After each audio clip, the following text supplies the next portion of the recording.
I'd like to ask the interpreter currently on the Spanish channel to commence interpretation of the meeting. For those just joining the meeting, live interpretation in Spanish is available, and members of the public or staff wishing to listen in Spanish can join the Spanish channel by clicking on the interpretation icon in the Zoom toolbar. It looks like a globe. If you're on your cell phone or tablet, locate the three dots, tap them lightly, and put a check mark on your preferred language. Click Done to activate and begin the interpretation. Once you join the Spanish channel, we recommend you shut off the main audio so you only hear the Spanish interpretation. Claudia, will you please restate this in Spanish? Yes. Buenas tardes a todos. Para las personas que se acaban de unir a la Junta, tenemos interpretación en vivo en español disponible y los miembros del público y el personal que deseen escuchar en español se pueden unir al canal de español. Lo pueden hacer haciendo un clic en el icono de interpretación, el cual se encuentra en la barra de accesorios de Zoom. Se ve como un globo terráqueo. Si ustedes se encuentran en su celular o su tableta o iPad, pueden localizar los 3 puntos, los pueden tocar de una manera ligera y poner una palomita en su idioma de preferencia.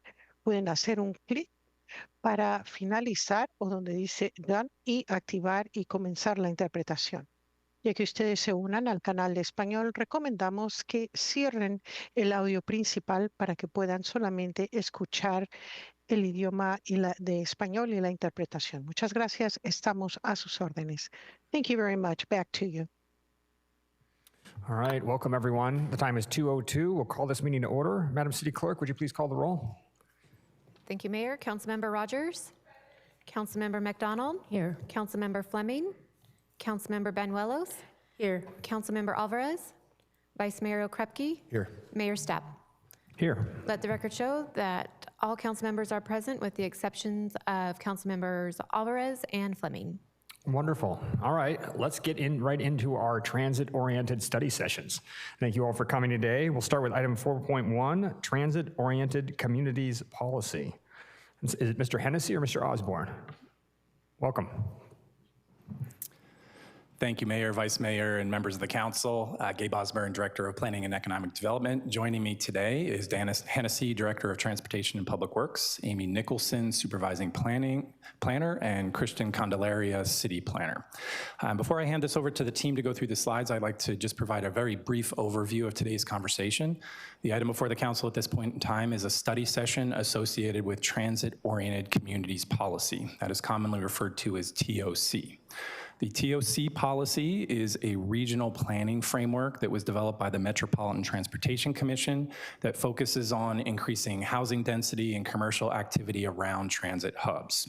The main goal is to increase ridership in those hubs, which then ultimately supports the investment in public transportation. TOC policy includes a set of recommended policies, guidelines, and procedures that cities can incorporate. It is voluntary. However, if cities wish to be competitive for regional funding, and one of the main funding sources is OBAG, One Bay Area One Bay Area grants, it becomes mandatory. So that's a critical aspect, TOC compliance, to ensure that discretionary funding works its way to Santa Rosa. And that is one of the main reasons why we're going through the exercise we are today. TOC policy is very complicated. There are quite a few parts and pieces, and we have a number of slides. What this really boils down to is there's a number of areas where we are already compliant, and there is somewhat of low-hanging fruit that's already really been picked. We'll go through that fairly quickly. There are 3 defined programs that we're attempting to explore that allows us to meet the criteria under TOC, and that's really what we're going to focus on. So there's a few points in the slides where we'll focus on those 3 areas, and on the back end, we'll circle back to those, and those are the areas where we're looking for council feedback. So with that, I'll hand the presentation off to Ms. Nicholson. Thank you, and good afternoon, Mayor and council members.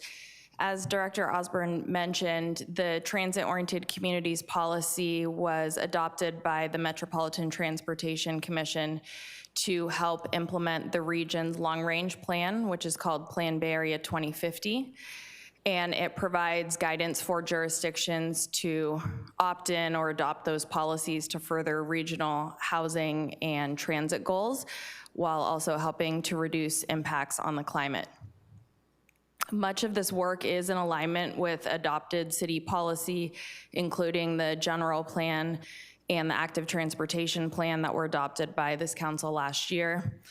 But beyond meeting regional and city goals, as Director Osborne mentioned, compliance with this policy would position the city to receive an additional $2 to $4 million in the next OBAG funding cycle.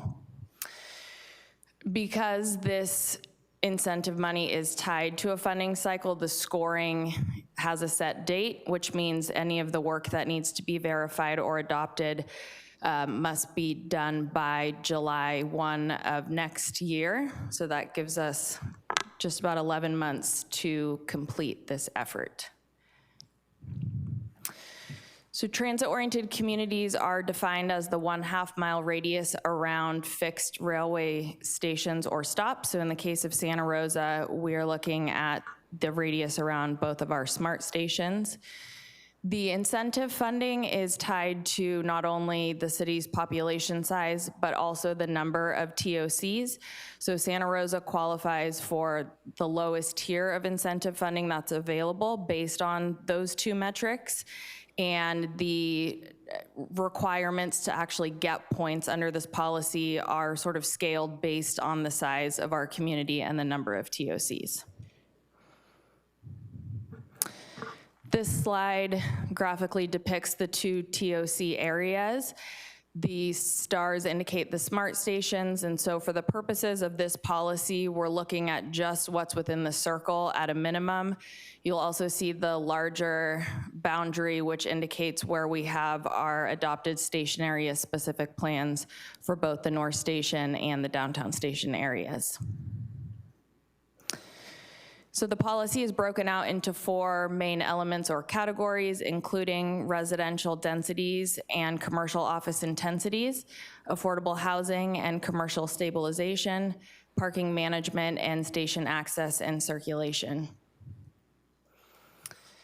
The scoring framework is relatively straightforward, being worth a total of 100 points. So each category is a total of 25 points, and 85 points must be reached to become eligible for this incentive money.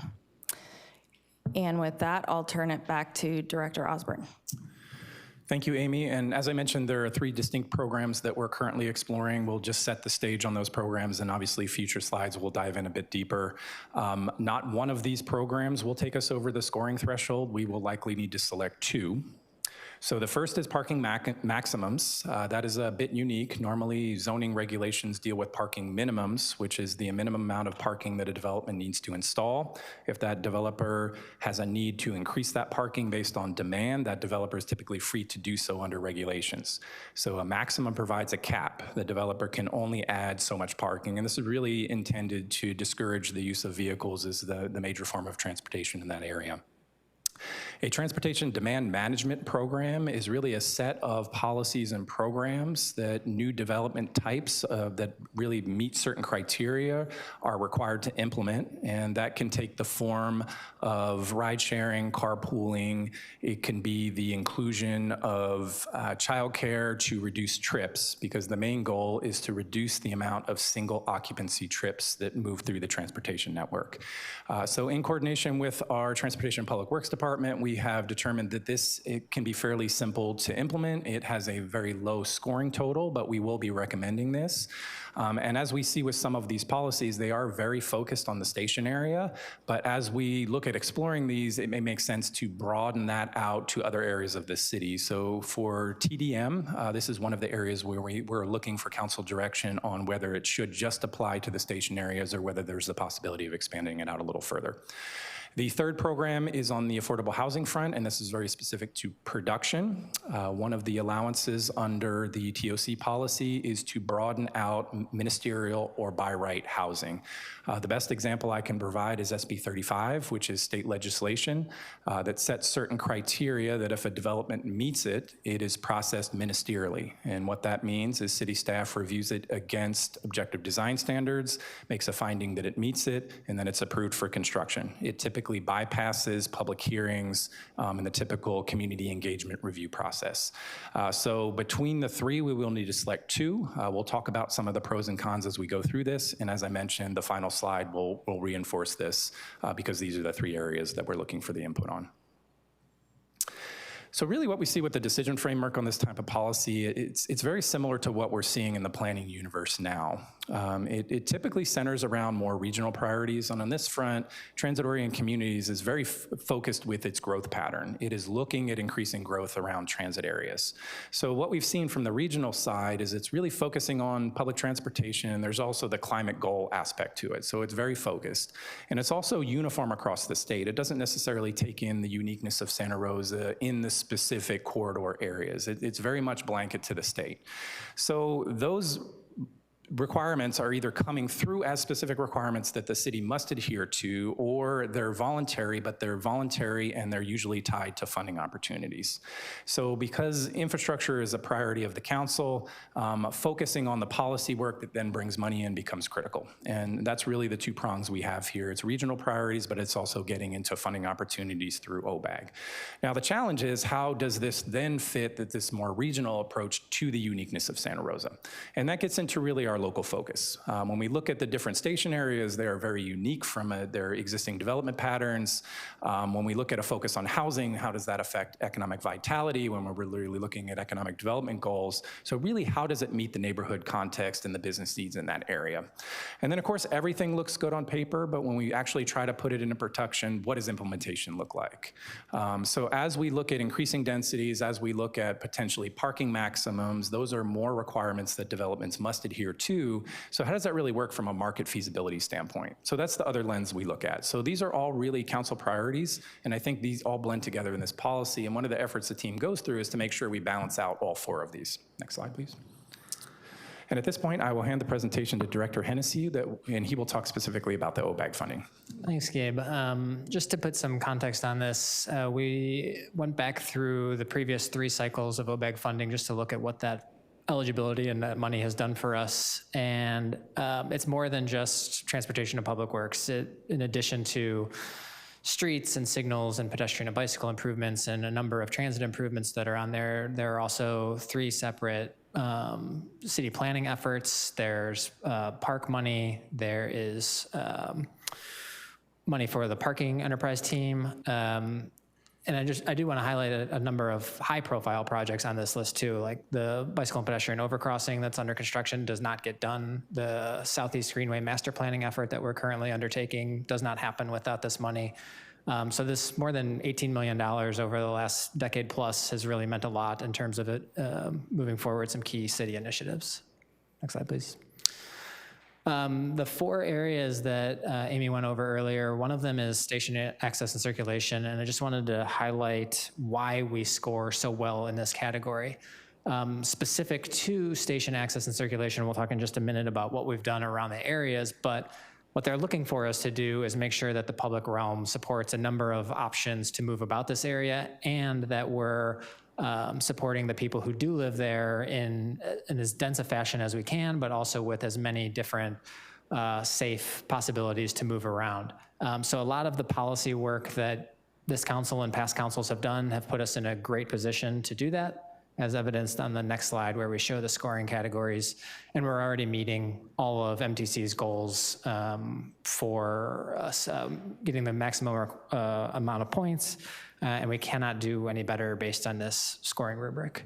A little bit about specifics there about why though. The most recent active transportation plan that we adopted last summer meets their criterias for identifying gaps and prioritizing projects. We have currently are continuing to identify low stress bicycle and pedestrian infrastructure in the area, not the least of which is, again, the bicycle and pedestrian overcrossing and the Jennings crossings, but also connecting those 2 facilities to the rest of the existing network and between those 2 new facilities. You all have also adopted, as the city, a complete streets policy that's been in place for the last decade and has been guiding a lot of our work. And so again, we're in a great position, and this is a category that's a strength for us. I'm going to go over the next category, which is residential density and office intensity. This focuses on getting a lot of people near transit through increasing a lot of our residential allowances and basically the commercial building heights in the areas. A lot of this is to focus on reducing the vehicle miles traveled by people in their cars and also to reduce greenhouse gas emissions. This goes along well with our general plan and our greenhouse gas reduction strategy. And then moving forward, this also helps to preserve industrial and open space zoning districts to make it also a place for people that want to live in these more dense areas. So for this category, we are actually looking at an anticipated total. We are looking at potentially doing some planning processes in the future, and we're starting to undergo one right now, which I will go over. So our North Station area is currently not consistent with the TOC policy. We have to hit an average of 25 units an acre in the North Station, and it's currently at a 9 units an acre. Additionally, our commercial building heights have to increase or utilize what's called floor area ratio to meet these requirements. But for our downtown, it actually is consistent with TOC policy, and limited to no work needs to be done in this area for this category. As I stated before, we do have a plan in progress. So we recently started as of July 1st to do the North Station area specific plan update. We received a grant from MTC to do this work, and then we have additional funding from our advanced planning fund that is going to help go and cover some of these costs. This plan has to be done within the year time frame that we have by July 1st, 2027. And we're working with a consultant team, and we are hoping to complete by this date, and also it contains a subsequent environmental impact report. Thank you. Moving on to the affordable housing and commercial stabilization category. This set of policies really focuses on ensuring that there is housing available for all income levels in our TOCs, as well as reducing the risk of displacement for any residents who live within affordable units.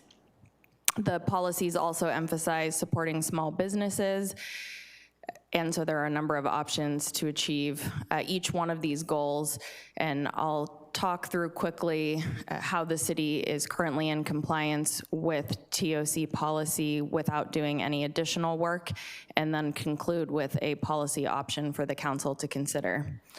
So in the production policy category, the city scores 4 out of 8, so there is one existing program we get credit for. In the preservation policy section, the city gets full points, and in the protection policy category, the city receives 4 out of 8 points. And then the full point total is received for a commercial stabilization policy.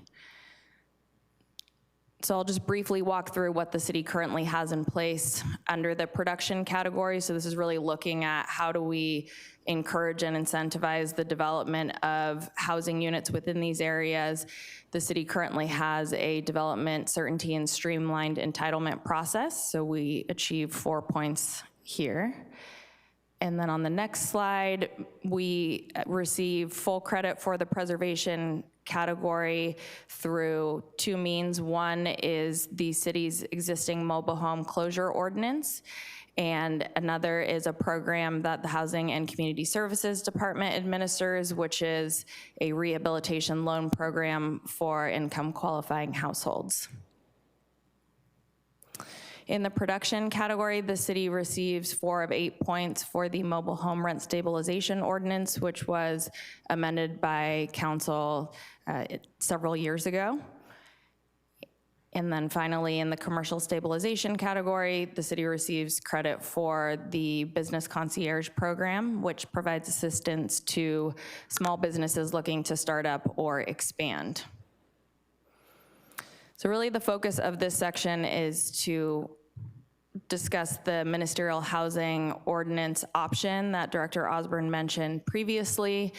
There are multiple ways for the city to achieve the point threshold that's required for this incentive funding. In the housing category in particular, options are quite limited because many of these policies require ongoing funding commitments. So the staff identified option at this point in time would be the development of a ministerial housing ordinance to apply to the 2 TOC areas. I want to highlight the potential challenge with this is we don't have grant funding, and so this would be fully on planning staff to develop over the next 9 or 10 months in order for the ordinance to be effective by the July 1st deadline. Another consideration with this ordinance is that it would apply to some of our preservation districts within the downtown TOC, and that would require some additional work related to our objective design standards to ensure that those new developments proposed within those preservation districts were compatible with the existing historic environment. And with that, we'll discuss parking management. One moment. Ms. Fleming, do you have a question? Yeah, I do have a question. I'm just curious if we go back to the housing pieces. I know there was actually a lot of housing options. Some require financial commitments, but a fair few we put in there don't. Can you talk about how you decided to choose that one over the other ones that don't require financial commitments? And maybe say what they are for the council? Sure, absolutely, and thank you for the question, council member. Staff has been working for, I think, over 1.5 years on this policy as it's evolved over time, so it has been updated just as recently as February of this year, really diving into what the policy options might be available for us to reach that 85-point total. In the housing category, many of the policies require ongoing funding commitment or large one-time funds. So for example, to conduct new studies, and no grant money was received from MTC in this housing category. We were fortunate to receive money for both land use changes and our parking work, but we did not receive any money for housing policy work. So that sort of further limited what could be pursued given the city's existing finances. I guess what I'm wondering is, like, I think one of the options is coordinating with the county on one of their housing options. I don't know, which is one that we put in there intentionally to relieve cities of a really big burden. I know that rent stabilization was another option that doesn't require a financial investment from the city. So I just am curious, when you say they're limited, I'm just curious how we ruled out those other options as we got here to your recommendation. Let me look back at It's okay if you don't have the answer right now. I just know we put in itself. a few of them so that there's some real options for cities. Sure. I would say that, and that there were numerous different options in each of the three categories. I would say the majority of them were ruled out because of the requirement for funding and the ability for staff to be able to manage the work and accomplish it in the time frame that is allocated, which at this point is less than a year. There were also several options that sort of logistically, and I'm gonna potentially turn it over to Director Osborne for more discussion on this, were something that staff didn't feel was appropriate to be deciding on in a vacuum. And so that's the reason for coming before you with like this ministerial housing option to consider. Yeah, I just think that because at MTC, I mean, I was intimately involved in making the menu of these, like me and 2 other people were negotiating this. We put forth a pretty big menu, and I can't say that we ever envisioned not having, I didn't envision that we wouldn't be discussing all of the options and having the council make some decisions, obviously with staff input, but I think that the council probably doesn't even know all of the options that are available under the policy. And so I just, put a lot of effort into it, and would love it if we could like go through the options so that the council has a chance to weigh them out, because there are a few that don't require financial commitments. There are a bunch that do, but there are a few that don't. Maybe it's for another point in time. Yes, thank you, council member. And I think the core of your question is associated with what were the total number of available options that were presented to staff as part of this. So as we go through this, we can circle back on the back end and discuss some of those policies and programs. As I mentioned, or as Ms. Nicholson mentioned, one of the main criteria was meet the deadline, ensure that there aren't long-term funding commitments. So there were some criteria that pulled that out, but we can talk about those programs. We can talk about why we pulled those out and go through really the full menu item in the housing area. Okay, thank you. The next category, the last category, is parking management. This one is largely actually focusing on increasing biking, walking, and other active transportation modes by reducing the car trips and car parking necessities in the area. This is to prioritize our shared transportation modes, which includes the SMART, our city bus. We have various other transportation partners, as well as the Sonoma County Transit System. And then this is to reward management strategies and reduce all of the automobile trips in these 2C areas. So for this one has an anticipated total. We have quite a bit of work going into this category. So as you can see, we're gonna focus mainly on 3 of these, but I did wanna go over briefly a couple of these. So we are implementing vehicle parking minimums. This is actually part of state law. We cannot actually have vehicle parking minimums within a half-mile radius of our SMART stations, and so that is implemented through our downtown station plan currently, and then we'll be moving forward with adopting that for the North Station in the future. And then we will also be looking through some changes for bicycle parking minimums, and then for unbundled and shared parking, we do not need to do work in these areas. We are looking for some direction on our vehicle parking maximums for both residential and commercial, as well as some parking management strategies that we'll go into further. So for parking and transportation demand management, we have been working with a consultant team with a grant we got through MTC for $150,000. This was specifically for all of the things that you see before you. We are looking at vehicle and bicycle parking zoning code requirements, some updates to some of our other various zoning code sections, and and we also previously worked with the consultant team in the downtown area, and if you can remember, we had some parking changes in the downtown last year for different monetary changes. And then during this process, we have been working with this consultant team, and we began the outreach portion from February and March. This was focused on gathering some input from various stakeholders in the area. We had 7 focus groups and 5 stakeholder groups. Some of the people that we met with were Coddington, the Children's Museum, the Junior College, Santa Rosa High, and various other developers and surrounding apartments.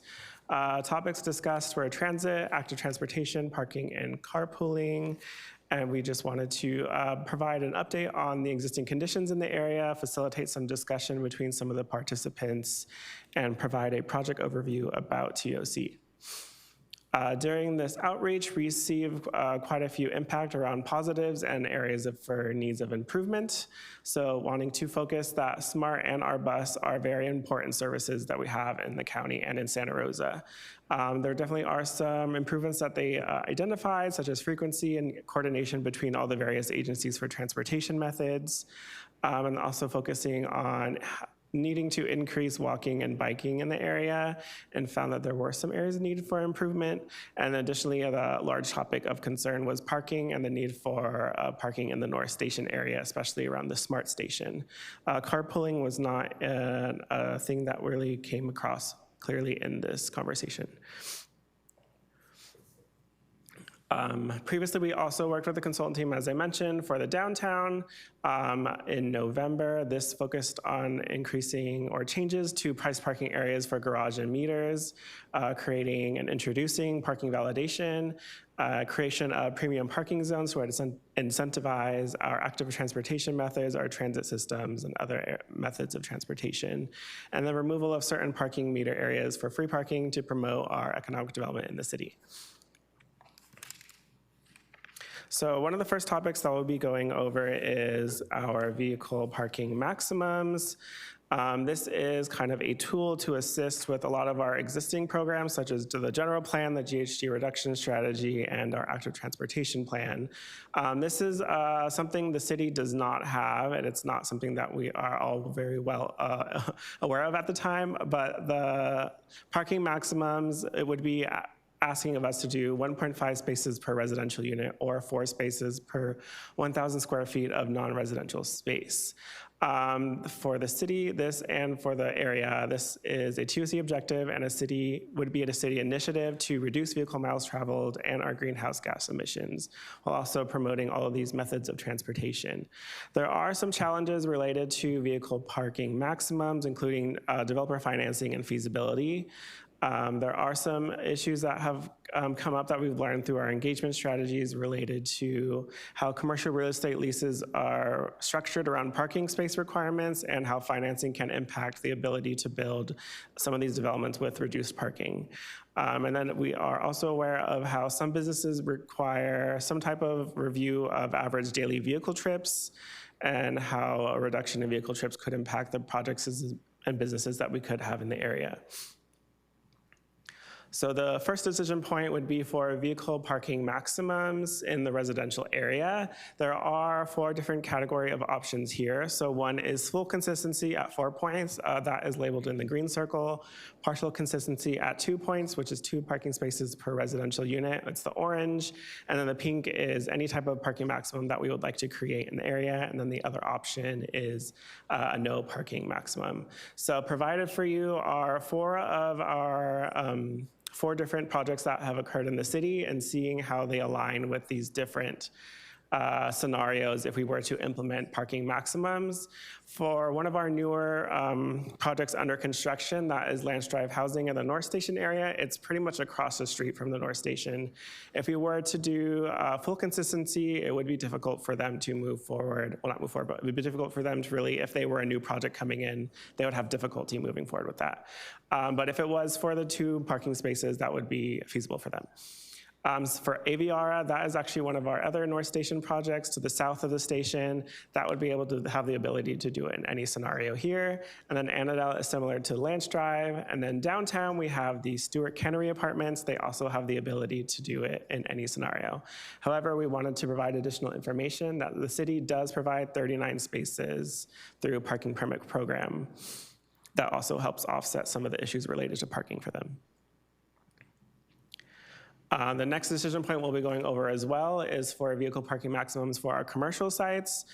Similar breakdown for colors. The first example that we have here for you is Lance Drive. Once again, they do have a retail phase. And it is showing you that they wouldn't be able to do full consistency or partial consistency, but if we did create some form of limited, that would be a possibility. And then for Coddington, we displayed the parking categories for Target, Dick's Sporting Goods, and Coddington as a whole. It shows that they all park within the 4 spaces per 1,000 square feet. And during our feedback sessions with some of the people, that it is pretty normal for leases to have the 4 spaces per 1,000 square feet, and that Lance Drive has opted to increase the amount of parking that they wish to have for the people that to go there. It also is good to know that Coddington is providing additional spaces as well to surrounding residential uses so that you have an excess of parking that they're utilizing to support the uses in the North Station surrounding them. To provide some further context on how parking is impacting, at least in the downtown, the city does provide 1,480 parking spaces in our garage and our lots. This is for both businesses and residents. Many of these spaces were provided mainly due to development need. A lot of these developments, as they were moving forward, found that they needed more parking for their residents, either through financial reasons for business loans, or the residents were demanding more parking spaces. So they have worked with, the residents have been working with our parking team to get some parking permits in these areas to reduce some of those issues.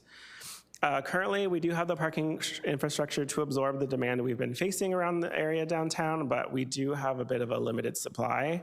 And future developments are already speaking with our teams to see any options in the garages and lots to help with offsetting some of the reduced parking that they want. However, across the city, we have been seeing quite a bit of parking overflow, not just in the downtown. We've seen it across all of our areas in the city. It has led to a lot of issues with street illegal parking, and that has faced a lot of difficulty to a lot of our staff members.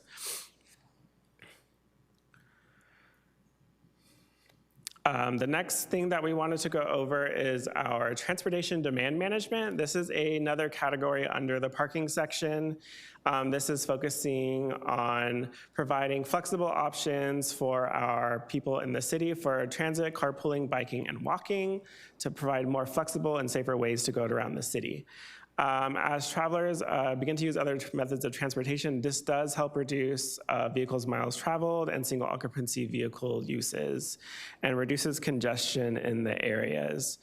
It's also good to know that TDM is actually something that enhances TOC provisions overall. It enhances the vision by promoting transit and ridership for smart and buses by requiring developments to provide more infrastructure for walking, biking, and other methods of transportation, and not just for parking for cars.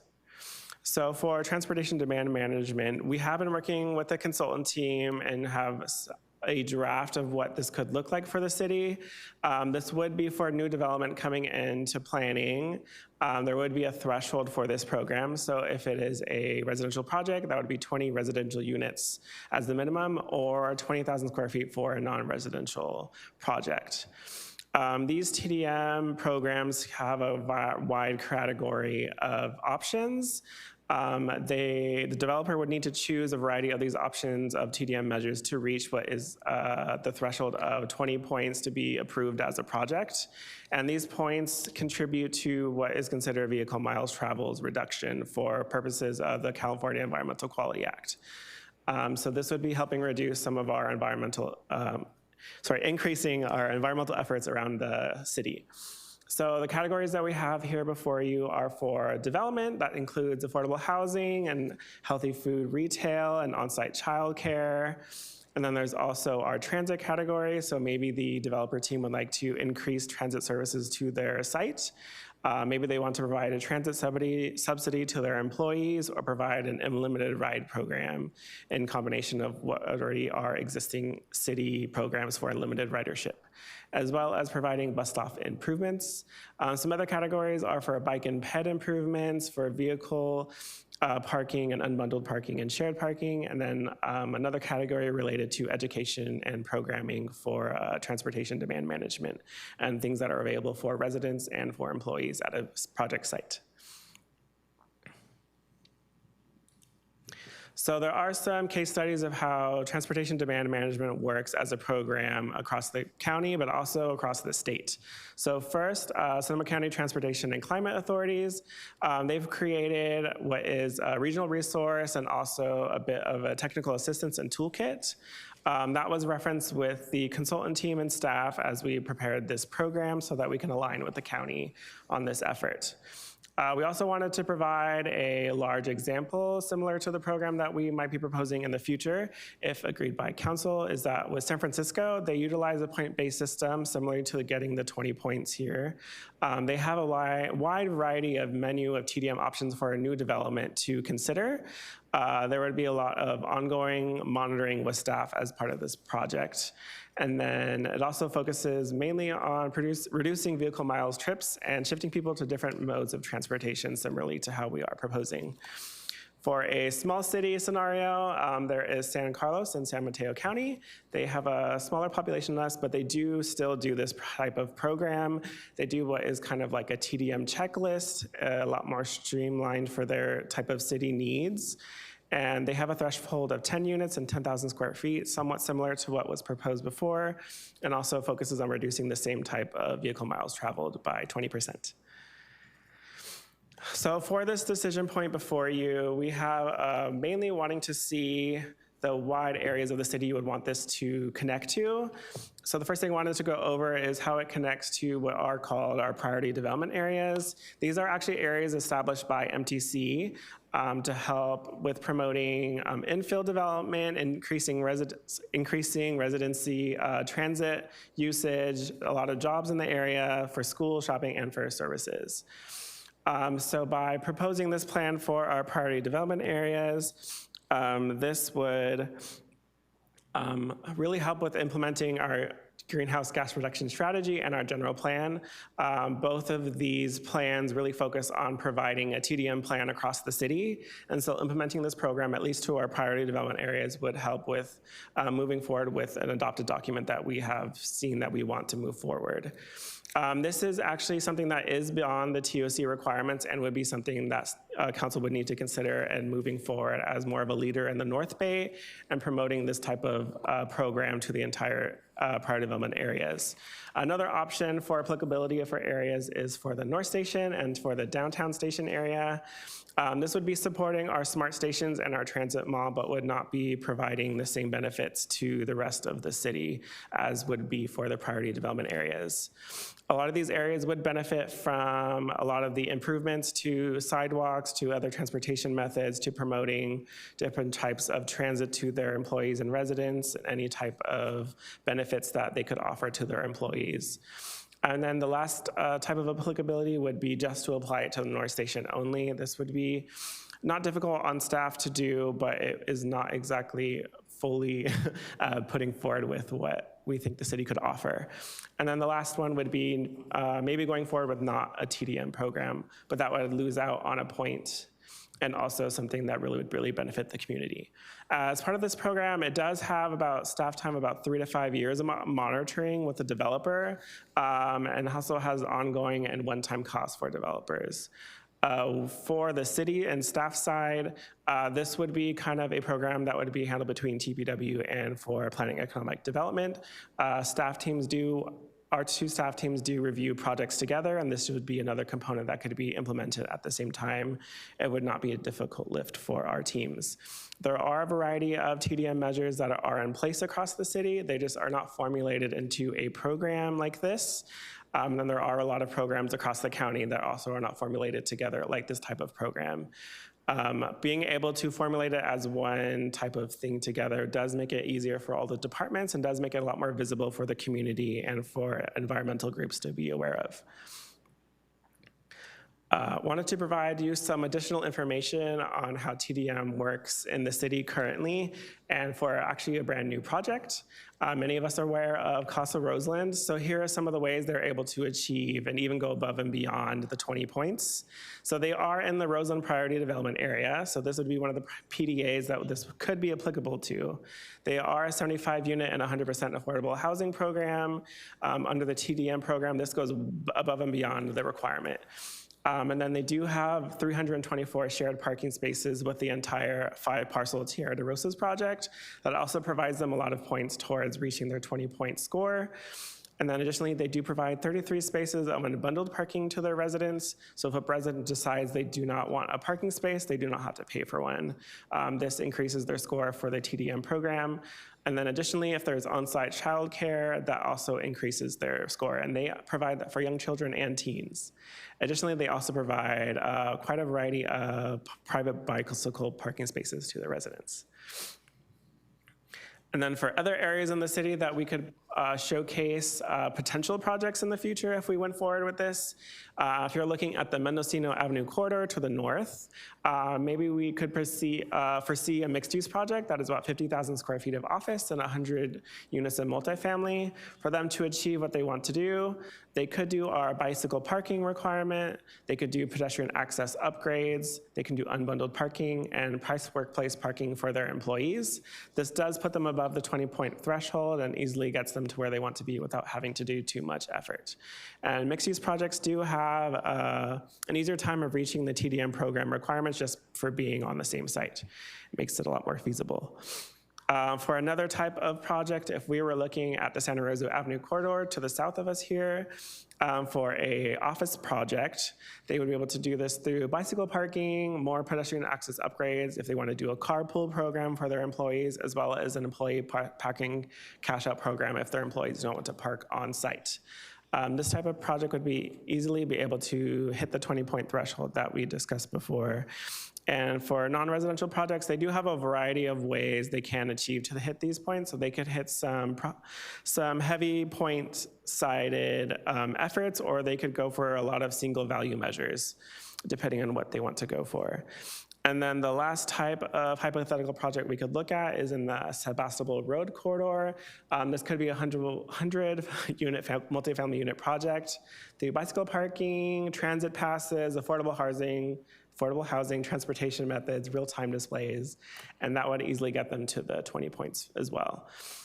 These are not difficult programs for them to achieve. It just does have one-time and ongoing costs for them as they move forward. That concludes the last category, and we're going to move back to the whole TOC framework and what our scoring looks like as a city.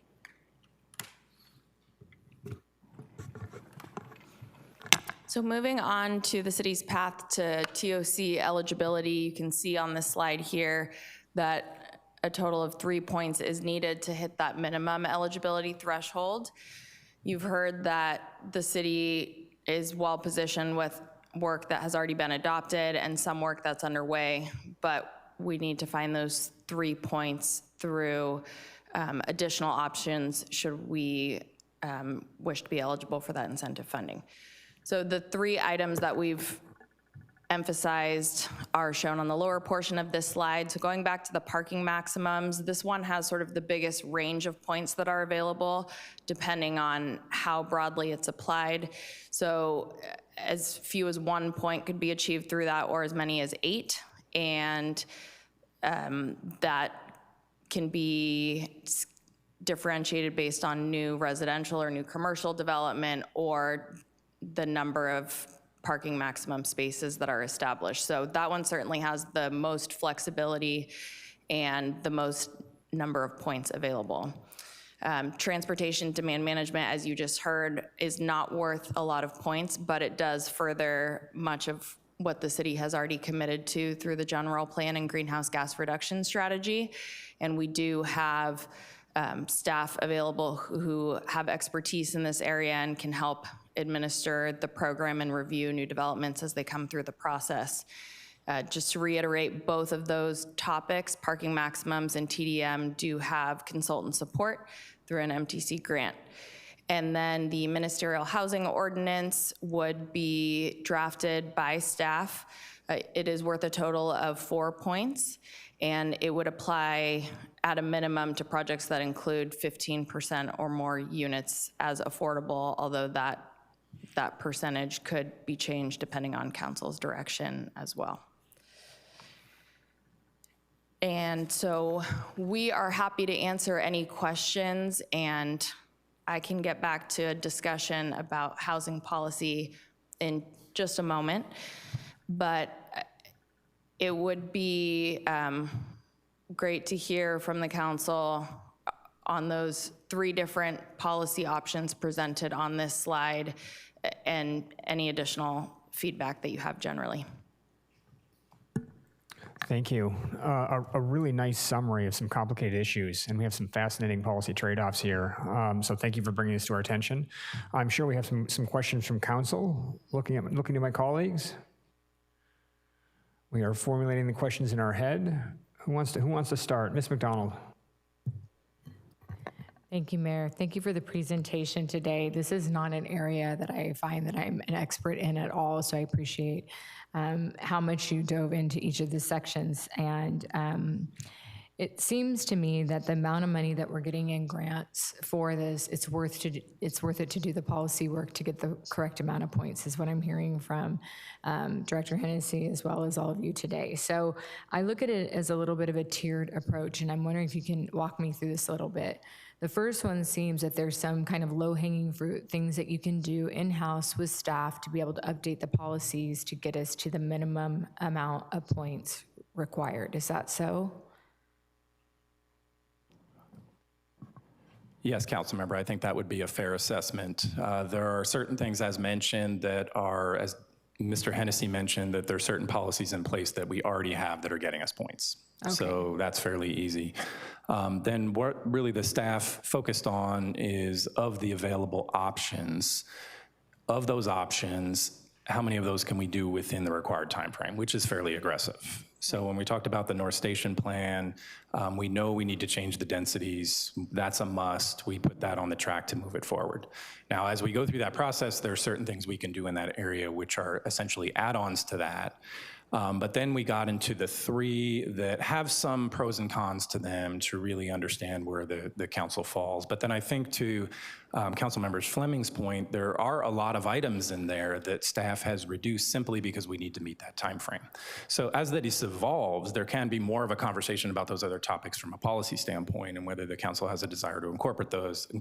Obviously, they become a bit of a priority setting. But really, the main focus was to hit the deadline to ensure that the city is competitive in those dollars and really balancing out to the best of our ability. So yes, it is a mixed bag of things that are already done. It's a mixed bag of things that we know we can do within the time frame. And then there are certain areas that's more of a policy decision where we can go a few different directions. And knowing some of the concerns in the community about ministerial housing, we wanted to have a conversation in front of the council about that. And then parking maximums are really a unique sort of topic that the city hasn't explored in the past. So having that really sort of come out and be the case, that was our focus area, but we're happy to really discuss any of those points that were made. But your assessment is correct. Great. That's kind of where I'm heading is if we're able to accomplish these, certain ones fairly easy from here to July 1st, 2027, to me, that makes sense to focus on those ones that you feel like you could do in-house or with the consultants that we have already. So it's not really reaching too far into the financial commitments and all those other things. But my question is, if we're able to do that, and then we actually want to take it a step further for the competitive grant after that, and we want to dive in further to some policy or looking at if we are committing to something financially, but the grant that we might receive for that is, a lot more, then I would want to look at some of those fiscal components so we have an understanding of, yeah, you might have to ante up some money, but the money you're going to get is well worth it. So, but I don't want to deter from meeting the deadline for the July 1st, 2027, or deter staff from other work in their work plan that I know you have set forward for them. So what I'm seeing is what's the easiest way to make the points right now, to get the work done right now so we are competitive? And then what could we show MTC or OBAG or whoever the group is that we're applying for the grants for, what could we do to show that we're making those efforts, but we might need a little more time than the strict deadline? And I'm sure Councilmember Fleming has a long list of things that she feels we can knock out, but without that list, I also feel like there's a level of staff knows what is on their work plan for the next 12 months, and so I'm hesitant to say do this instead without you vetting that process a little bit more, Director Osborne. So I think those are some of my questions just for clarification before we give our final direction to staff. Thank you. Other questions? Ms. Fleming? Yeah, one of the questions that I have is that, and I think this goes to Councilmember McDonald's point, is that there are tiers for funding based on how many TOCs a jurisdiction has. I think at present, the city of Santa Rosa has 3. To get to the next tier, would have to have 1 more, which is 4. I'm wondering if any of these options would best get us to 4 TOCs in a way that's efficient with staff time and maximizes our return on our staff time investment. Thank you for the thank you for the question, council member. So Santa Rosa currently has 2 TOCs, so both of our smart stations. And so MTC has set up criteria for that incentive funding, as you mentioned. So we're in the $2 to $4 million category, along with many other Bay Area jurisdictions. In order to move up to that next threshold, which is $4 to $6 million, we would need 2 additional TOCs, and those would need to be planned or existing before this July 1 deadline of next year, or the population would have to increase over 200,000. And so we did have a conversation with MTC staff just to see if there was a way or what the process would be to qualify for additional incentive money, and it's tied to those those two Right. criteria. One of the things that I was thinking when I was looking at this originally is like a city like Petaluma, which has, you know, a third of our population size, has two TOCs because they have 2 train stations, and that it's hard for me to imagine that there's not a way that we could maximize densities or potential zoning densities around a couple of other locations in the city that would help us, maybe not in this round, but pretty soon. And so that's what I'd be looking for, especially with our parking, where we can, I think that seems to me, I guess I'm looking for you to tell me if I'm wrong, that the parking was the one that might accelerate us more in housing near transit.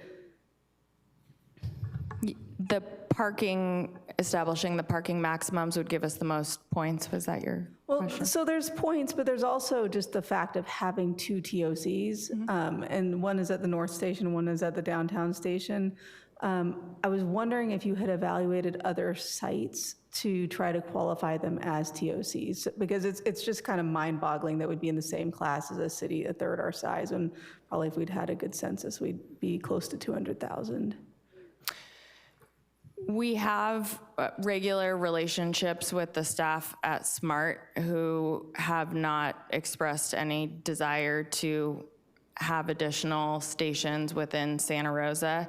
And so our understanding from MTC staff is that it has to be a fixed railway station or stop to qualify as a TOC.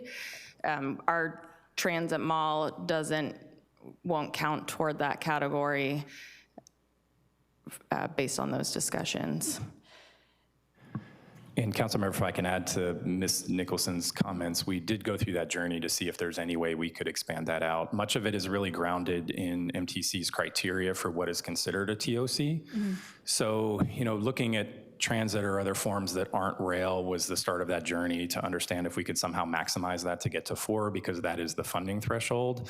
I think it's important to note we will continue the conversation as this journey evolves to see if we can free up that criteria, but the feedback that we've received thus far from MTC is really grounded in that criteria that was identified in the slides, and that's really what they're falling back on at this point, which does the 2 rail stations or the population.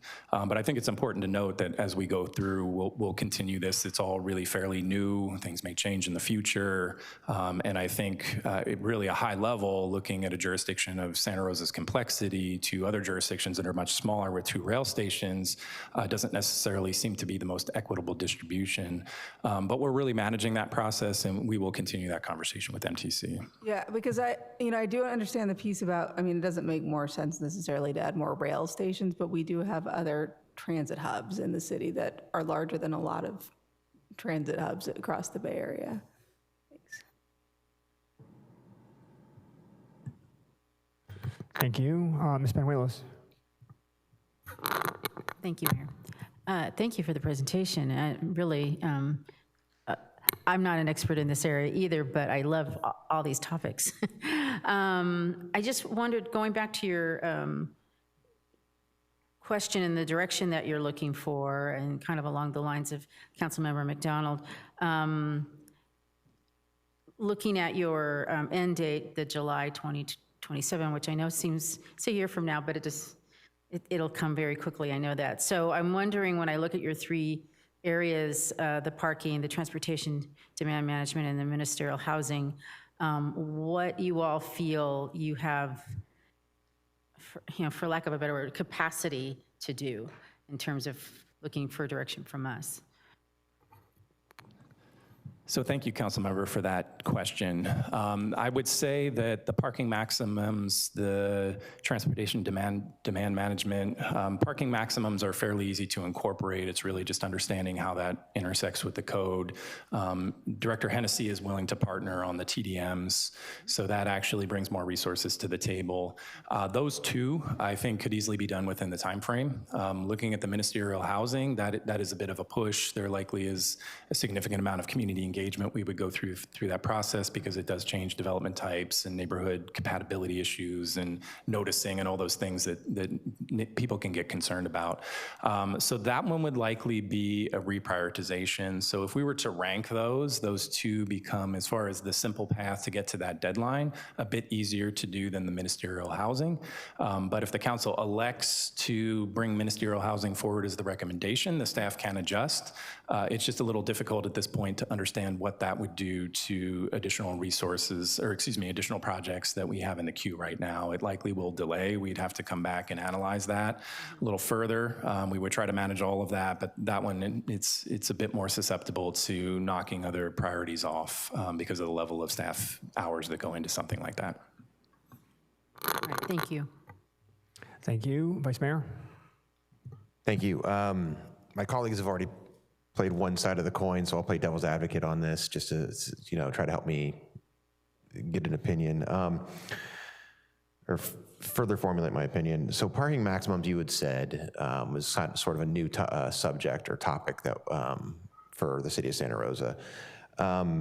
Based on feedback to your department on changes in the past with parking minimums, how do you feel parking maximums would be received by surrounding communities, or not surrounding communities, surrounding neighborhoods of some of these developments? It's a bit difficult to say at this point. What we have seen in the downtown, where parking minimums were very favorable because of the cost of developing parking and incorporating that into the development, that was a very popular addition to the code. A number of developments took advantage of that, but developments also took advantage of the surplus parking that existed downtown. So there was surplus that they could still meet the demand of the residents that wanted parking through that avenue. When we get into the North Station, that doesn't really exist. So the developments, in the event that that parking needs to be maintained on site, could run into an issue, and it usually happens on the lending side, that if the appropriate resources do not exist to justify the rent, it can be a bit difficult for the flow of money. We have heard of that.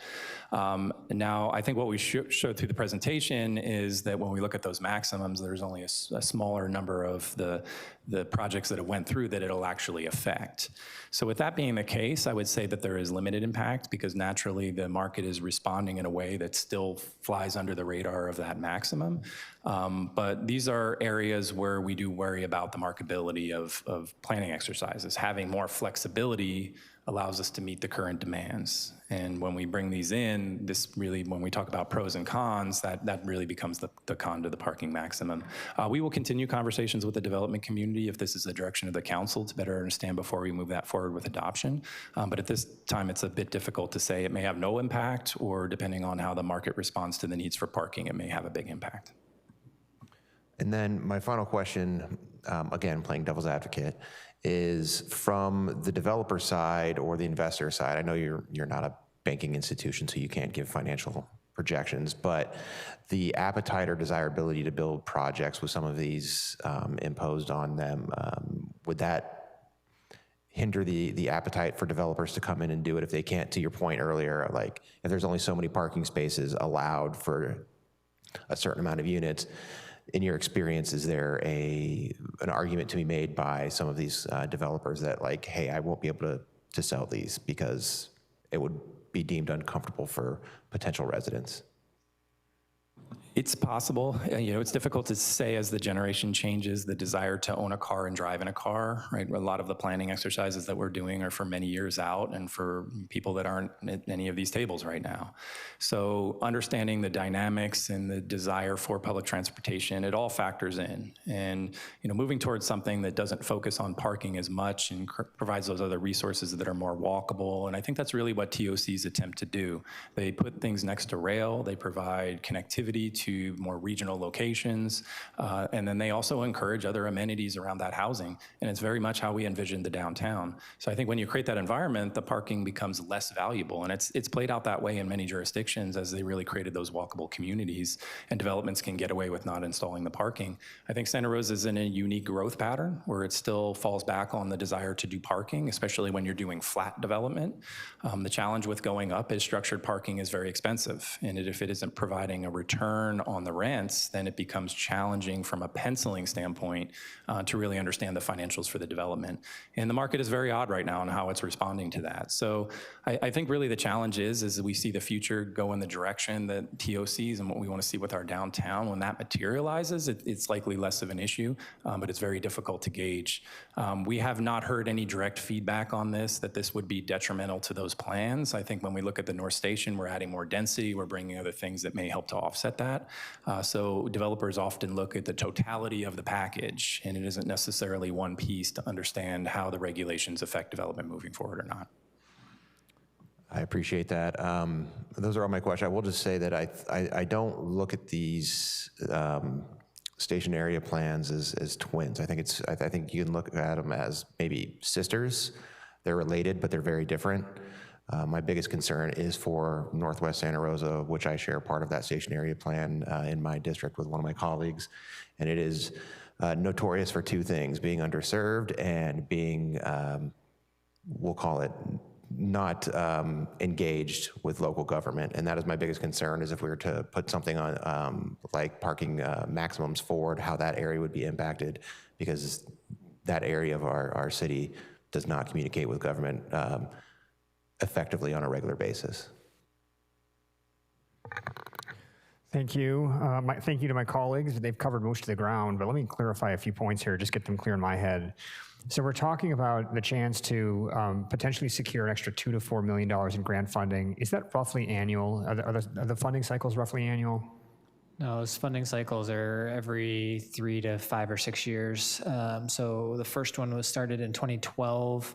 MTC, in coordination with regional agencies, puts together a list of funding, combines a bunch of programs in the program that is the One Bay Area grant, and then that gets amended every quarter for the next however many years. I mean, the first 2012 adoption is still being amended as we speak, and it's now a 200-page document. So it depends on funding availability. It funnels through federal and state sources and distributes them to member agencies. That's helpful. So we're talking about roughly, on average, $1 million or so per year to the city? I think that slide showed $18 million over 14 years, so okay. Yeah, something like that. I misread that slide. Thanks for the clarification. And in terms of staff costs to elevate us in that grant competition, clearly there's a lot of time involved and potentially some other funding as well. Do we have a rough estimate into what it costs the city, what it would cost the city to pursue any or all of these options and make ourselves more competitive? Yeah, it's difficult to come up with a specific dollar amount. What I can say is that a lot of the work was backstopped by consultants and a grant. And that's a lot of what MTC and other organizations recognize as they put forward these policies, that they have to provide technical assistance in city meeting those. Now, with that said, Ms. Nicholson and Christian have spent a significant amount of time managing this through the process. So typically a planner will manage advanced planning initiatives to the tune of 4 to 5 on their plate at one time. So when you're talking about potentially a quarter of an FTE to get these things through, that often is really what that looks like.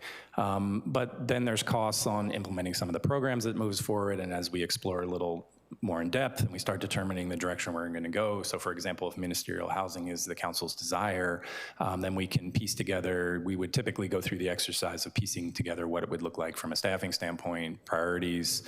It doesn't incur additional cost because this is not backstopped by additional consultants that are not already supported by grants. So from a general fund standpoint, it's an existing investment that the general fund is making in advanced planning. It's simply a reprioritization. But it does mean other things will get put on a different path and move slower, and we're happy to come back and do an analysis and better understand what that would look like. It's very dynamic because things are moving on different tracks and we try to get things done quicker, but the minute one thing delays for whatever reason, then all of a sudden it throws timelines off. So that's typically the world. I don't have a dollar amount, but we're happy to come back with more of a detailed financial analysis if that would be helpful. The way you just summarized it is helpful. Thank you very much. And then the slides that showed the hypothetical projects and the cost on and the impacts on developers, those were helpful. Are there some very rough, I'm asking for back of the envelope, estimates of the cost for developers? I mean, some of those, I'm assuming when I'm reading pedestrian access upgrades, we're talking sidewalk work, lighting, other kinds of electrical. Those costs can add up. Do we have a rough sense of what this would cost developers doing projects in those areas?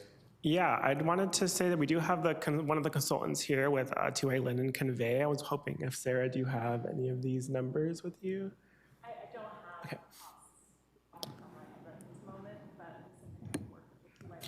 I did have one of the examples, it was roughly between 60 to 80,000. It was a mixture of one-time and overtime costs. So depending on what they pick, the one-time cost could be larger in the beginning, and then their overtime costs will trail down to a much significantly lower number. Or they can flip on their decision, and the one-time cost is a lot smaller in the beginning, and then it goes up and increases and can cap out at a certain area over time. Mayor, if I can add to that, having both written TDM programs for cities and helped developers develop programs, a lot of this is giving people credit for things that they're already doing and or helping them work through the options that make the most sense for their specific developments. The vast majority of the time that I did this with developers, these numbers were rounding errors or making sure that they got appropriate credit for things that were already in their best interests. That's what I wanted to hear. Thank you very much for that. And what you can hear me poking around at a little bit here comes from my background as a grant writer, and it's often tempting to become very focused on obtaining the grant while forgetting what the ancillary costs are, either for us as a city or for the developer. But it sounds like the benefits clearly outweigh the costs in this instance, and that's what I was trying to clarify. Let's see, just a couple more questions here. Gabe, can you go back to the ministerial housing possibility? I can't tell if staff is in favor of that or not. It's a bit of a mystery. We don't know what the impacts are, but is there a desire to explore given the resources, or is that something that we need to put on the back burner? Yeah, thank you, Mayor. That's a very interesting topic right now. So from a transparency, a predictability standpoint, a staff hours in the processing of application standpoint, ministerial goes fairly quick and it is easy to manage. So it is much more of a streamlined development proposal and we can get it through quicker. So typically what it means is that we bolster up our objective design standards. So there's an exercise of overhauling those. Those deal with height, placement of the house. They can deal with a variety of different things, but they basically are the governing documents that control how the development moves forward. So that's really where the heavy lift is. And then when it moves forward, typically the development community, as we are currently seeing, because there's a number of ministerial allowances that came through under state code, they're all trying to utilize those because it just basically takes what would have been a year process and it oftentimes shrinks it down to 6 months. Now the downside is that it is by right. So where members of the community have often had the opportunity to participate in public meetings, to talk through it, to better understand the project, it very much feels like it is happening behind the scenes because it doesn't have the same level of engagement. So really the trick with ministerial is to balance out, to understand where it really works well. Is there more community concern in the downtown or some of the other districts on the outlining areas, and going through engagement processes, going through education. There's a lot of time in just getting people comfortable with that concept. But overall, it does actually, when we have requirements that are increasing as far as everything we need to do, one of the most effective efficiency measures is to shrink down the amount of time and what staff needs to do as part of the review process. And managing public meetings is very expensive. Generally, if we're conducting a public meeting, it's roughly around $10,000 in cost to the city. That's really what it takes in the preparation of the meeting, the preparation of the documents. So just to give you a rough number. So there's cost savings along with that. So overall, we support it from an efficiency standpoint, but we do understand that it needs to have the proper amount of engagement with the community so they feel comfortable with a neighborhood compatibility and a community engagement standpoint. Thank you.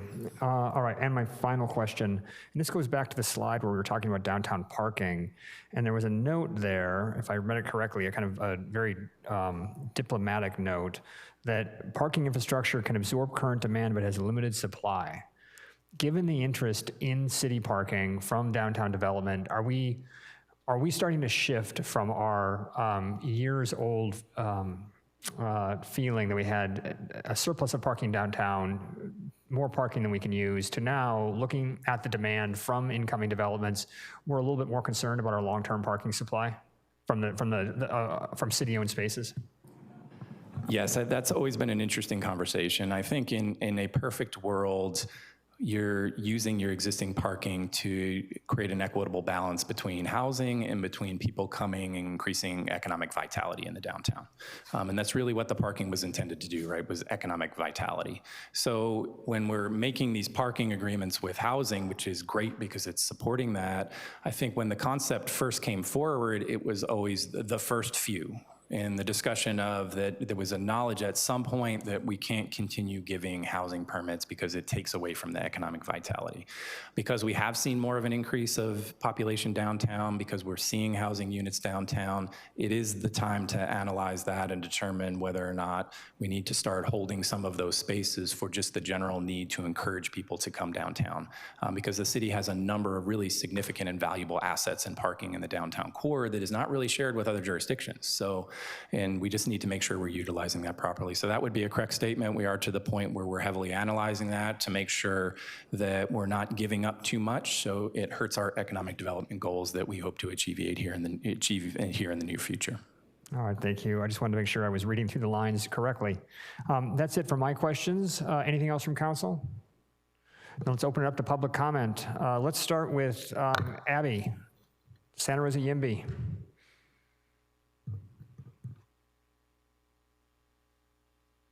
Mayor Stapp and council members. I'm Abby Arnold, representing Santa Rosa Yimby today.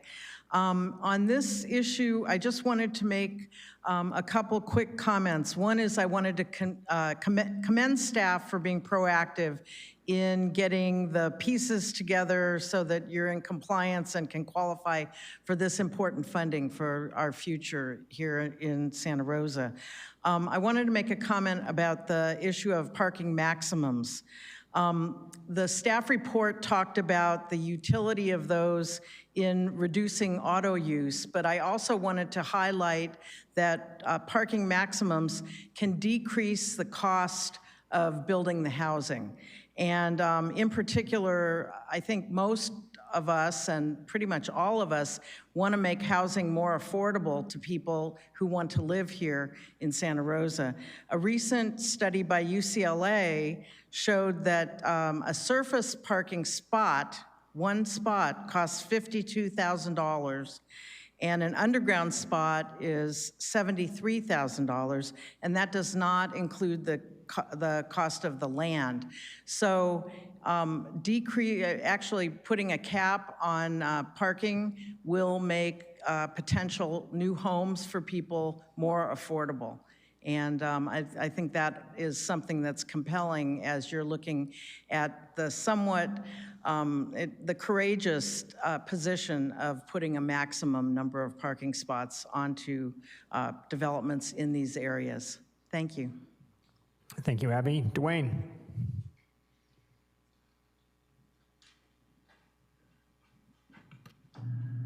Hello, sir. I'd like the traditional 3 minutes, which I prepared for.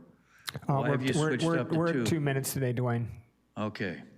My name is Dwayne DeWitt. I'm from Roseland. Decades ago, I began attending the MTC meetings in Oakland at the time, specifically asking for priority development areas. I haven't been down to the San Francisco office in some times, but my neighborhood of Roseland was chosen to be priority development area. If you want to go after extra funding, go for a South Santa Rosa station at the park, Andes Unity Park. You could do a slide stop there right next to the park. You could have that going. You could get it going in the South Santa Rosa specific plan. Start making that plan. Force SMART to get into this. SMART treats us like second-class citizens. This is where your development's going in. You're plowing in thousands of housing units in South Santa Rosa, so get that station. Be more proactive. Don't be bashful. This is taxpayers' money they're using for the SMART, so go for it. And then this idea about worrying about the ministerial housing ordinance. Go for 25% inclusionary housing, affordable housing. The Southwest has been able to do some of those good things, and we could absorb more affordable housing. The Sonoma County Housing Advocacy Group came forward years ago, decades ago, and said, let's get at least 20% inclusionary affordable housing. And then also stop the conversion of the existing housing units into commercial units. Hundreds of Santa Rosa's houses have been converted to use by business, insurance agents, dentists, attorneys, etc. If you want your downtown to be more active, keep the housing downtown that's already there as housing. Thank you. Thank you, Dwayne. Fred. Members of the City Council, I would like to support the ministerial ordinance. I think that that would help the city align and comply with affirmatively furthering fair housing law and to better integrating the city, because it would help take away some of the NIMBY pressure that's kept Santa Rosa neighborhoods segregated as they are. And I agree that 25% inclusion is doable. Sonoma has a 25% inclusion, and that has not deterred two big developers from proposing fairly large projects there. So that's something to consider. Something that may not exactly apply to this item today, but could apply to the South Santa Rosa specific plan is the mobile home park portion of the discussion tonight. And the city has got 81 mobile home parks, thousands of spaces. 18% of the South Santa Rosa specific plan is with mobile home parks. And the city has an anti-displacement strategy to help keep people in their homes as a level they can afford. So mobile home parks have been a part of this presentation as helping the city score to qualify for this grant. But the closure and conversion ordinance is likely mostly aligned with a general state law. And AB 2782 allows cities discretion to modify, update, and strengthen in the closure and conversion ordinance.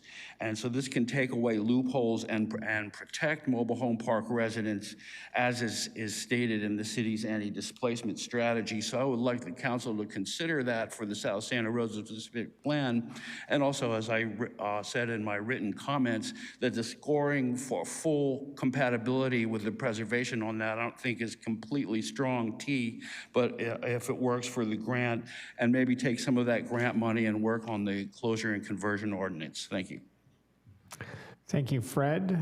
Are there any other people in council chambers who wish to speak on this item? Seeing none, then we're going to go to our online comment, and I should have done this at the beginning, but participants on Zoom, can you either raise your hand or dial *9 by phone to indicate you would like to speak on this item? And I will ask our Zoom host whether anybody is raising their hand or dialing *9. That's a negative, Mayor. All right, so we have no members of the public on Zoom wishing to comment. We will close public comment, and I will bring it back to council for any final comments and direction to staff. We'd like to begin. Ms. Rogers. Thank you, Mayor.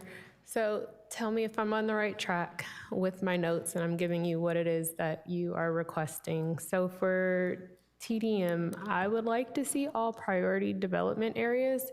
If we can do that, I would be more comfortable with that. For parking maximums, I put a color, the orange category, but partial consistency or limited consistency, I find it very difficult for residents, especially when they're unable to find parking, and how that maybe impacts other residential areas when they don't have parking at their complex.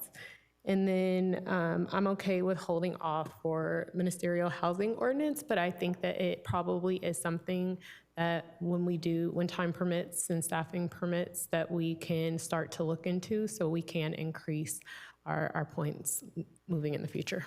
Thank you. Thank you. Other comments? Ms. Fleming?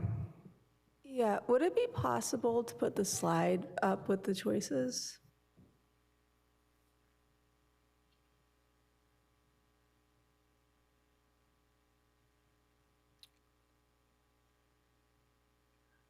I guess I can see it up there. So I want to just like step out and say, like, it was sort of noted as a side note, the thing about climate change. The whole TOC policy was developed in order to be compliant with state requirements around climate change and in order to reduce vehicle miles traveled and to reduce parking and car infrastructure in order to better meet the challenge of the moment around climate. And so while parking maximums might seem to be burdensome for folks, the idea is then we could be investing in bike and pedestrian and transit infrastructure to relieve the need for people to have cars. So because that's the spirit of the matrix, I think we should go all in on parking maximums. I think that a couple of commenters talked about having high levels of inclusionary housing, affordable housing. I want to note that oftentimes when it gets up in those percentages, that we find that developers find ways to get around actually building the housing and do the offset. So I want to be mindful of that. I'll leave it to your discretion. I think Santa Rosa does a great job of building affordable housing where we can. I think that the TDM is a reasonable strategy moving forward. And I think that for a city of our size, that the degree to which we can move forward in a ministerial fashion around housing is essential. It reduces the burden on staff, and it also makes Santa Rosa poised to get to the 4 TOCs and to really meet the infrastructure demands for a city of our size. So as far as I'm concerned, whatever efforts you all feel are in your capacity, both with staff and with outside funding to pursue these ideas, I'm fine with you doing whatever menu of them is feasible.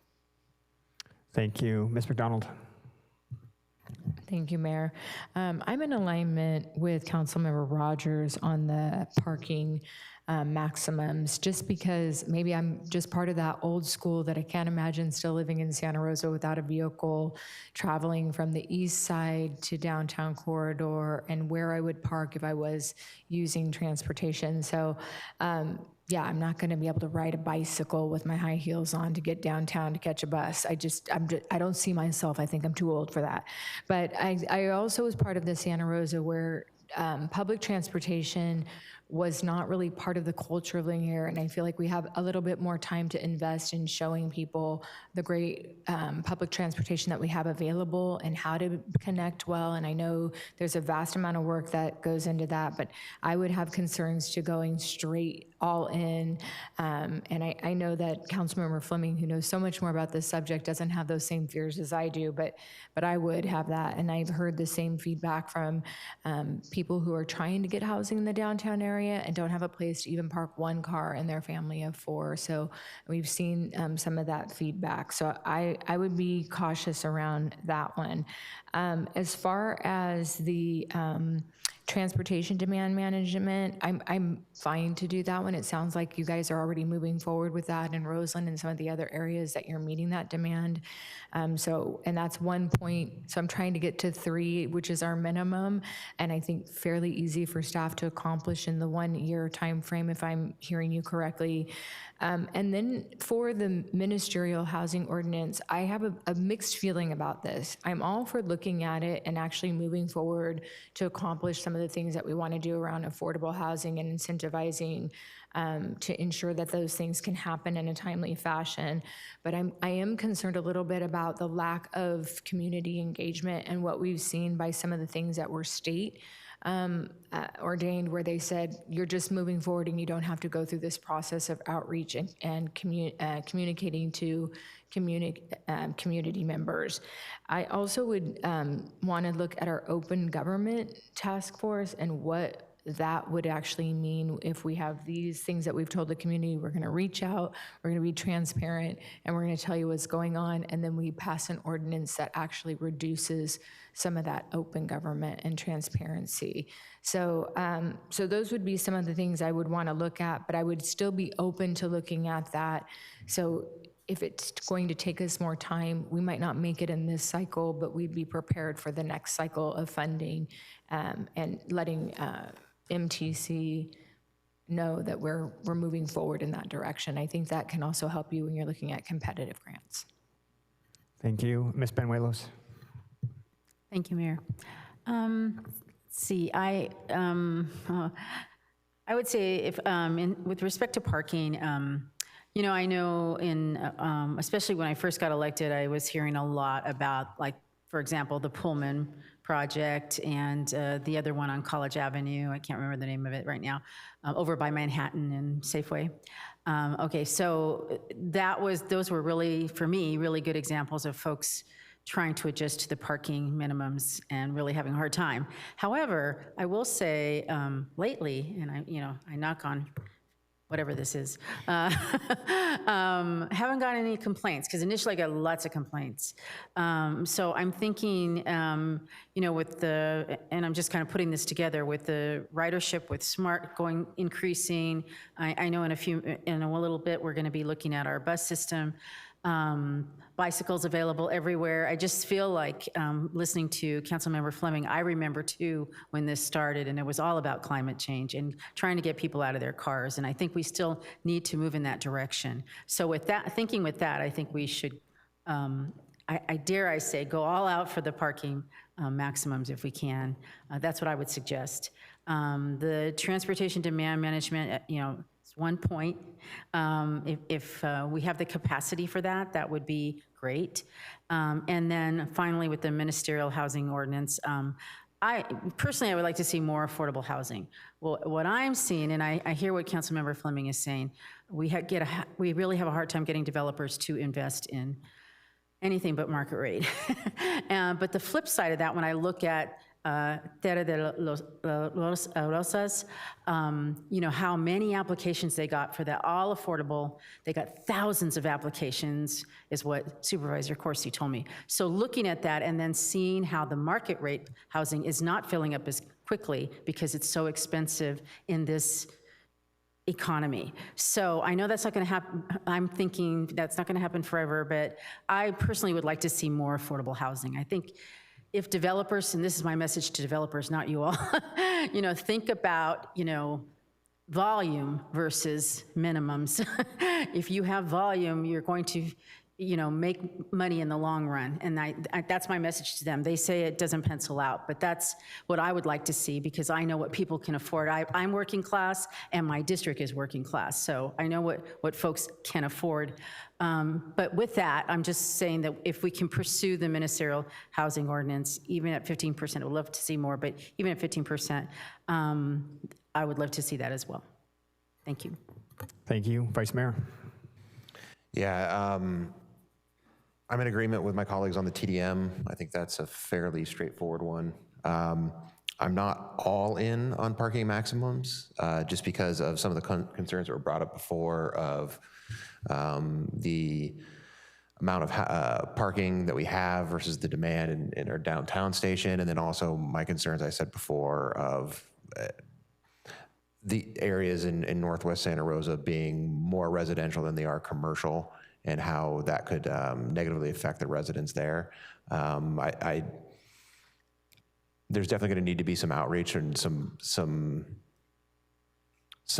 more deliberate and outreach than we're typically used to in order to make those individuals comfortable with going forward with parking maximums when development comes forward. And then I would put, so let's split the difference and say that's the 4 points and not the full 8. All right, if we're using, so that's 5 points, that gets us over the threshold, and then I'd be okay with the ministerial at 15% coming back at some point on its own to have a further discussion. This is a lot of things to discuss at one time. This is a big lift for all of us to shift between these strategies. So I would prioritize those two and then come back with a ministerial control or ministerial ordinance at a later time to further deep dive into it to see what it would mean to our city. Thank you. I don't know that I have anything new to add to what my colleagues just said.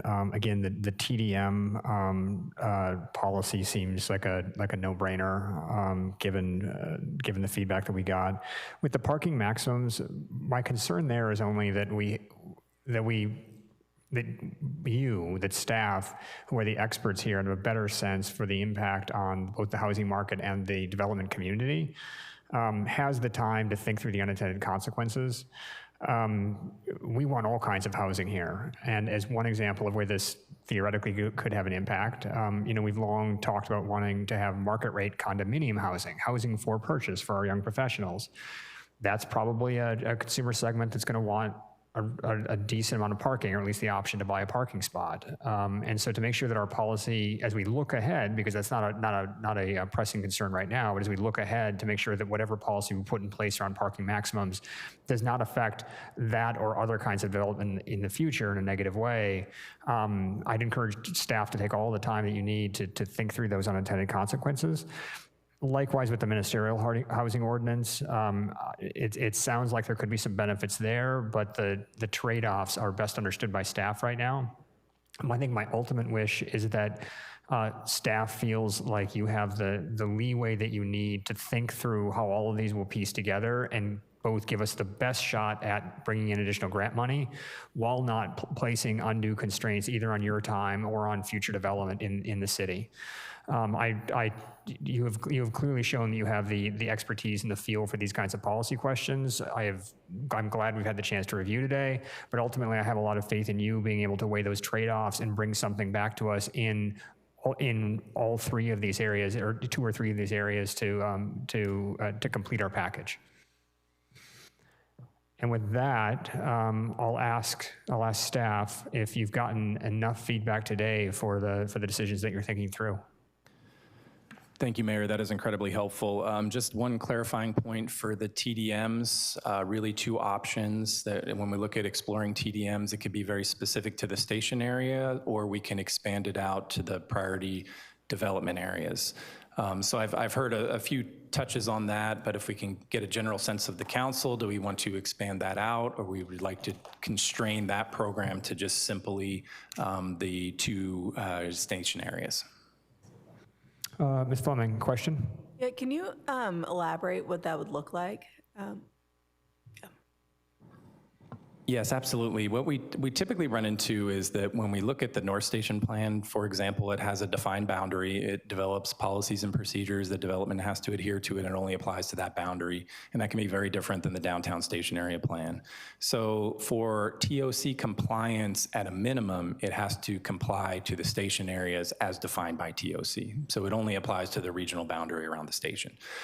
From a climate action standpoint, from basically trying to achieve our greenhouse gas goals, something like this is potentially suitable for expanding outside of that. So when we looked at the PDAs, those are much larger areas where we're essentially taking this program and we're broadening it out to other areas in Santa Rosa where we're focusing on development, and then new development incorporates this. So we think, as Mr. Hennessy mentioned, that it does not trigger a very high cost to the implementation. Oftentimes it is getting credit for things already done, but it puts us in a better position to encourage new development to incorporate what we think is really good for getting those single occupancy vehicle trips out of the mix. So going to the PDAs would expand it out. It would be naturally done with this process, or staff could constrain it into just the North Station and the downtown. Ms. McDonald? Do we get more points for expanding it out? We do not. Just the good part about doing the expansion, and it wouldn't be any heavier of a lift to do it. Dan, you talked earlier about people are already putting in curbs. I mean, we've seen it even of some of these small developments around Santa Rosa. They're putting in curbs, they're putting in gutters, those types of things to make sure that there's pedestrian walking when they're doing development. Are you saying that they already do all of those things, but if we added it to an extended area, they would get more credits by whom? Who do they get the credits from? Right now, they're doing it because of other standards. So right, like the things you just mentioned are part of our street design guidelines, and so they have to update their frontages. Those updated frontages very frequently do provide pedestrian and bicycle facilities for which they would get credit in a program like this. Less frequent, also they're sometimes required to update bus shelters and transit stops, something else that they should get credit for through a program like this. So this is just really an accounting of all of those different methods that are both infrastructure, but also operational in terms of financial incentives for people to do something other than drive their car. So I'm seeing a lot of heads on your side nod yes, that this would be a good thing for us to expand just past the area, the specific plans. The TDM, I think in particular, is just easier for us to manage if it's a citywide thing rather than just in the development areas. I mean, this would be mostly a transportation and public works thing for us to manage. We already do some of this through development review and our impact analysis guidelines. This would just be incorporated in there and formalized in a way that complies with the MTC requirements. But also helps with all of our gas emissions and everything else. Absolutely So, consistent with your yeah, with I would be policy and comfortable everything then expanding it out.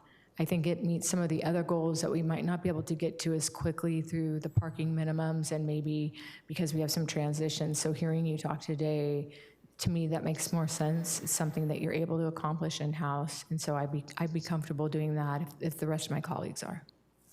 Thank you. Ms. Rogers? Out of the options that were provided, I still agree with all priority development areas. Thank you. Other thoughts? I'll add my own support for that notion as well. Thank you for the clarification. Do you need any other direction or feedback from us?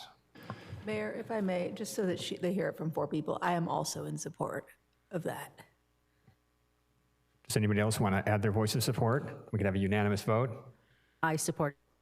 There we go. No, thank you, Mayor. Just to recap, what I'm hearing is general support for a middle ground on parking maximums, TDM, expanding outside of the areas. That's our minimum compliance for TOC. And then what the staff will look at, ministerial housing has been brought up as a conversation for many years. We've explored topics. It is a development incentive. It can be used as a tool to encourage affordable housing. So we will look at an opportunity in a future study session to bring this in as a topic. So we have an opportunity to have more of a detailed conversation and explore some framework and understand how that would potentially move forward in the future. Wonderful. Any other thoughts from council? All right, thank you again. This was a huge amount of work, but it is important to the city. Let's bring in some extra dollars. Thank you. We'll move on then to item 4.2, Santa Rosa City Bus Short Range Transit Plan Update.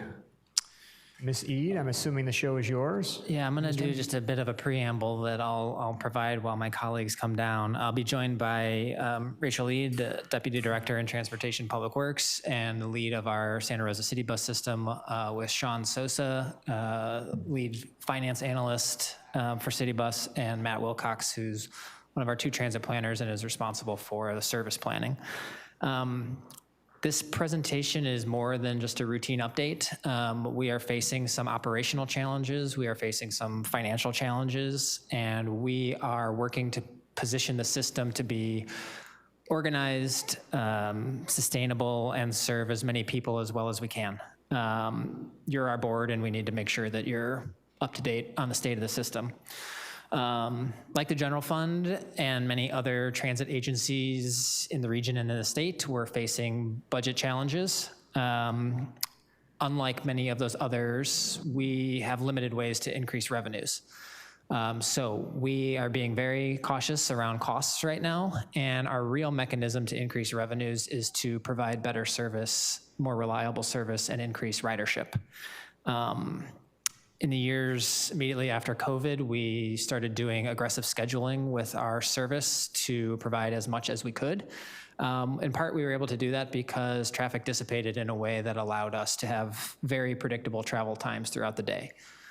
Some of that traffic has returned in new patterns, and frankly, we have also made speeds lower on the streets, and that minute or 2 that I'm very happy to take from private drivers is costing these guys a lot in terms of the cascading effects throughout the day and the tightness of the schedule.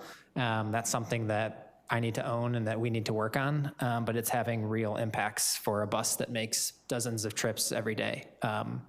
We'll show you a slide later about what a typical bus does in a day and how little wiggle room there is, and affecting that on-time performance and that reliability for riders really does impact the quality of the system. So that's why we're here today. That's why this plan matters. We're gonna share just a little bit about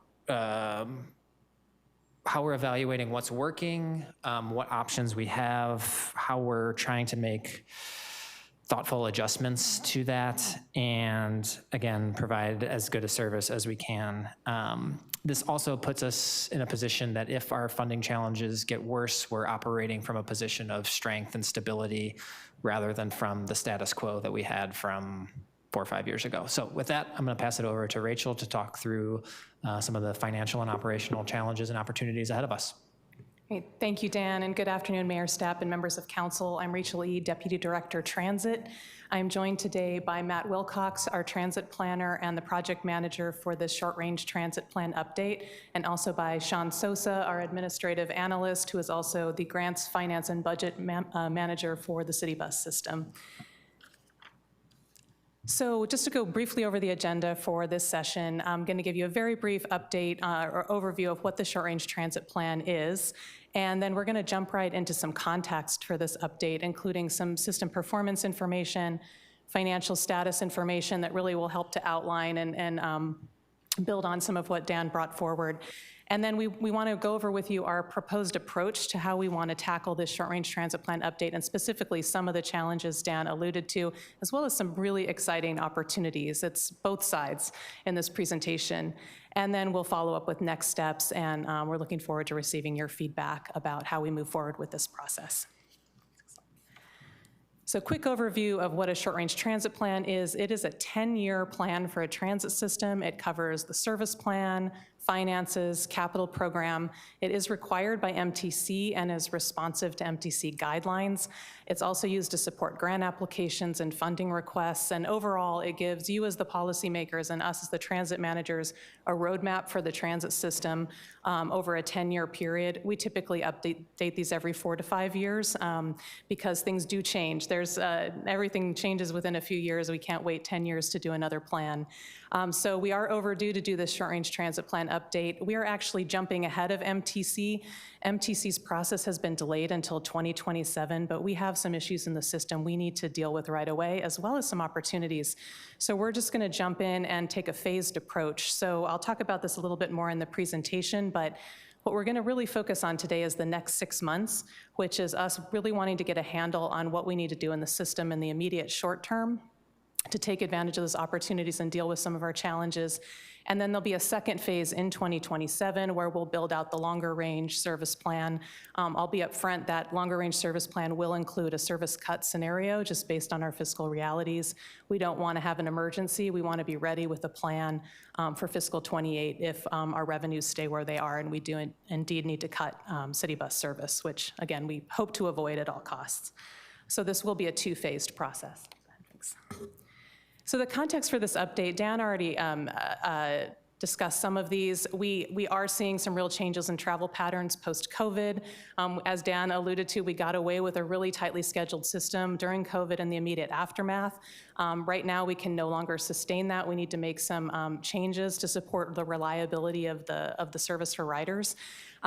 Mascots implementation provides us with a huge opportunity. You're all aware that that system redesign for the regional service went live in April. It's been very successful on the regional network, but now as a local operator, we have a lot of opportunities with that rationalized regional network to reorient our system to connecting people better with SMART in particular as the primary regional operator serving Sonoma County and Santa Rosa. So that's going to be a big part of what we discussed today.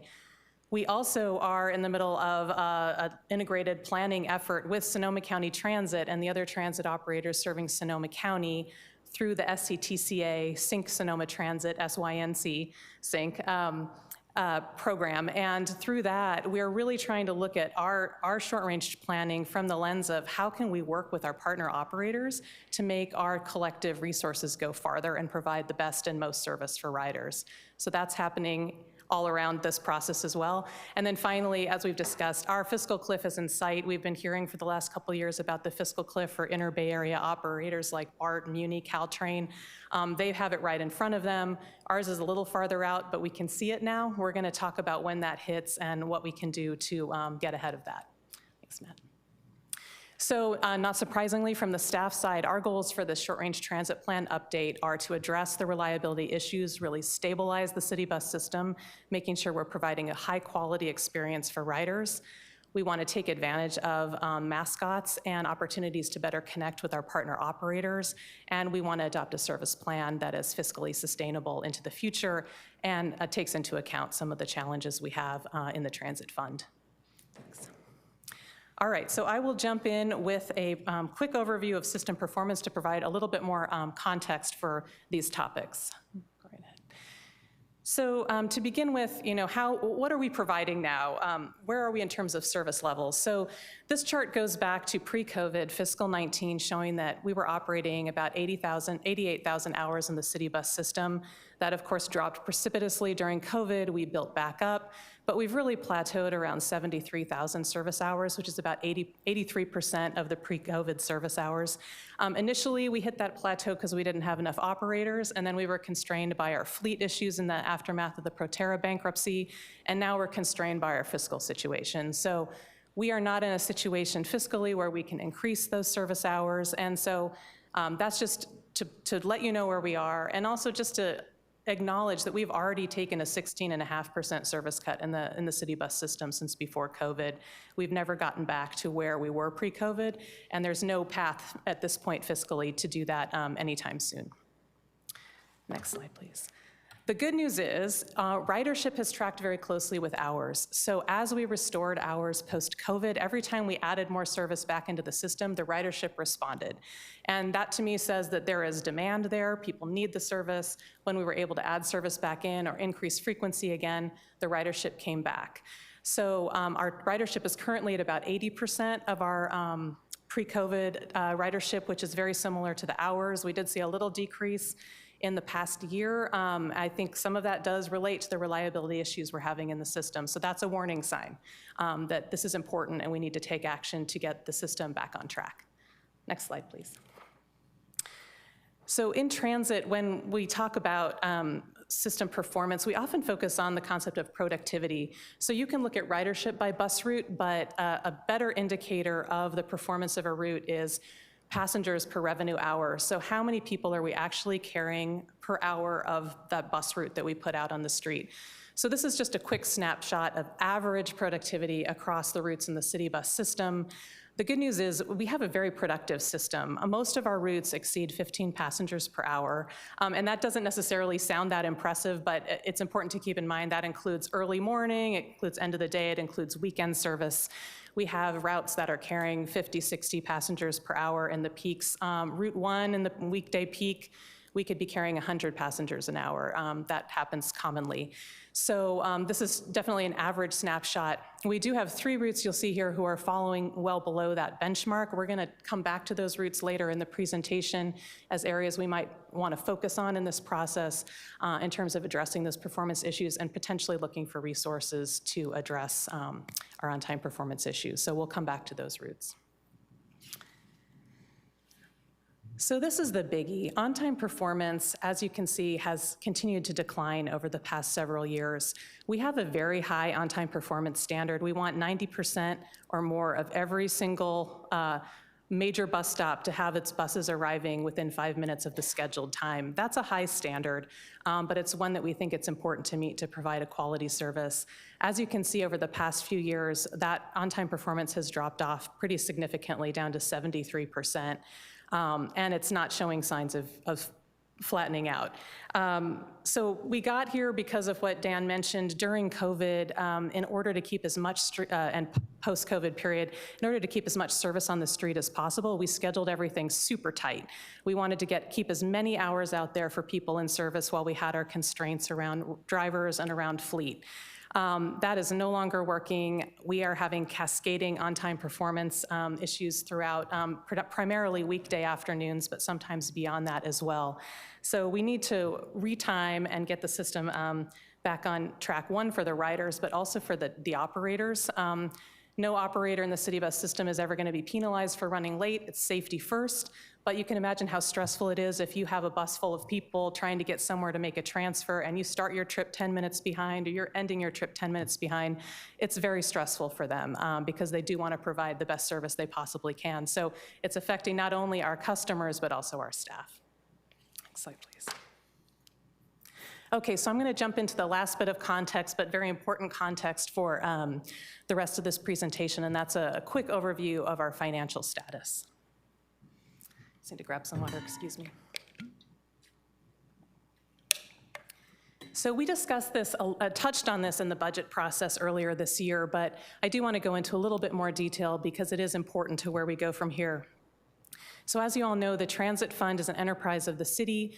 We are primarily supported by federal, state, and local grants. This pie chart gives you a sense of what that makeup looks like for fiscal '27.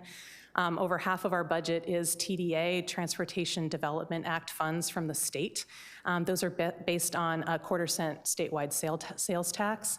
We have federal formula funds in the operating budget. We have Go Sonoma sales tax revenues. We also have state transit assistance, which is a sales tax on diesel fuel. Importantly, in fiscal '27, we're pulling about 8% of our budget from our reserves, which is not something that we want to be doing, but this is the first year that we really expect to dip into our reserves to cover our operating costs. And then less than 10% of our revenue actually comes from rider fares. So it's a very small component of our overall operating budget. And then we do have a general fund contribution of $30,000 a year for the Veterans Free Fare Program. So as you can see, we are heavily reliant on sales tax-based revenue sources. So there are some parallels here with the general fund. Around 70% of our operating budget is based on sales tax. So as sales tax revenues decline or plateau, it really puts the squeeze on our budget. And that's something we've been seeing over the past couple of years, and it's projected to continue much as we see for the general fund. I am going to focus on the next couple slides on State Transportation Development Act funds because it is such a critical part of our funding, and it also operates as our reserve. And I do want to talk with you a little bit about what's projected to happen with our reserve funds over the next few years. How our reserve works, and I'll talk a little bit more on a future slide, is we do have a balance of TDA funds that are held at MTC for us. We have our operating reserve there, and it's also our capital fund. So as we bank funds for bus purchases, facility improvements, it lives in that fund at MTC as our capital fund and operating reserve jointly. So it's a little different than what you would typically see. Next slide, please. Want to touch on how we got here fiscally and some recent revenue and cost impacts. Again, I think there's a lot of parallels with the discussions around the general fund here. We did receive COVID relief funding during the pandemic, which was immensely helpful. We did expend the last of that COVID relief in fiscal '24, so we've been on our own for a couple of years. Like the rest of the city, most of our expenses are related to salaries and benefits for staff. Makes up about 65% of our operating budget. We've seen a 22% increase in those costs over the past 3 years. Also, as you may recall, in fiscal '25, we awarded a new paratransit contract, as has been seen with operators throughout the Bay Area and throughout California. When you bid a new operating contract, whether it's for paratransit or fixed route service, they're coming in 25% higher than the previous contract, and we saw a similar increase in our paratransit costs in fiscal '25. Next, the zero emissions bus transition that we're mandated to do and that we are moving forward with council's support has been much more expensive than expected. I think entering this process, the thought throughout the state, including with the Air Resources Board and their innovative clean transit rule, was that costs would start to come down for vehicles as more agencies adopted this new technology. That has not, in fact, transpired. Costs for vehicles, costs for charging infrastructure, facilities, equipment continue to go up. So that is something we're also absorbing, not only within our capital fund, but also to some extent within our operating budget. And then finally, at the end of the day, the transit operating grants we rely on are just not keeping up with all of these costs. As we know, sales tax revenue in general are not keeping up with public agency costs. And in terms of TDA specifically, if you look back since 2000, in real terms, there's been a 16% drop in the value of every TDA dollar. So the purchasing power of TDA has just gotten less and less over the past 25 years. So touching on our reserves is the last piece of the puzzle here. As I mentioned, our transit reserves are TDA dollars held at MTC. We do maintain a 15% operating reserve. We also have a capital fund that we bank over time for projects like bus buys. If we go out and buy a bus, every bus is about $1.4 million at this point. So it takes quite a bit of banking to get to a 4 to 6 bus purchase. We are experiencing a lot of pressures on those reserves right now. We're beginning to budget reserves for operations starting in fiscal 27. We're seeing that continuing in future years if revenue trends do not change. And then we are no longer banking money for that capital fund starting this year and to some extent last year. So that is something that we're going to have to deal with in the future, because then money is going to dry up to be able to do the capital projects that we need to do. Next slide, please. So this chart is an attempt to capture all of this in one place. So what this chart shows is the blue line shows our annual expenses, actuals up through fiscal 25, and estimates or projections beyond fiscal 25 through fiscal 31. This is a pretty conservative, but not super conservative estimate of those expenses. The green area represents our current reserve, how much money we have in our reserve at MTC. The hatched area represents where our reserve should be in the out years if we were not drawing down funds for operating and if we were appropriately banking funds for capital purchases. So you'll see starting in fiscal 26, fiscal 27, we're beginning to deviate from where our reserve really truly should be if we are in an ideal scenario of fiscal sustainability. We begin drawing it down. We have a little bit of bump up in fiscal 27 because we will be returning some capital funds to our MTC fund through a rolling process that we use for our capital money. But then as we continue to draw down those resources without restoring them, by fiscal 30, end of year fiscal 30, we would anticipate running out of reserves. We would still have the funding coming in to operate the system, but we wouldn't have anything left in terms of an operating reserve or capital fund. There are a number of things that can alter this trajectory, but this is our best attempt to say, based on where revenues are right now and where they're expected to be, and based on where our costs are going, this is a likely scenario for us. So it's something we need to, address head on in the next few years, so we don't get to this point. Okay, so with that, we're moving on to the proposed service planning approach to take all this into account. So shifting gears a bit, I want to start at a very high level. When we do these planning exercises, one of the key tensions we experience in transit planning is the trade-off between focusing on coverage of the transit system or emphasizing productivity of the transit system in terms of getting the most ridership, the most people on the bus for every hour of service we put out there. If we were a completely coverage-oriented system, we would have bus routes all over the city, which we do, but a lot of one-way loops to maximize coverage. There would be a distribution of service throughout the city, low frequency, but it would be easy to get a bus from pretty much anywhere in the city.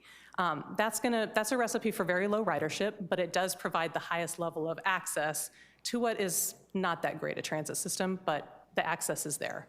If we were 100% focused on productivity, we would just be focused in the main corridors where we have a lot of trip destinations and a lot of density. We'd be putting all the buses on those corridors. We'd have very frequent service. We would get high ridership on those corridors, but we'd be leaving out a lot of people. So there'd be many people in the city who would not be able to easily get to a bus route to take their trips. So city bus is somewhere in the middle of these two. And 10 years ago when we did our system redesign, we moved from a system that really leaned predominantly towards coverage, more towards one that leaned a bit more towards productivity, but we still are trying to balance the two. I still think that is the right place for the city bus system because we are trying to meet two goals. We want to boost ridership, we want to have strong ridership in those main corridors, but we don't want to leave too many people behind. We want to provide at least basic transit access to as much of the city as we can. But we wanted to put this slide up just to illustrate that when we're in a resource-constrained situation like we are now, this trade-off from a policy standpoint and from what we're going to be looking to you as the council for, this policy trade-off really comes into play. It becomes the central issue. What are we trying to emphasize in the transit system? And it's really going to be at the heart of this current exercise we're embarking on. And then just one more slide about transit service design. We haven't talked about this in a long time, but we do have City Council adopted transit service design guidelines. So very quickly, these are guidelines that council adopted several years ago to guide our planning to ensure we're providing the highest quality service we can. And so they are really briefly trying to maintain frequency in the transit system. We all recognize as transit riders or potential transit riders, frequency is key to the experience. It allows you to make transfers. It allows the bus to be a time competitive with the car. It allows for your whole day to work out a lot better if you're not having to wait for an hour for a bus.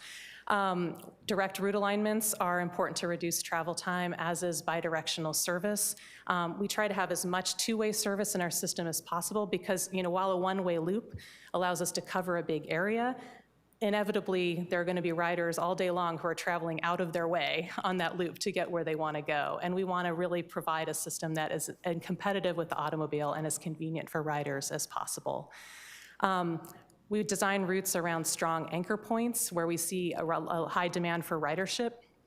And it's best for the riders when we do that.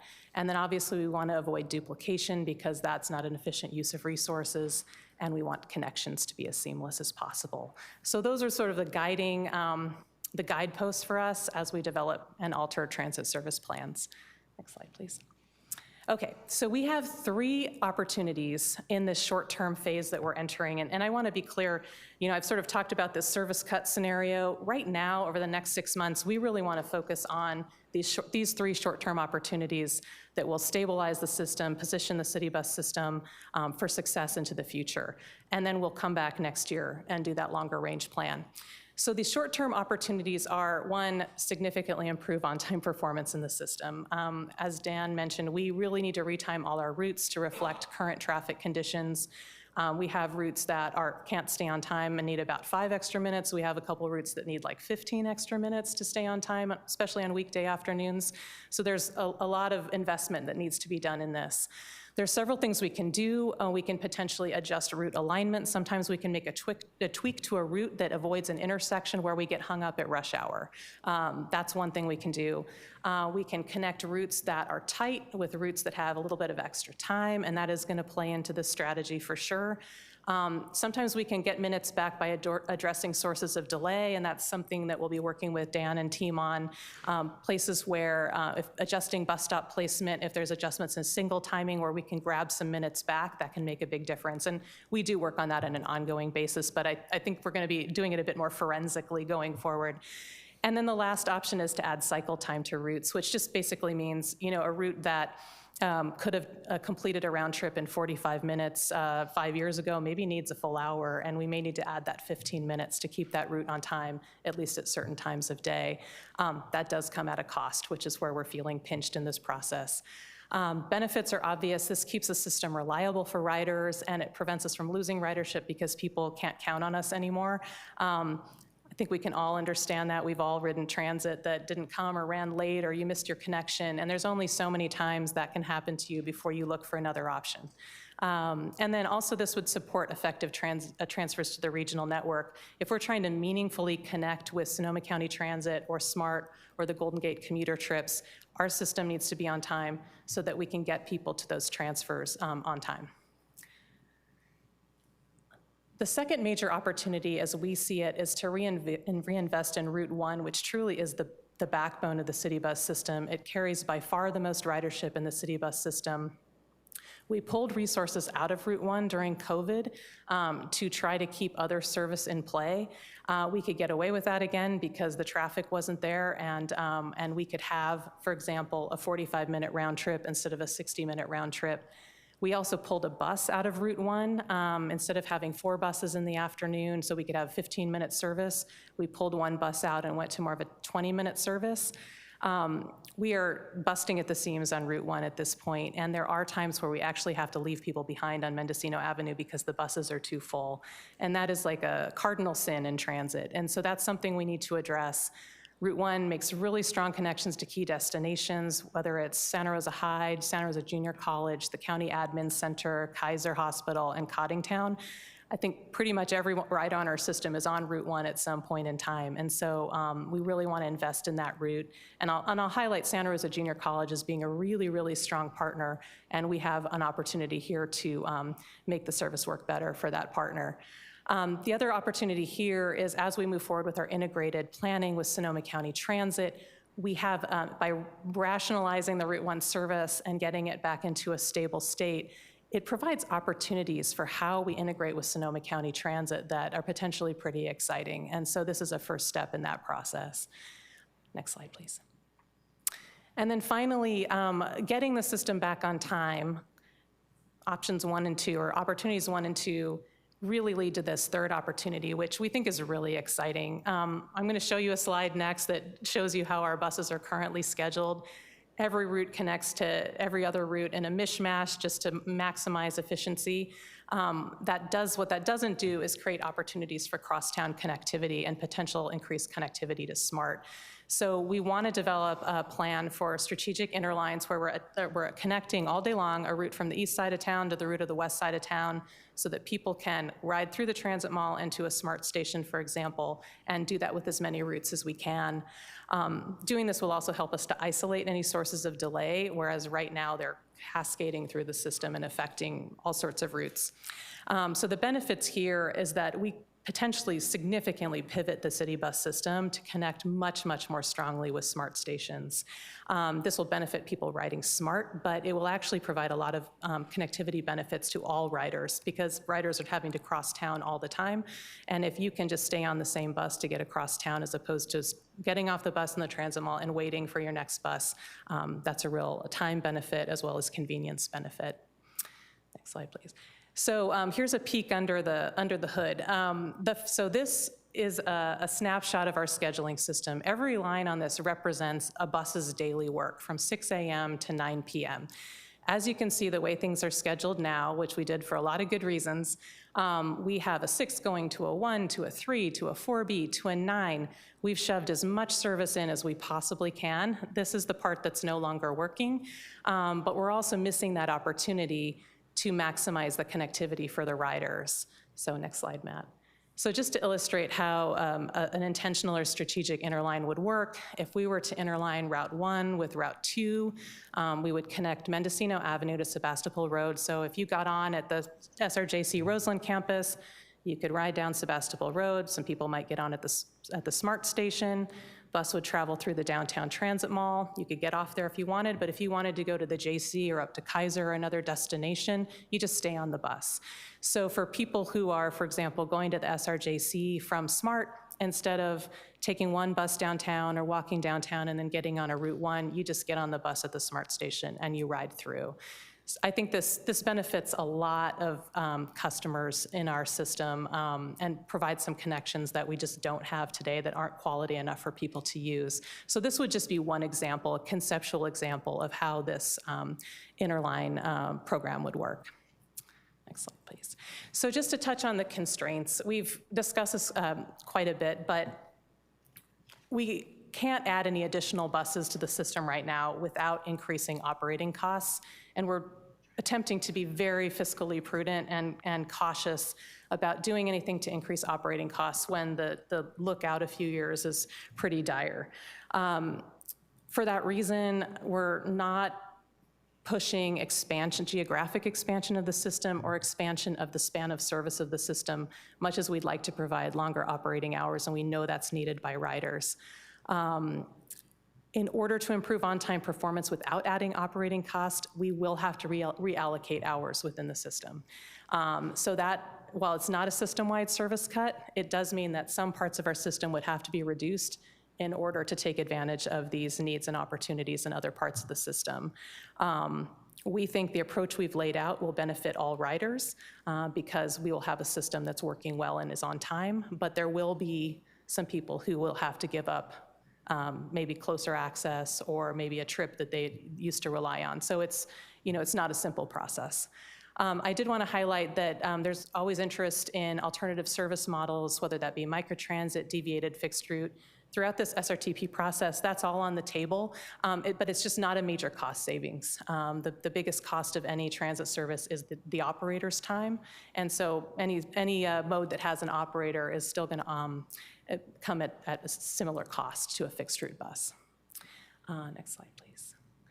So I wanted to get back to the 3 routes that we pointed out in the productivity slide. because in transit, the best practice when you're in a situation like this, you look at the places in your system that have the lowest productivity and you say, how can we improve this productivity, or is there a better use for these resources? And so we are not proposing specific changes to any routes today, but we do want to make you aware and make the public aware that there are those 3 routes that we're going to look at first. May not be the only routes we look at, but they are a place we feel responsible for looking to see if there's a better way to allocate resources. So the first is the Route 10, the North City Connector, which travels between the downtown transit mall in Cottingtown via Cleveland, and then continues on up through Coffey Park, across Hopper, and up to Round Barn. The northern part of this route, operates really well, has high ridership, relatively high ridership. The southern segment between the downtown and Cottingtown has a lot less ridership. And so that's an area we want to look at, understand if riders have other options, because there are other routes that are near that segment of Route 10. But that is an area we'd like to look at to see if those hours could potentially be reprogrammed to help with some of these other issues in the system. Next slide, please, Matt. The second route is the Oakmont Deviated Fixed Route Service. This one is a little special because it is not a fixed route service. It is a deviated fixed route service where riders can call and have the bus come to their door. The service also provides daily shopping trips out to some of the local shopping centers for Oakmont residents. 2 things are happening. One, ridership has really, really declined on this service over the past several years by like 74%. It's a pretty significant extent. Our longtime partner in funding this service, the Oakmont Village Association, has reached out to us and said they are interested in potentially considering other options for their investment. And that could be looking at a different type of transportation service, or contracting directly with another service, or using those resources for other needs in the community. So we are in a conversation with the OVA regarding this service and what could evolve in terms of the Oakmont service. Oakmont is served by Sonoma County Transit Route 30, which does deviate through Oakmont going between Sonoma and downtown Santa Rosa.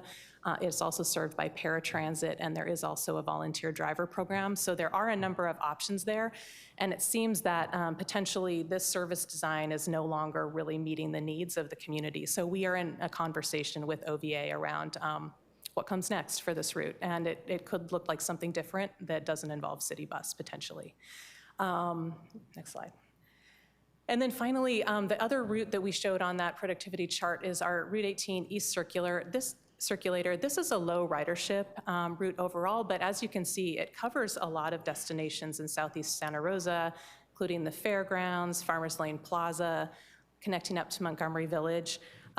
This route has always been lower ridership. It continues to be lower ridership. Most of the boardings, aside from Montgomery Village and the Transit Mall, happen right at the area around Farmers Lane Plaza, the Bennett Valley, Farmers Lane, Neotomis area, including a handful of folks at the Vintage Bennett Valley Senior Housing every day.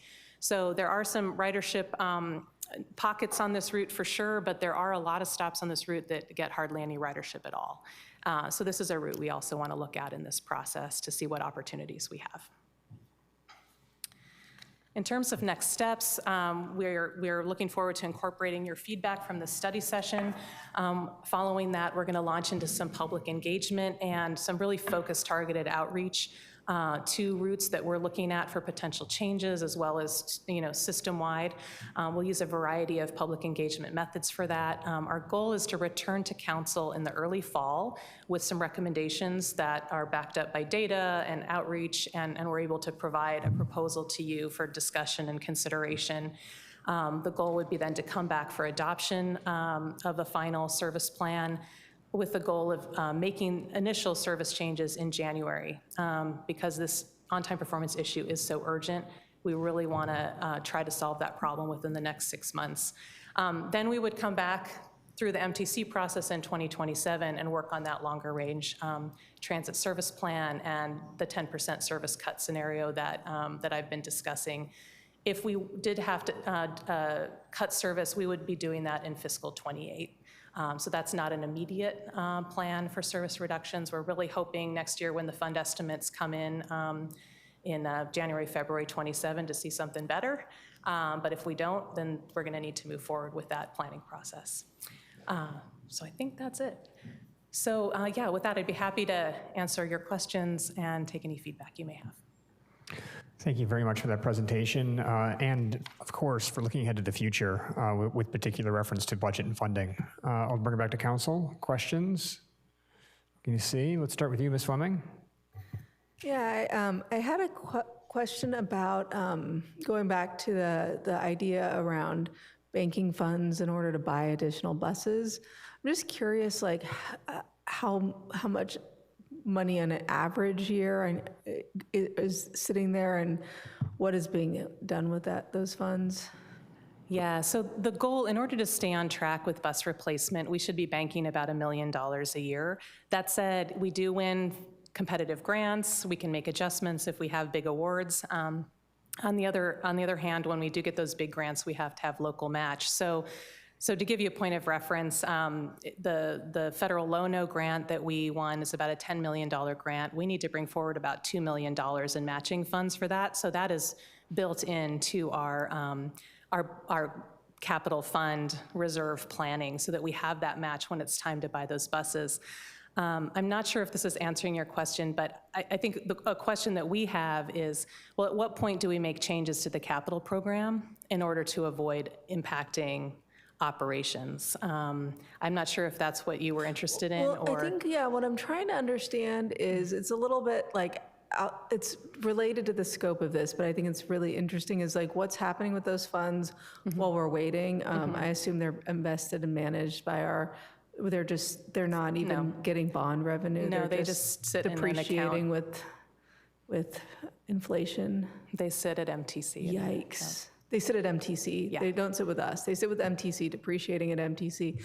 Oh, that's really, I did not know that. That's fascinating. My next question, if we had them, would have been, do transit managers talk about pooling funds, like similarly to how we would do parks or art projects to just get dollars out the door so that there's buses somewhere, and, but that'll be a question that I'll ask at MTC, how they're investing and managing those funds so we don't experience too much depreciation. And then I would just ask, this conversation in my mind seems so relevant to the last one we just had about parking maximums. Like, I think that it's incumbent upon the council to invest both in strategy and finance to make the system workable so that we can then justify our parking changes going forward. And the work that you're doing is really essential to that. So thank you. Thank you. Thank you. Ms. Banuelos? Thank you, Mayor. Thank you for the presentation.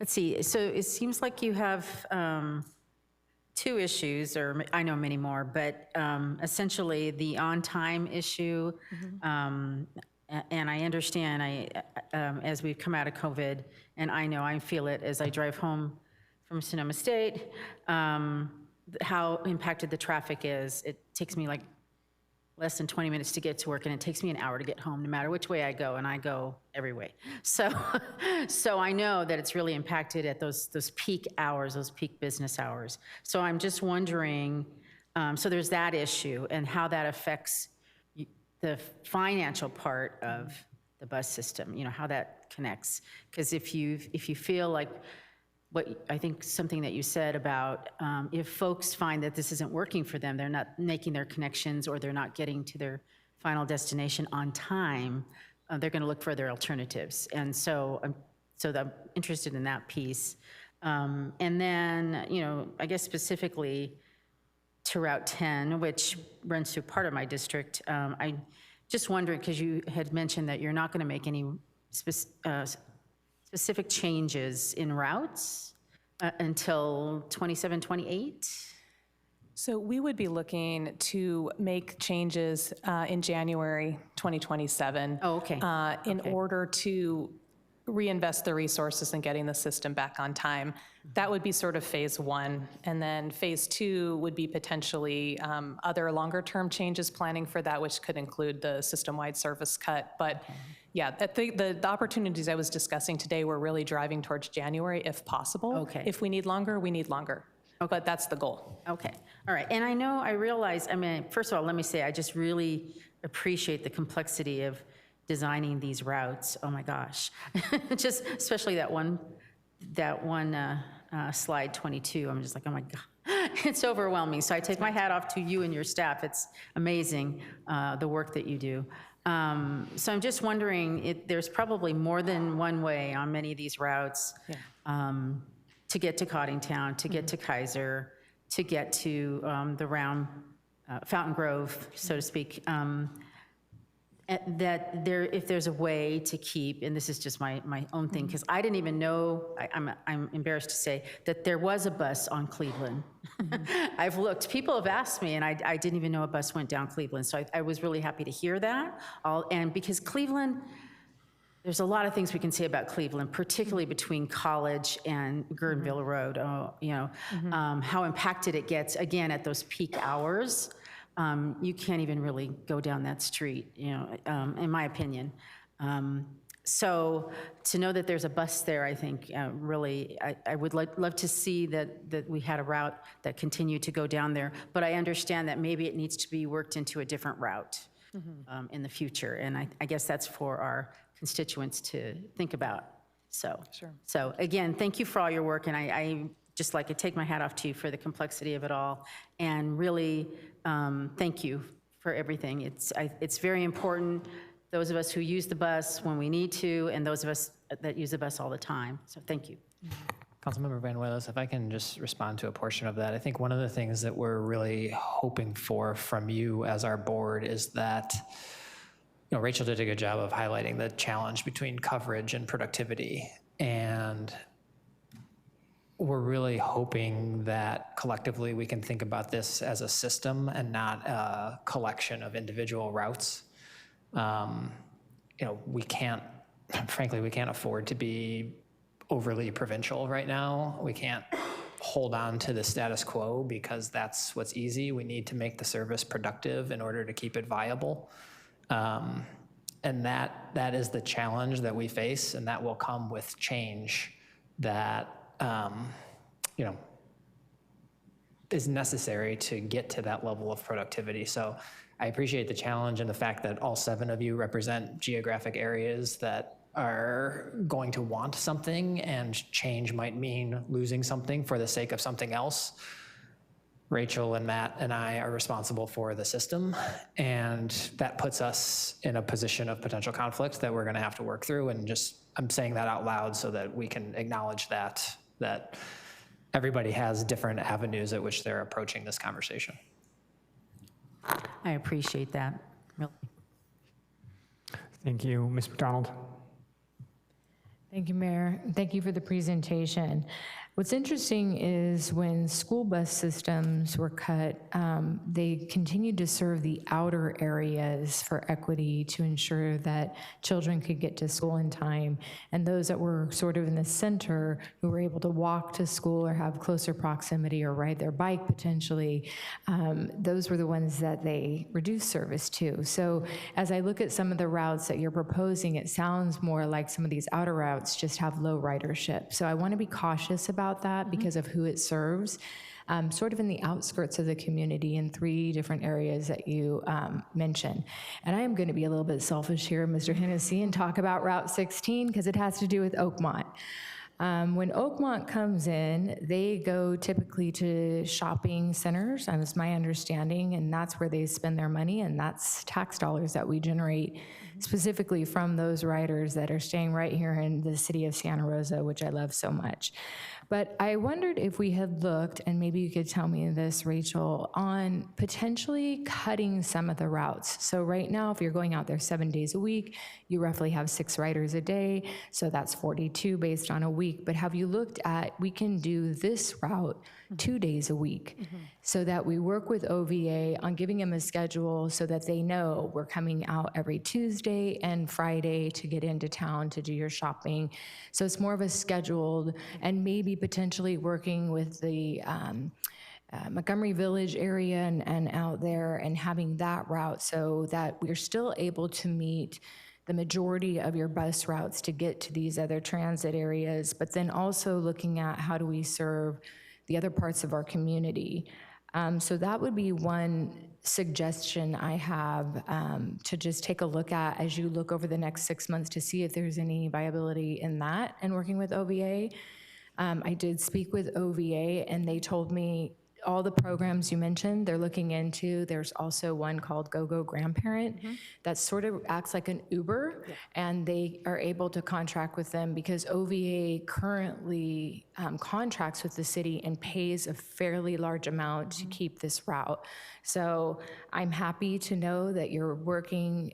I talked to Cristal Antone, who is their executive director. No one will be left behind in Oakmont. They have a great volunteer program. But I would like us to look at our part to know that the general fund's contributing, I think you said about $30,000 a year towards our transit.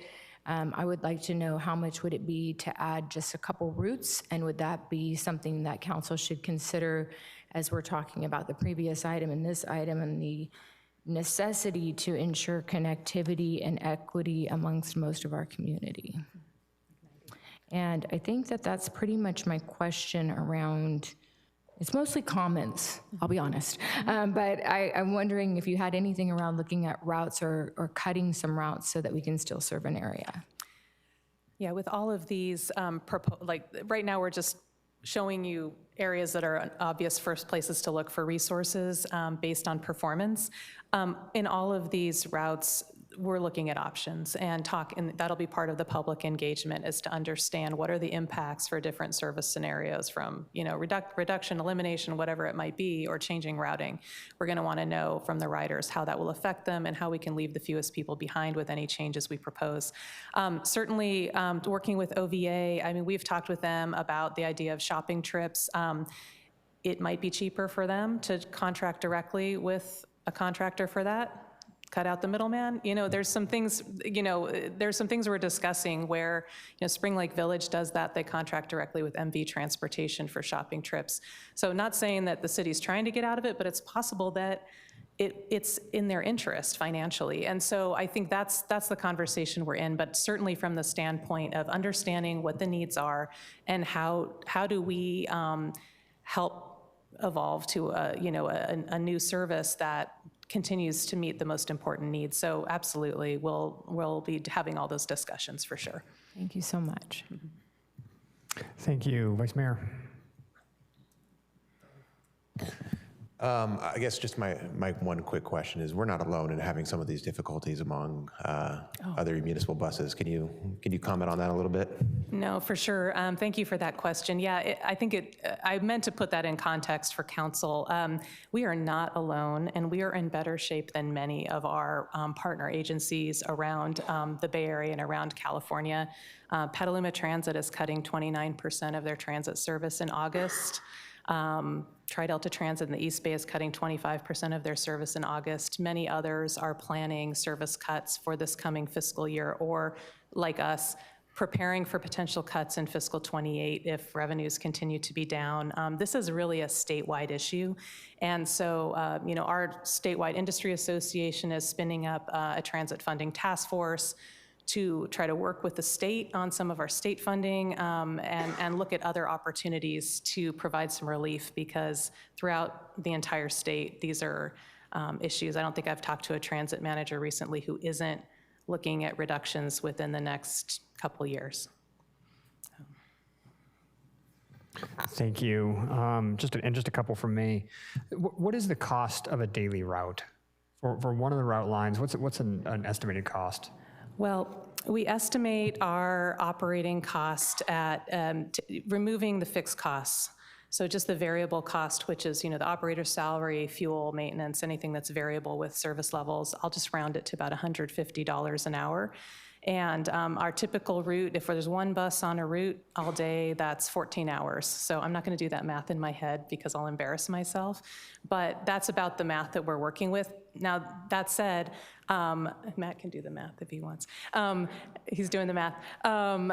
That said, some routes have 2 buses on them. If there's 30-minute service on a route that takes an hour to complete, that's 2 buses that we need all day long. So you multiply that $150 times 14 hours times 2. So the more frequent the service, obviously, the more buses, the more cost. So it really depends on the level of service on that bus route. So. Thank you for that. And I just wanted to signal my support for your idea that we shake up the status quo a little bit. When I first opened this item, when the packet came out, I was crossing my fingers that Route 8 wouldn't be on there. I love our Route 8, and I'm glad they were staying above our goal line. But I do like your approach to maximizing both convenience and accessibility. And so even though one of the lines is in my district, I wholeheartedly support the idea that we figure out how we can re-wrangle the line. And I guess I'll save the rest of my thoughts for my comments. Any other questions from council? Ms. Fleming? Yeah, I was just wondering if you could put up the slide that you had one more time that shows the adjustments to the lines. Which one? I'm sorry. I stepped out for a moment, and just as you were talking about adjustments to the lines, and I'm wondering if you have that slide or a slide that shows the proposed adjustments, or if we're not there yet. I think that's still under discussion. Okay. I just wanted to make sure I didn't miss it. Correct. All right, thanks. Is that? I think we're good. Yeah, there's more fact finding. They'll come back in the future. Any other questions from council? All right, let's open up the public comment. Let me see if I can do this correctly this time, because we're going to do both in-person and Zoom comment. So if you are in the council chambers, make your way to the speaker podium. And if you are online on Zoom, raise your hand or dial *9 by phone to indicate you'd like to speak. We're going to start with in-chamber questions, then we'll go online. Fred, why don't we start with you? Thank you. I'm going to get up here and flap my jaw a little bit since I've only had 2 minutes for 2.5 hours. I moved to Tucson when I was 20 years old, and my whole life, bus ridership and service has been an intractable public policy conflict. And so I don't envy the staff report here, because I've seen this same thing for years and years. And so that's kind of the let's make the best of a bad situation department here with what Santa Rosa is doing. And so in big sprawling western cities with people who are used to having cars, the United States with individual prerogative, when I got to Tucson, I swore I would never take the bus again. It was so bad, and I had to wait around. And so, but then I moved to Chicago, and it was great, and I had a 3-year unbroken chain of CTA passes.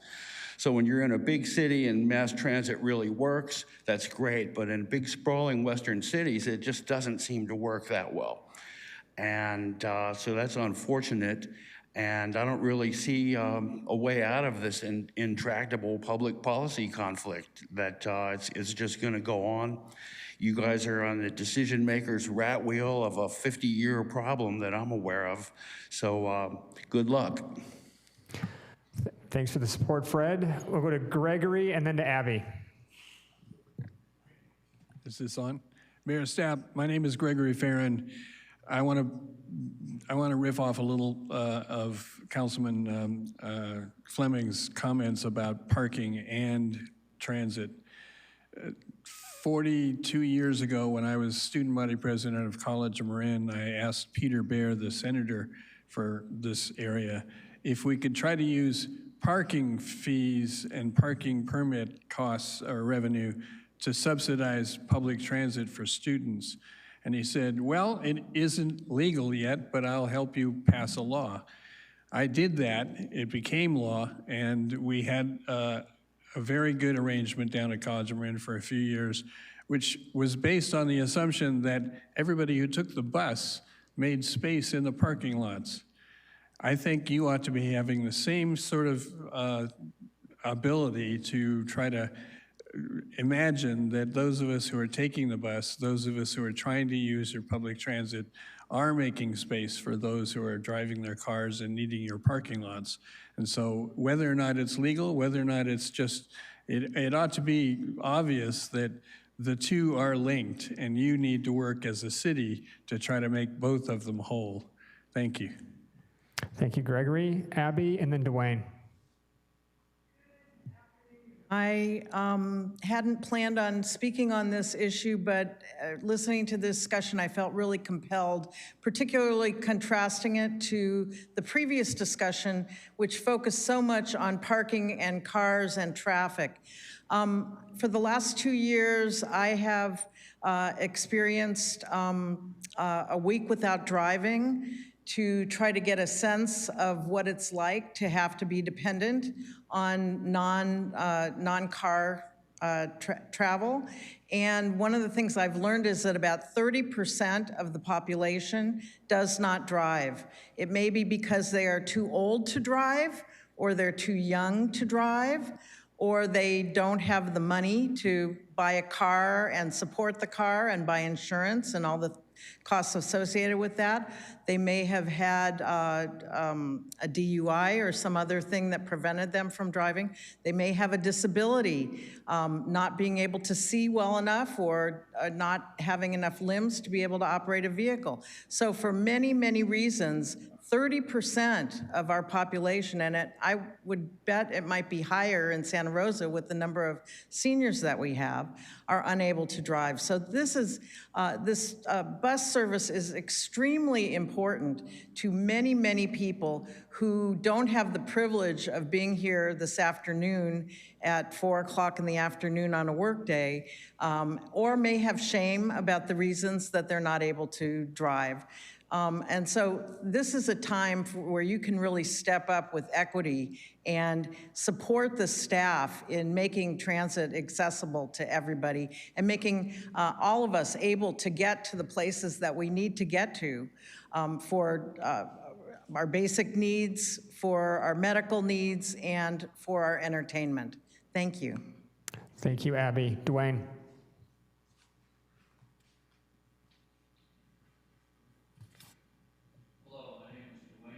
I'm from Roseland. Almost 20 years ago, I was a part of the Roseland Community-Based Transit Plan that was funded. And one of the things that happens, you rarely ask the bus riders. Everything that goes down here is pretty much about what staff says, and then occasionally someone who rides the bus will get a chance to tell you about. So I ride bus 12, I ride bus 1. I definitely want you to keep them going. I ride bus 2 and B2B. The whole approach could actually get more federal support by pointing out that Title VI of the federal government acts require you to have equity, require you to do some positive stuff. Ms. McDonald's idea about having separate days for Oakmont, cutting back on services in certain places where the seniors don't have to perhaps use it every day like a worker might or a student might. So then the key word from Mr. Hennessy was productive. We have to make this productive. So one of the things to do is constantly look for other people's money. That's what it's about. Get that funding from the state, get that funding from the federal government, and find ways to work with homeowners associations, guarantee certain routes at certain times. Also, you can cut the size of the buses. You can use smaller buses on less used routes. Then you can also do something called wait a minute. And you think, what? Wait a minute? We're in a hurry. Well, actually, have the drivers at the transit route transfer points, such as the west side and the south side, actually wait there for a minute to catch all the riders. Thank you. Thank you, Dwayne. Is anybody else in council chambers interested in speaking? Seeing none, we'll go online. Lauren, does anybody online have their hand raised? No, Mayor, no brave souls. All right, then we will close public comment. Bring it back to council for final comments. Mr. Rogers. Thank you, Mayor. I have the utmost confidence in your staff and what you've done thus far. So I will say that I am okay with productivity. I think that it's very important that when we do something, we try to do it well instead of doing a lot and not doing it well. But I do realize that people rely on public transportation, and right now that's not necessarily our strong point. So I would like to get it so it is our strong point.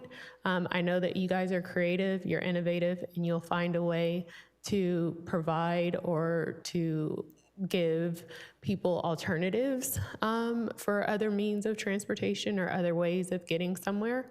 I would just ask that if we do have to cut lines, that we do so in a manner where people have time and the opportunity to find alternative routes to get to where they need to go, because Mr. DeWitt is right. Some people use it to go shopping, but there are people that use it to feed their families and to really support themselves to get back and forth to work. So thank you. Thank you, Ms. Fleming. Yeah, thank you. I support your approach to this. I think it's really well thought out, and I would just add to that that in this process, that if it comes to the unfortunate point of having to cut service, that we not just keep in mind transit-dependent folks, but we also try to maintain and upgrade services for choice riders in such a way that preserves interest and confidence in the system, and so that in the long range, the council can achieve our goals around reducing vehicle miles traveled and meeting our climate change goals. I think that bringing in folks who have a choice is really essential, whether it has to do with housing or transit or any other kind of shared infrastructure. We need people who have a choice to want to put their tax dollars behind something as well. I think that's essential to upgrading and more popularizing the system. Thank you, Ms. McDonald. Thank you again for the presentation. Something I didn't mention, but I know I spoke to you about it, Rachel, was to work with the county on their bus routes. I know Route 30, as you suggested, goes into Oakmont, but if that is potentially something that we're looking to either reduce or far reduce, that we work with the county on doing maybe some additional stops in Oakmont, so that they can make sure that they are able to use that to the maximum, and reaching out to our supervisors to see if they have plans on those outer liars to be able to pull them onto their transportation system. Again, I appreciate the work you're doing right now with OVA before there's a cut, to make sure, as Councilmember Fleming and Councilmember Rogers said, that we have a plan in place prior to making any changes warranted for those. But I still will always make sure I'm putting in a plug for what I consider as a vulnerable part of our community, that when they do come in and do shopping, it's not just for shoes, but it's for food and for the essentials of everyday living. And so I want to make sure that that's always considered from all the members of our community. But thanks for bringing it to us early so that there's time to have community discussions. I appreciate that. Thank you. Mr. Okrepke. Thank you. Thank you for the presentation. So I don't think I have to be going out on a limb when I say, if you look at slide 22 and the behind the curtain of scheduling, that you know more about this than I do. So much like my colleague, Ms. Rogers, I have full confidence. I actually went on a ride along with Ms. Rogers on the bus system not too long ago. I have full confidence in your analysis of this. However, I will take my privilege to pitch Route 10. I just want to point out that its furthest north point is 2 miles away from a SMART station, and we have not a single linear foot of SMART path in that entire area. No fault of SMART and all the issues that have gone on.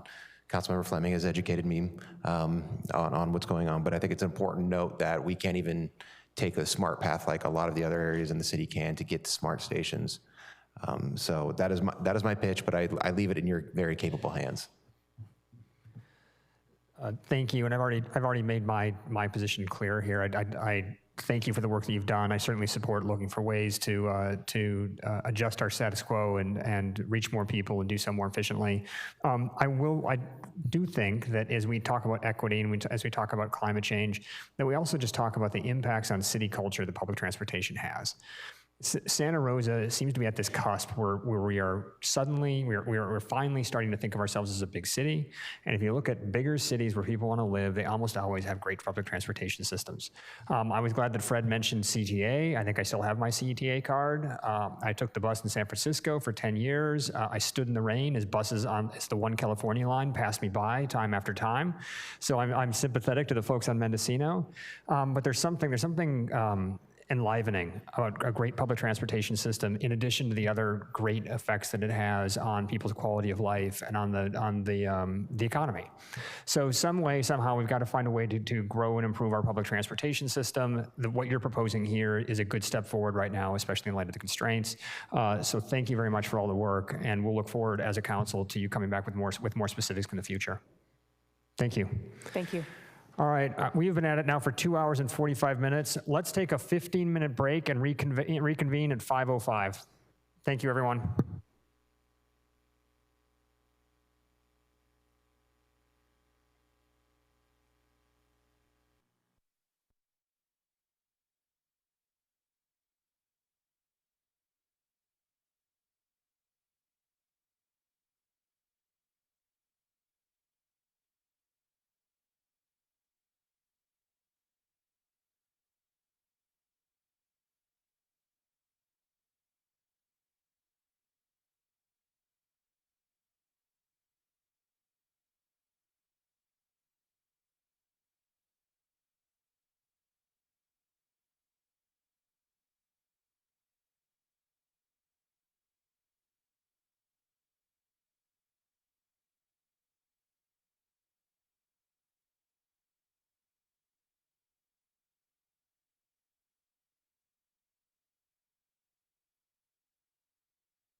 Thank you for your patience, everyone. The time is 5:06, and we will reconvene into open session. Madam City Clerk, would you please call the roll?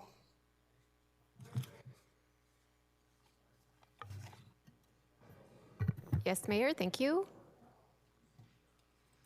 Councilmember Rogers? Councilmember McDonald? Here. Councilmember Fleming? Here.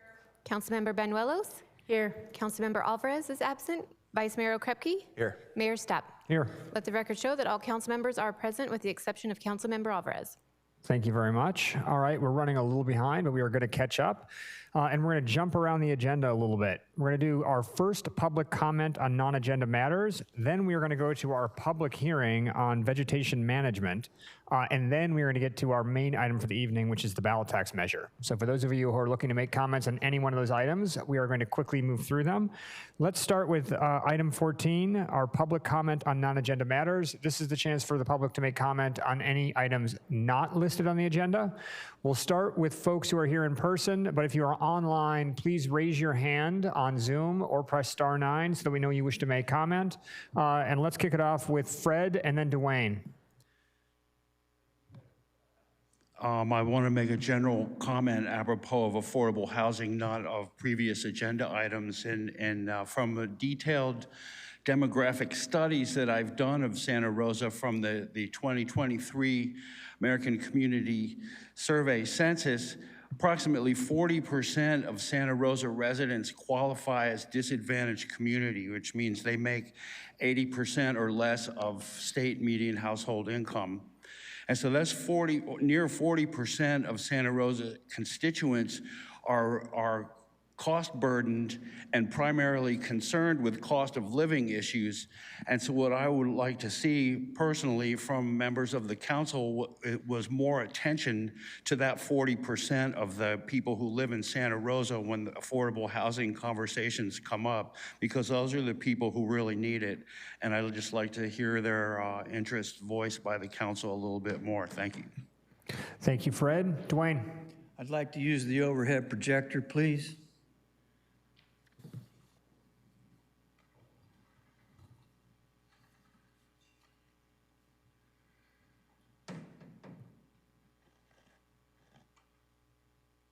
All right. Hello, you ready? Kickoff. My name is Dwayne DeWitt. I'm from Roseland. I have before you on this overhead a document from the approved Urban Stormwater Management Plan for the City of Santa Rosa. It calls out Roseland Creek.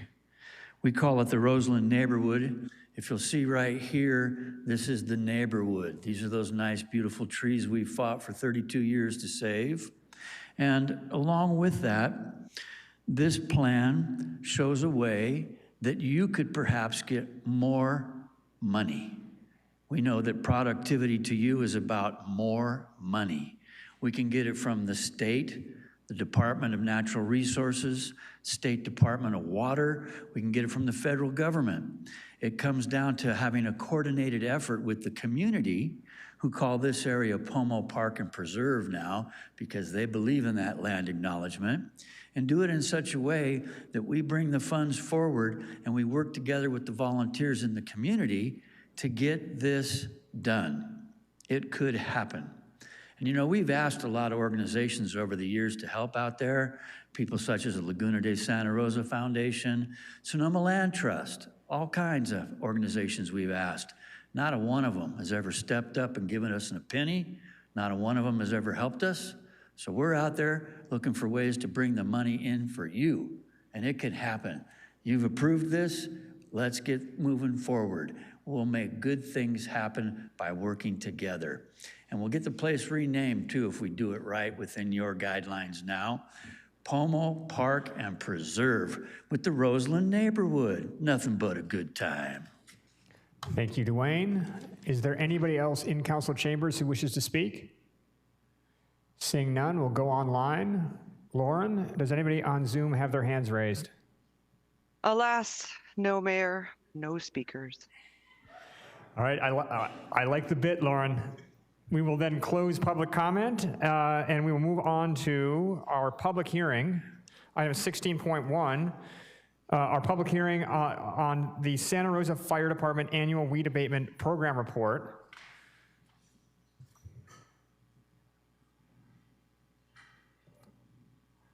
Thank you, gentlemen. Welcome.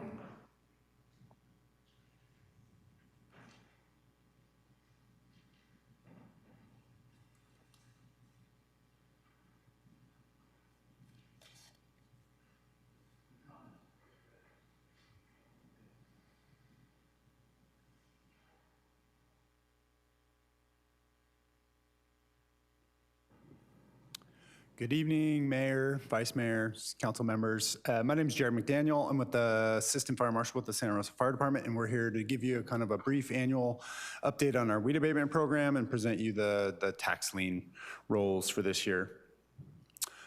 So to give you a quick overview of the weed abatement program, we every year annually do approximately over 9,000 weed abatement inspections throughout the city. And this is all upon the declaration of our local fire season, which this year I believe was June 7th, if I'm not mistaken. And that's to ensure compliance with Ordinance 3681. And after the compliance date is initiated, parcels are inspected by fire department personnel on a regular basis throughout the whole duration of fire season. If a property is inspected and out of compliance, a notice to comply will be sent out to the parcel owner advising them that the ordinance and the date for the next re-inspection. A second inspection, or as we call it, a first re-inspection is conducted. And if the parcel is found to still be out of compliance, a violation notice will be sent to the parcel owner with a date for the next inspection. If then a property owner remains out of compliance following the abatement violation notice, we are authorized then to use an approved contractor to actually abate the property. And then all costs associated with that are recoverable by the city. So that's kind of a brief overview of how the process works and the amount of inspections that are entailed in our program. And the general recommendation is that the fire department recommends that the council by resolution confirm the itemized report of the fire department of the cost of weed and rubbish abatement as provided in section 9-08.020. And the other Santa Rosa City codes, and it has no current fiscal budget impact. And if there's any questions or comments, we're happy to answer them. Thank you very much. That was incredibly succinct. I tried. We appreciate it. Bringing it back to council for questions. Any questions from council? Mr. Okrepke. So when we get emails about somebody's neighbor's yard, do we email them to you then? Yeah, you can. Okay. Yes. Interesting question to have on the record. Thank you very much. Any other questions from council? All right, let's go to public comment. We'll start in chambers, but if you are online, please raise your hand on Zoom or press *9. Mr. DeWitt? Mayor, do you want to formally open the public hearing? Oh, yes, I do. Thank you very much, Madam City Clerk. All right, we're going to officially open the public hearing. So we'll start with those here in council chambers. Mr. DeWitt? Hello, my name is Dwayne DeWitt. I'm from Roseland. I'd like you to look at that graphic that I just handed out to you. That's city property, and there is a neighborhood there, and there are many weeds. There are many fire hazards there. We'd like for you to regularly abate the fire hazards. That means getting all the weeds out at the bottom of the trees, all the way up to head height, because people start fires in there when they do their camping. They come in there with butane, and they make fires to cook their food as they camp next to the trees in the meadow and in the neighborhood and next to the creek. On the south side of the creek, there's been a lot of campers that even go down into the creek banks. So this is land that you own, you can take care of, you can abate the problem. As a volunteer, I do my best. Creek volunteers, we're there. We're trying to help, but you know, transient vagrants don't care. They don't look at us as if we're doing something positive. We're just bothering their lifestyle. When someone shows up in a uniform, when someone shows up and says, hey, this is the city abating this problem, then they're paying attention. It works. And recently, there were people out there from parks picking up some of the debris that they leave behind. And it's a lot, all right? So we're trying to help you save money and avoid the calls to the Burbank Avenue Fire Station, which they have a number on record for fires started in there by transient vagrants starting fires. This is the crux to this whole issue. Weed abatement is to avoid fires. You folks can do it. You can be the leaders of this whole thing by having those nice fire and police work together, come down there and get that neighborhood safe. That's what we're looking for. Thank you. Thank you, Mr. DeWitt. Before we go on in public comment, Mr. Lowenthal, did you want to talk about some of the city's remarkable and very photogenic work on weed abatement? Thank you, Mayor. Paul Lowenthal, Division Chief Fire Marshal with the Fire Department. So a couple quick comments. We have several elements with the weed abatement and vegetation management that work very well for the city. It's important to note that the Roseland Creek Park is actually over 5 acres in size, so technically it's only required to have a 30-foot break around the perimeter of it, but the city has opted to invest a lot of time, energy, and money into going well above and beyond the actual requirements for the property, which have mitigated a lot of the fire risks and actually help our EEE, or encampment enforcement team, with their enforcement activities in there. But it's also important to highlight that we also have grazing that does a lot of good work throughout the city. And then really more importantly to note is the weed abatement program is working. In fact, a number of the fires that we announced arrests for this last week were actually kept small specifically because of weed abatement activities. So arrests are happening, fires are occurring, but they are being kept small because of the weed abatement program. Thank you for underlining that last point. That was a good headline today. Thank you also, Chief Cregan and SRPD. All right, other people in council chamber who wish to speak as part of the public hearing? Seeing none, let's go online. Lauren, is there anybody online who wishes to speak? No hands, Mayor. Thank you very much. All right, we're going to close this public hearing. I'm going to bring it back to council for a motion. Any final discussion? I think it's Ms. McDonald. Do you have the motion on this one? Yes, I move the adoption of the resolution as presented by staff. Second. We have a motion and we have a second by Mr. Okrepke. Any final discussion? Madam City Clerk, we can call the vote. Thank you, Mayor. Councilmember Rogers? Aye. Councilmember McDonald? Aye. Councilmember Fleming? Yes. Councilmember Banuelos? Yes. Councilmember Alvarez is absent. Vice Mayor Okrepke? Yes. Mayor Stepp? Yes. Let the record show this passes with 6 affirmative votes. All right, Jared, Paul, Adam, thank you very much. All right, we're going to go up to item 15.1, for which many of you have been waiting, and which has been, frankly, the culmination of a 3-year journey here at the city. It's item 15.1, our report on the transaction and use tax ballot measure. I believe we have Mr. Wagner and Ms. Wood who are leading the conversation. Welcome to you both once again.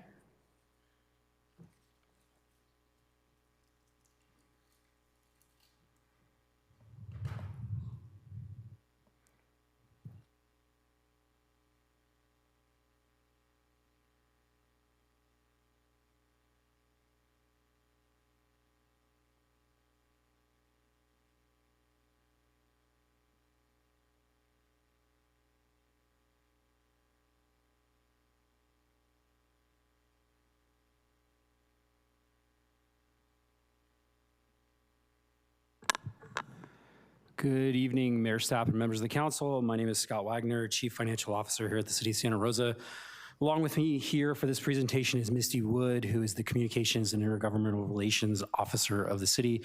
We're very pleased to present this item, as the Mayor mentioned, as a culmination of a 3-year process that we'll be going into details on. That is the transaction and use tax ballot measure. Report for this evening. Transaction and use tax is a way of saying sales tax. That is just the technical term. So with that, next slide.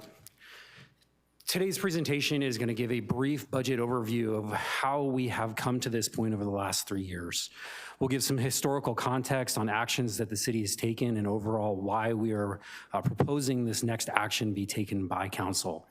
At that point, I'll turn the presentation over to Misty, who will run through the robust community engagement that's been occurring over the past 6 months to a year to get community feedback on really the services that we provide here at the city. Finally, I'll end on a conversation with running over the proposed ballot measure language and mechanics that will move forward in the process that we're proposing to council. So we'll start today's conversation around the general fund and what services are covered within the city's general fund. The city has over 128 funds, with the largest one being the general fund. This houses many of the city's services that are core, including the police department, fire department, public works, planning and economic development, city manager's office, city attorney's office, the finance department, parks, recreation, and human resources. It's important to note that at this time, the allocation towards our public safety departments, police and fire, are at the highest levels that we can see from a historical perspective of the city. This is really a result of the council, along with community feedback, to focus the allocation of resources to these two key areas of the general fund. Next slide. Overall, though, the city's general fund is at a structural imbalance, even after significant actions that we've taken over the past 3 years.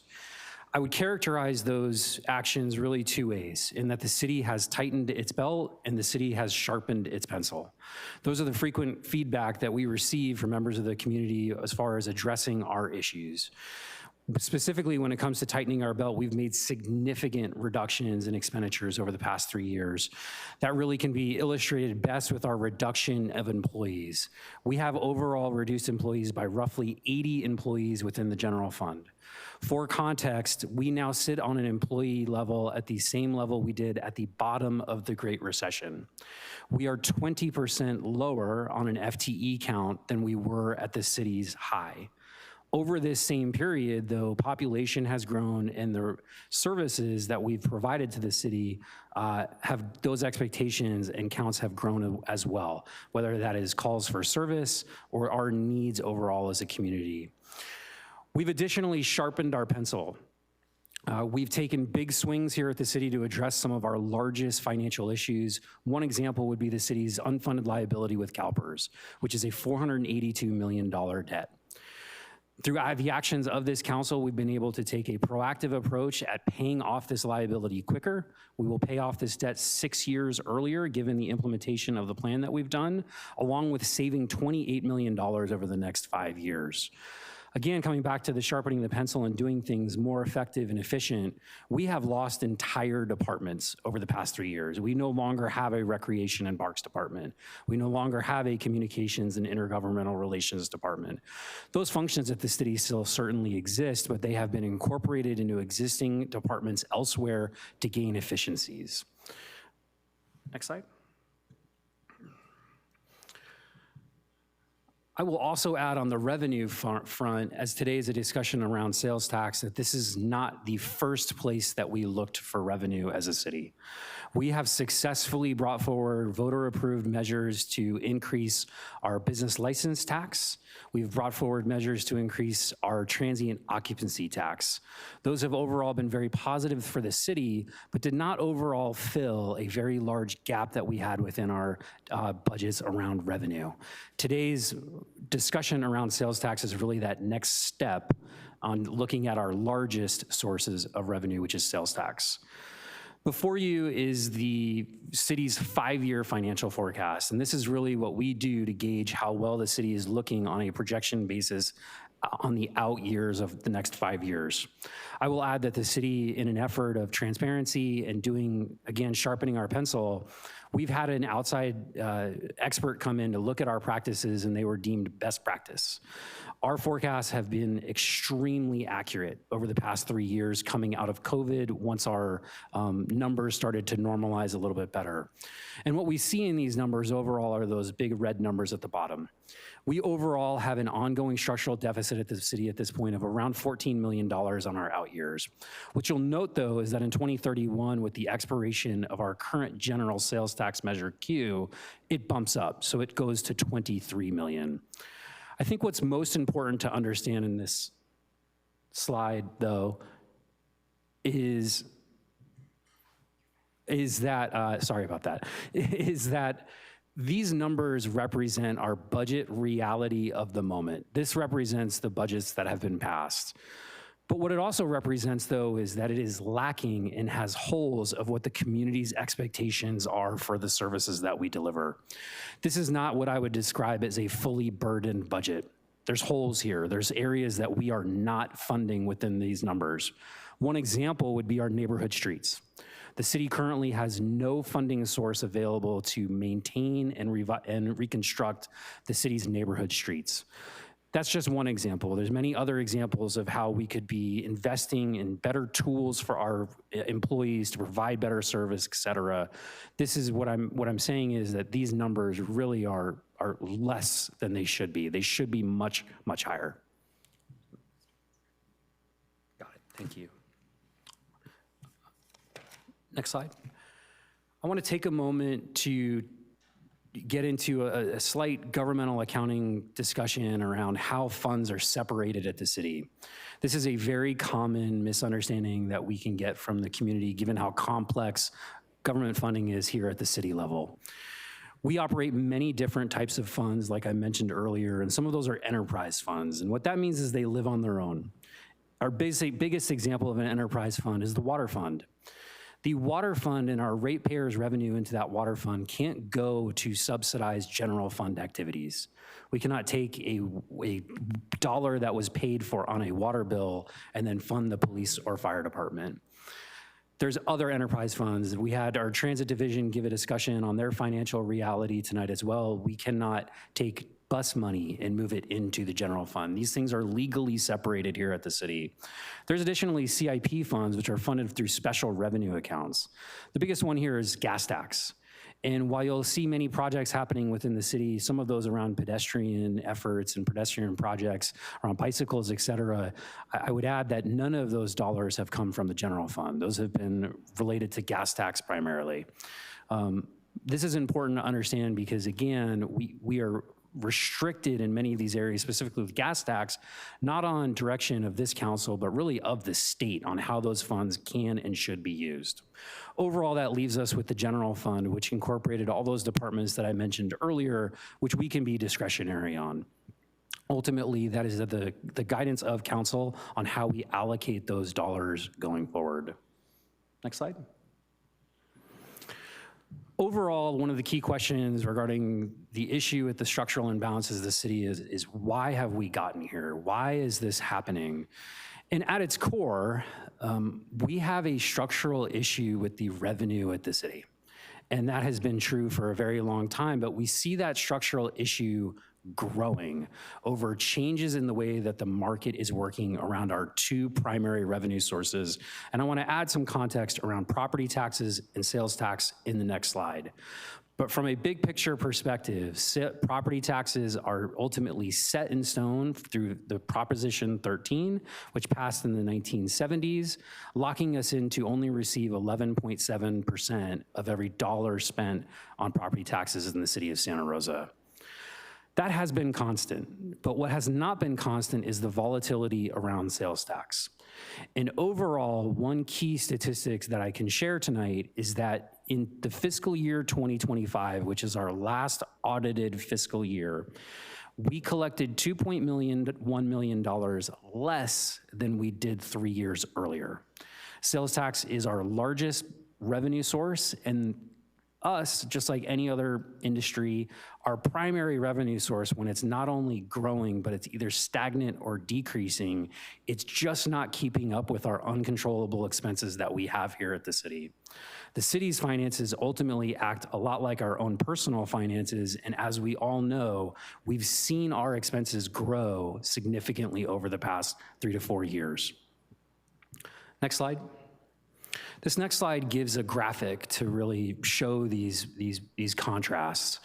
And what I will add is, you know, again, as my seat from CFO of this city and a little bit of bias here, is that when we talk to the community, frankly, Misty's gonna bring up our community engagement, is the services that they ask for first are the services that the city provides. Police, fire, the maintaining of roads, economic development. But what you'll see here is that on a revenue basis for our main revenue sources, we get funded last. What comes prior to us is the county and the state. So for example, and the school districts. So again, coming back to that property tax dollar, we only retain 11.7% of our property taxes here in Santa Rosa. An important understanding, though, of why we have this structural problem is that not all agencies are at 11.7%. We have agencies within this Sonoma County that retain almost 20%. These percentages created, when Prop 13 passed, it ultimately created winners and losers on where you landed as an agency on your property tax base on wherever it was at the moment where it passed. At that moment, when Prop 13 passed, Santa Rosa was known as a low property tax district. The council at that time made efforts to keep property taxes low. That was an ability to attract housing growth, to attract businesses, et cetera. But I think the impact of that decision we're feeling here today in this structural problem. I'll additionally bring up sales tax. This is a common misunderstanding when it is what is the sales tax for the city of Santa Rosa? The city of Santa Rosa's sales tax is 1.75% or 1.75 cents out of the dime worth of sales tax. The rest of it goes to Sonoma County and ultimately the state, which retains 6 cents and 2.25 cents accordingly. Next slide. I want to give a brief overview of where we sit on a sales tax basis throughout the county. And what you'll note there is on that very first column to the left is that we have right now what I would describe as one general services transaction and use tax in the city that is measured Q, that is at 0.5%. All of the jurisdictions above us, including Cloverdale, Petaluma, Cotati, Sonoma, and Sebastopol, all have at least 1% as their general services sales tax. So we are behind these other agencies on a funding mix basis towards providing these services to the city. Our overall sales tax rate at the current moment is 10%, which ranks us around the middle of the county. I should add that this is a reflection of this moment in time. We will not be the only jurisdiction in this area looking at increasing these amounts. It is not only Santa Rosa that is facing these stark realities around our revenue mix, it will be other agencies as well. And I expect that this chart on the left-hand side is going to look different after November to many of these agencies. And with that, I will pass it to Misty to go through some community engagement that the city's been involved with. Thank you. Thank you. Good evening, Mayor, Vice Mayor, members of the council. As you know, we've been conducting significant community engagement over the past year surrounding budgeting, education, and getting input on service priorities. This started in August with formation of the city manager's budget working group, who've served as a sounding board and a resource. We have 2 of those members present with us today, Sahana Sethi and Bob Gamble, and we really want to thank that entire group for spending their time with us and really being a resource for staff as we're trying to work through our budget crisis. In January, we conducted an initial resident survey to get an initial sense of what the service priorities are for residents of Santa Rosa. In March, we launched the Let's Talk Santa Rosa campaign, and this was a bilingual community engagement campaign designed to broaden our reach, broaden our feedback, and broaden our education. We had over 2,400 community members respond to that survey. These are all people who live in Santa Rosa, own businesses in Santa Rosa, and or work here in Santa Rosa. We've also completed 14 presentations with community groups and stakeholders, and additional outreach is ongoing. We are not done yet. And finally, we conducted a follow-up survey just last month to determine whether our community service priorities had changed as the public has learned more about the city's budget situation. I do want to say before I dive into the results, how appreciative I am, and I know that staff is as well, of all of the community members who have participated in the process. We've had people welcome us into their community groups. We've had very candid, robust conversations. We appreciate everybody who's taken time to be part of the process over the last several months. Starting with the June survey, the survey reinforced what we've heard throughout this process, which is that residents place the highest value on maintaining core city services. This survey showed that residents value maintaining fire and emergency medical response, police response services, particularly to violent crime, and maintaining streets and public spaces. These results are consistent with what we've heard through the feedback throughout the Let's Talk Santa Rosa initiative and with what we heard during our January survey as well. Two things to note during the Let's Talk Santa Rosa initiative: homelessness and addressing homelessness did rise to the top as kind of a secondary priority. And I did want to call your attention to the last line on this slide. Maintaining the city's financial stability ranked higher in June than it did in January. 80% of the respondents ranked that as extremely important or very important in June. That number was 70% 6 months ago. This survey also revealed that 53% of respondents believe the city has a great need or some need for additional funding. 35% believe that the city has a little need or no real need, and 12%, which are shown in gray on this slide, are undecided. Residents were asked how likely they are to support a sales tax reauthorization, as we are discussing this evening. Over half of the respondents, 55%, indicated support for a measure, saying that they definitely or probably would vote yes. That support increases to 62% when including those leaning towards yes. And these results that you see on your screen have an approximate margin of error of 4.9%. The challenge that we are facing, as we are all painfully aware, is that our budget reality makes it difficult to meet our public's expectations. We recently reduced budgets for fire and police and other city services, and without action, more cuts are coming. In summer of 2027, which is about a year into the future, we're looking at losing approximately 42 more positions. The impact of that loss looks like fire station closures, elimination of police violent crimes teams, reduced maintenance of streets, parks, and streetlights, elimination of recreation programs, and other city services. I want to be really crystal clear tonight. Without additional revenue, the city will not be able to meet our community's expectations when it comes to services. What we have heard consistently in surveys and in meetings is that our community values maintaining fire and emergency response services, maintaining police services, especially response to violent crimes, and maintaining our streets and public spaces. So as we talk about revenue generation, as we talk about a ballot measure, it's not just a conversation about money. It's a conversation about how to maintain the city services that our community members have said are most important to them. And with that, I will pass it back to CFO Wagner. Thank you, Misty. So for the next few slides, I will go through some mechanics on the proposed sales tax measure. First, what's proposed is a reauthorization of the existing voter-approved Measure Q sales tax at a 1 cent rate until ended by voters. Voter-approved reauthorization of Measure Q at a 1 cent rate will allow the city to maintain core service.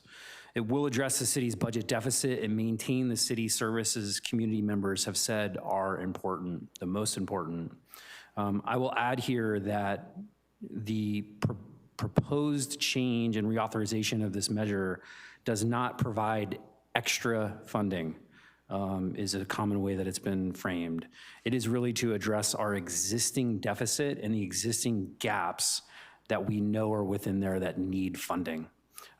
Maintain has been a key message from the community that staff has heard very loudly, and also sharers. We have a need to maintain what we currently have. Next slide. 100% of this sales tax would stay in Santa Rosa, would not depend on a county-wide allocation, or would not depend on the state granting funds via a grant or anywhere else. This would remain within our community for the city to use and prioritize as the community expects. The majority of this tax would come from brick and mortar sales transactions and the remainder from online sales.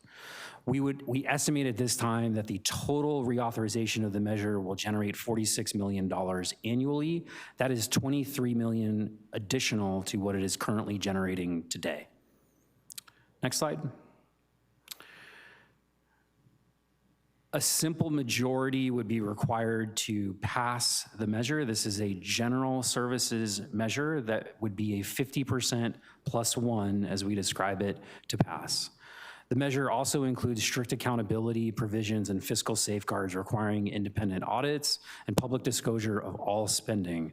Every penny must be used for Santa Rosa.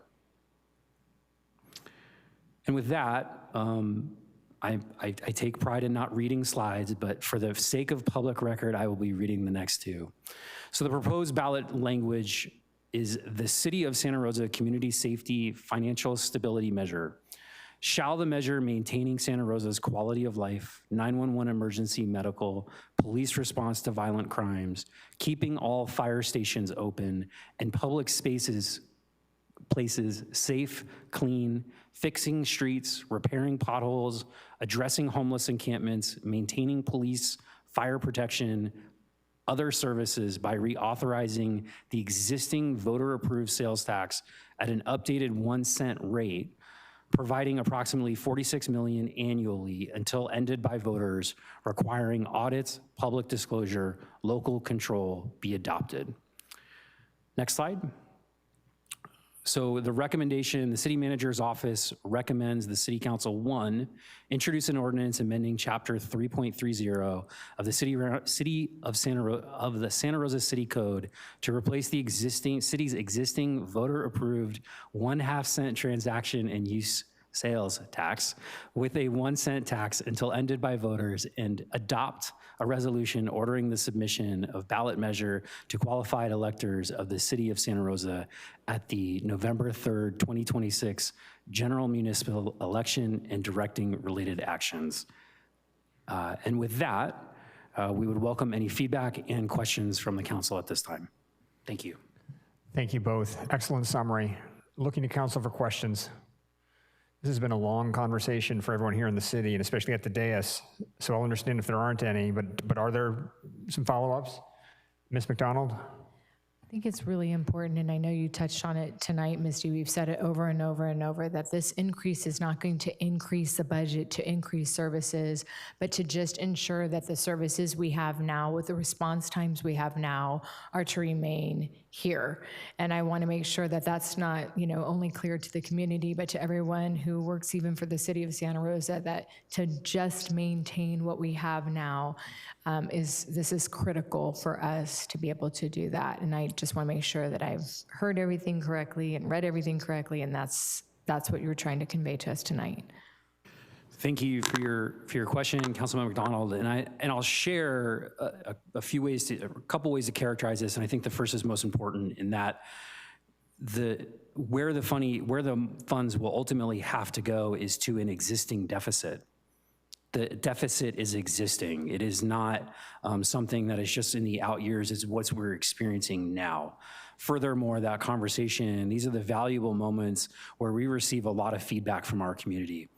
The community has made it very clear that they expect maintaining services, maintaining existing city infrastructure.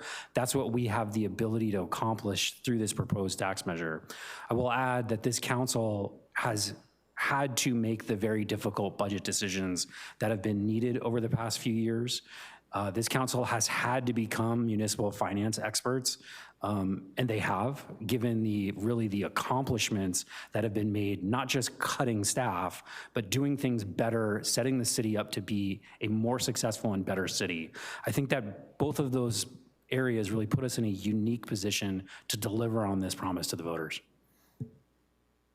Thank you. Thanks for driving that home. I appreciate it. Vice Mayor. Thank you, Mr. Mayor. So I think it's really important to focus on what we've done leading up to this point, right? If we're going out to ask for something, we've got to show that we've done our side of it, right? And we've made some significant cuts, and also done some other things. So one of the things that you generally hear as a council member is, there's too much fat. There needs to be, trim from the top, and you always say there's a budget issue, and we just passed EE and FF. Could you address some of those concerns that some naysayers may have? Yeah, thank you. And yes, this is the feedback that we receive as well. And I think when we've had those conversations and been able to really show the reductions. And the most straightforward way to show it, again, as I mentioned earlier, is the reduction of staff. In that the reduction of staff has been pointed in the direction of what the community has asked for be cut first. It has come from administration. It has come from other areas that are doing much more with less.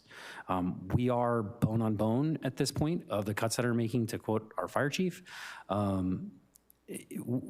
At the end of the day, the stark reality is that we have the same level of staffing that we did at the bottom of the Great Recession. We've made the cuts. And to add to your question, Vice Mayor, there are agencies that move forward with an action like this prior to making the cuts and trying to avoid those very difficult cuts that have happened. We have not done that. We have made the cuts first before coming to this action. We have gone out and looked at business license tax. We have gone out and increased it. We have looked at TOT. We have increased it. We did not come to sales tax first as an action. We made the significant cuts we did. We enhanced other areas of revenue. We now have ultimately landed on the end of a runway where this is the next step. It is not the final step. Without this measure passing, ultimately it is going to look like the cuts that Ms. Wood mentioned earlier. That is what the community ultimately needs to decide, not us, is the service that we are going to provide as a community and the impacts that that is going to have, and especially facing all of the positive things that have been happening here in the city over the past 3 or 5 years. And if I could also chime in, Vice Mayor, the council brought to the city for a 6-month period an interim city manager with a very strong financial background, and that was the intent of getting her into this role. As you may recall, when she gave her final comments during our budget deliberation, I just want to remind council and the public, her comment was, I came in thinking I was going to find something productive that you haven't attempted to look at, you haven't addressed, or you haven't done yet.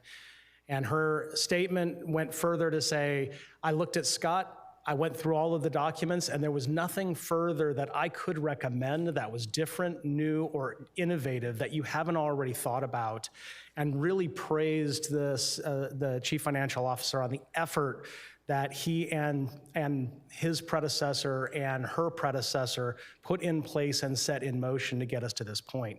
So we had an independent CFO come in and look at this and basically explain that this really, we are at this point. We've done everything we possibly can. We've made every effort to try to get across the finish line with other means and methods, and this is really the place that we find ourselves in. Thank you. Other questions from council? All right, well, before we go to public comment, I just want to emphasize what both Ms. Wood and Mr. Wagner did, and that is that this is the community's choice. And one of the things that the community has done, or that the city rather, has done really well over the past 2+ years at least, and especially over the last 6 months, is we have been out in the community nonstop, whether it's by mailing brochures, whether it's online, whether it is meeting after meeting, face-to-face with residents of Santa Rosa, to make sure that everybody understands the choice that is before us as a community. The community is going to have a choice is going to decide which direction we go. And we just want to make sure everyone is informed. So thank you to all of those who came today to make comment here. There are going to be more opportunities in the future, all the way up through November, as we make sure that everybody in this community is informed and leaning in on this particular issue. So with that, let's open up public comment. I'm going to call out names here. Let's use both podiums to be efficient. Abby Arnold, Bob Gamble, and Mark Beauchamp. Abby, Bob, and Mark.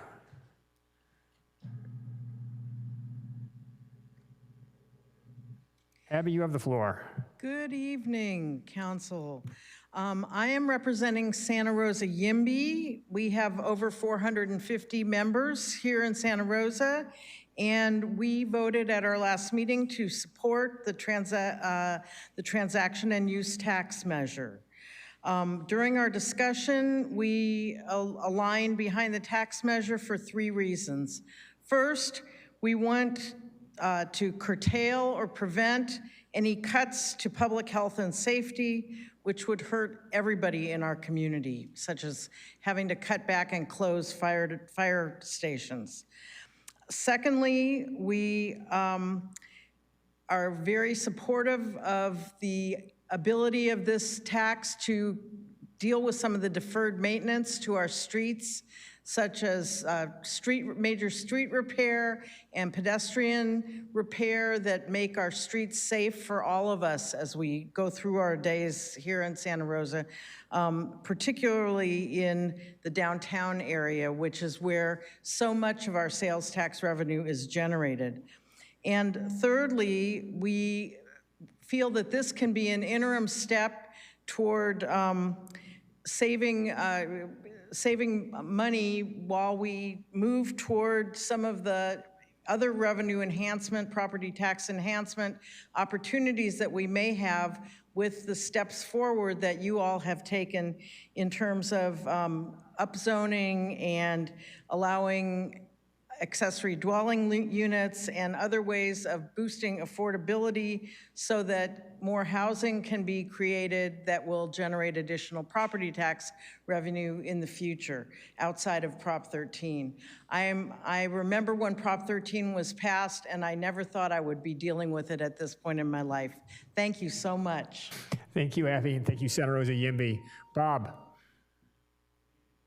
My name is Bob Gamble, and I'm here tonight representing the city's Community Budget Advisory Committee.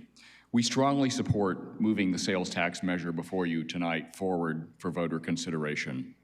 We were appointed last year by the city manager to assist in the analysis of budget alternatives focused on creating fiscal sustainability for the city. Our members have substantial experience in both public and private finance. The city is highly dependent on sales tax, much more so than other cities of similar size. While it is important to further diversify the city's revenues in the future, in the short term, it is essential to maximize sales tax revenues. We have spent the last year working with city staff to gain a clear understanding of the city's financial position and how that may change going forward. It has become clear to us that the city's current financial position is extremely difficult and will become more so unless a number of changes are made. Quite simply, the cost to maintain current levels of service is outstripping growth in revenues. Without significant change, the city will be forced to make increasingly draconian cuts to services, including police and fire. These cuts will not be small. They will affect the everyday lives of our residents. This problem requires multiple solutions. The approval of the sales tax increase before you tonight is one of the most foundational of these solutions. This measure will provide a financial bridge until other solutions can be undertaken. Again, we strongly support the measure. We urge the council to move it forward tonight and to support it with enthusiasm as it is considered by the voters. Thank you. Thank you, Bob. All right, Mark, then Sarah Roberts, and Dwayne DeWitt. Hello, everybody. My name is Mark Beauchamp. I am a business agent with the Operating Engineers Local 3. I'm also a delegate on the North Bay Labor Council. I represent units 3, 13, and 16. That's the maintenance mechanics and the USOs. We're here in support of the tax measure. We're going to be all hands on deck. I'm not saying that generally. I'll be one of the many that will be making the phone calls, knocking on doors. We're going to do everything we can to get this passed. I want to also share appreciation. I've represented throughout the Bay Area until I came up to the North Bay, and this is one of the first times I've seen where we're facing a real issue. And labor was brought in early on, not just to be part of conversation, but to be part of the solution. And it's garnered nothing but respect. We've been heard. We went through all the possible scenarios. I want to thank Scott, Jason, I see Golbu over there. We may not agree on issues from here, time to time, but there's a mutual respect that's been building and a mutual trust. And we're all hands on deck, and we're going to do everything we can to support this and get this passed. Mark, thank you for that. Sarah, then Dwayne. Hi, Sarah Roberts from Teamsters 856, former city employee, actually. And Teamsters 856 supports this measure as it supports Teamster positions that keep the city maintained, safe, and enjoyable for its residents. I represent 532 members who are not sworn personnel, but they do fulfill many of the tasks the public interfaces with on a daily basis, such as permits for building, special event planning, use of recreation services, and calling for streetlights being out, water leaks, water service issues, among many others. And I'm here to say that we will support this tax measure, and we ask the council to support it and the public to support it so it supports our members. Thank you. Sarah, thank you very much. Mr. DeWitt. I'd like to use the overhead, please.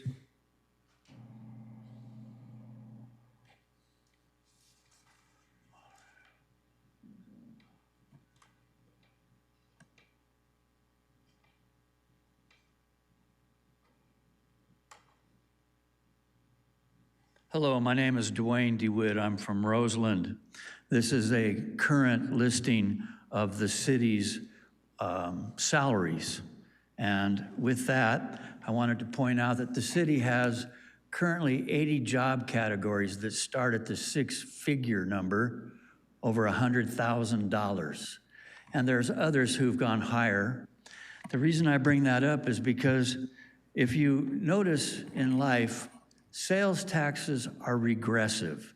They hurt those who are low income the most. It's basically a situation where the poor, they carry more of the burden. The dilemma that you face is you've had knowledge that these problems were going to occur for many years. And I appreciate all the hard work on these people who've come today and your people who support you. But out of the 180,000 residents of the city, 2,400 survey responses, that comes to about 1.5% of the residents were able to chime in on that. These different meetings you've had, I asked around, and no one from the Sonoma County Taxpayers Association was invited to anything. No one who could speak for the poor was invited to anything to look at how they're going to be affected by this sales tax. Read the Press Democrat letters to the editor. Just don't talk to your echo chamber folks. There's a lot of people writing in saying they don't support this situation. I personally have to point out that as a sales tax, it will affect low-income people like me. Thank you, Dwayne. Mr. Del Porto. Yeah, thank you, Council. Good evening. Stephen Del Porto, Santa Rosa Firefighters, Local 1401. Felt it was important to come here and publicly support this tax measure. We've had a lot of difficult discussions over the last couple years with everybody from council and staff about where the city's at, but I could confidently say we've made all the cuts we can without drastically impacting the services to the city. I would be very scared to come back next fiscal year with the cuts we'd have to make, the cuts that the chief would have to put on the table and the council would have to decide on which districts aren't worth covering at that point. We would lose a fire station, we would lose people, and with that already being bare bones as we are, it would put people at risk. It's very concerning, and that's why we're in full support of this tax measure as well. We'll do everything we can to get it passed. We'll work with the city as much as we can. And like I said, I appreciate the work that's been done so far to get us to this point, to make the cuts so that we could bring it to the public with, in good conscience, that we're not asking for something without really needing it. So just wanted to come up here again. Like I said, we very much support this. We'll do what we can to get behind it and pass it, and hopefully we get there. So thank you very much. Stephen, thank you. And thank you to Firefighters 1401. Is anybody else here in chamber wishing to make comment? Seeing none, I'm going to repeat the invitation online. If you are on Zoom and wish to raise your hand or press *9 to let us know you wish to make comment online, please do so now. And I'll ask Lauren if she's seeing anybody online who wishes to speak. That's a negative, Mayor. No hands. No hands online. We will close public comment and bring it back to council for any final comment.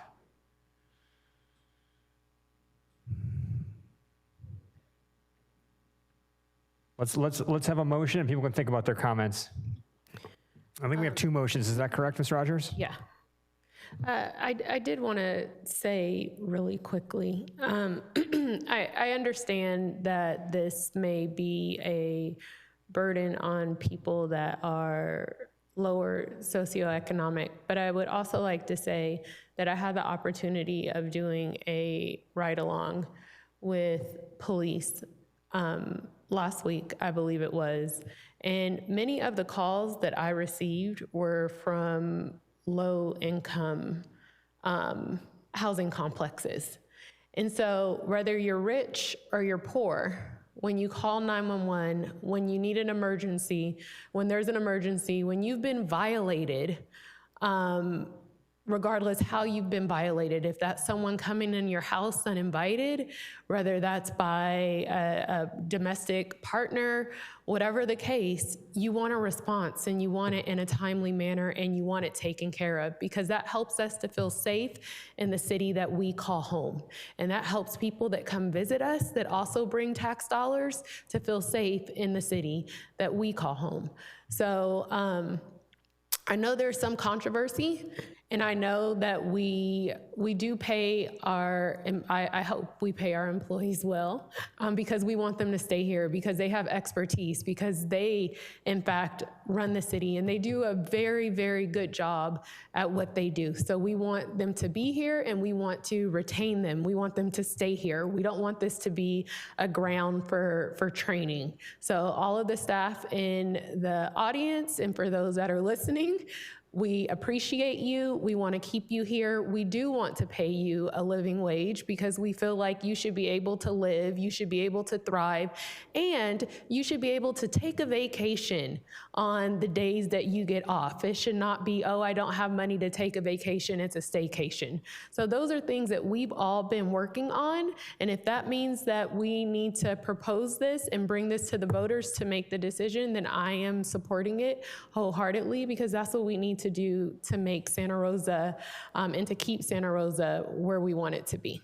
So I'll get up my soapbox, but that kind of rubbed me the wrong way with the one of the comments that was made. I'd like to make a motion to introduce an ordinance entitled Ordinance of the City of Santa Rosa, amending Title 3, Chapter 3-30 of the Santa Rosa Municipal Code to adjust and extend the city's 2020 transactions and use general tax, and waive further reading. Second. All right, we have a motion. We have a second by Ms. McDonald. Any final discussion? Madam City Clerk, if you could call the vote. Thank you, Mayor. Councilmember Rogers? Aye. Councilmember McDonald? Aye. Councilmember Fleming? Councilmember Banuelos? Yes. Councilmember Alvarez is absent. Vice Mayor Okrepke? Aye. Mayor Stapp? Yes.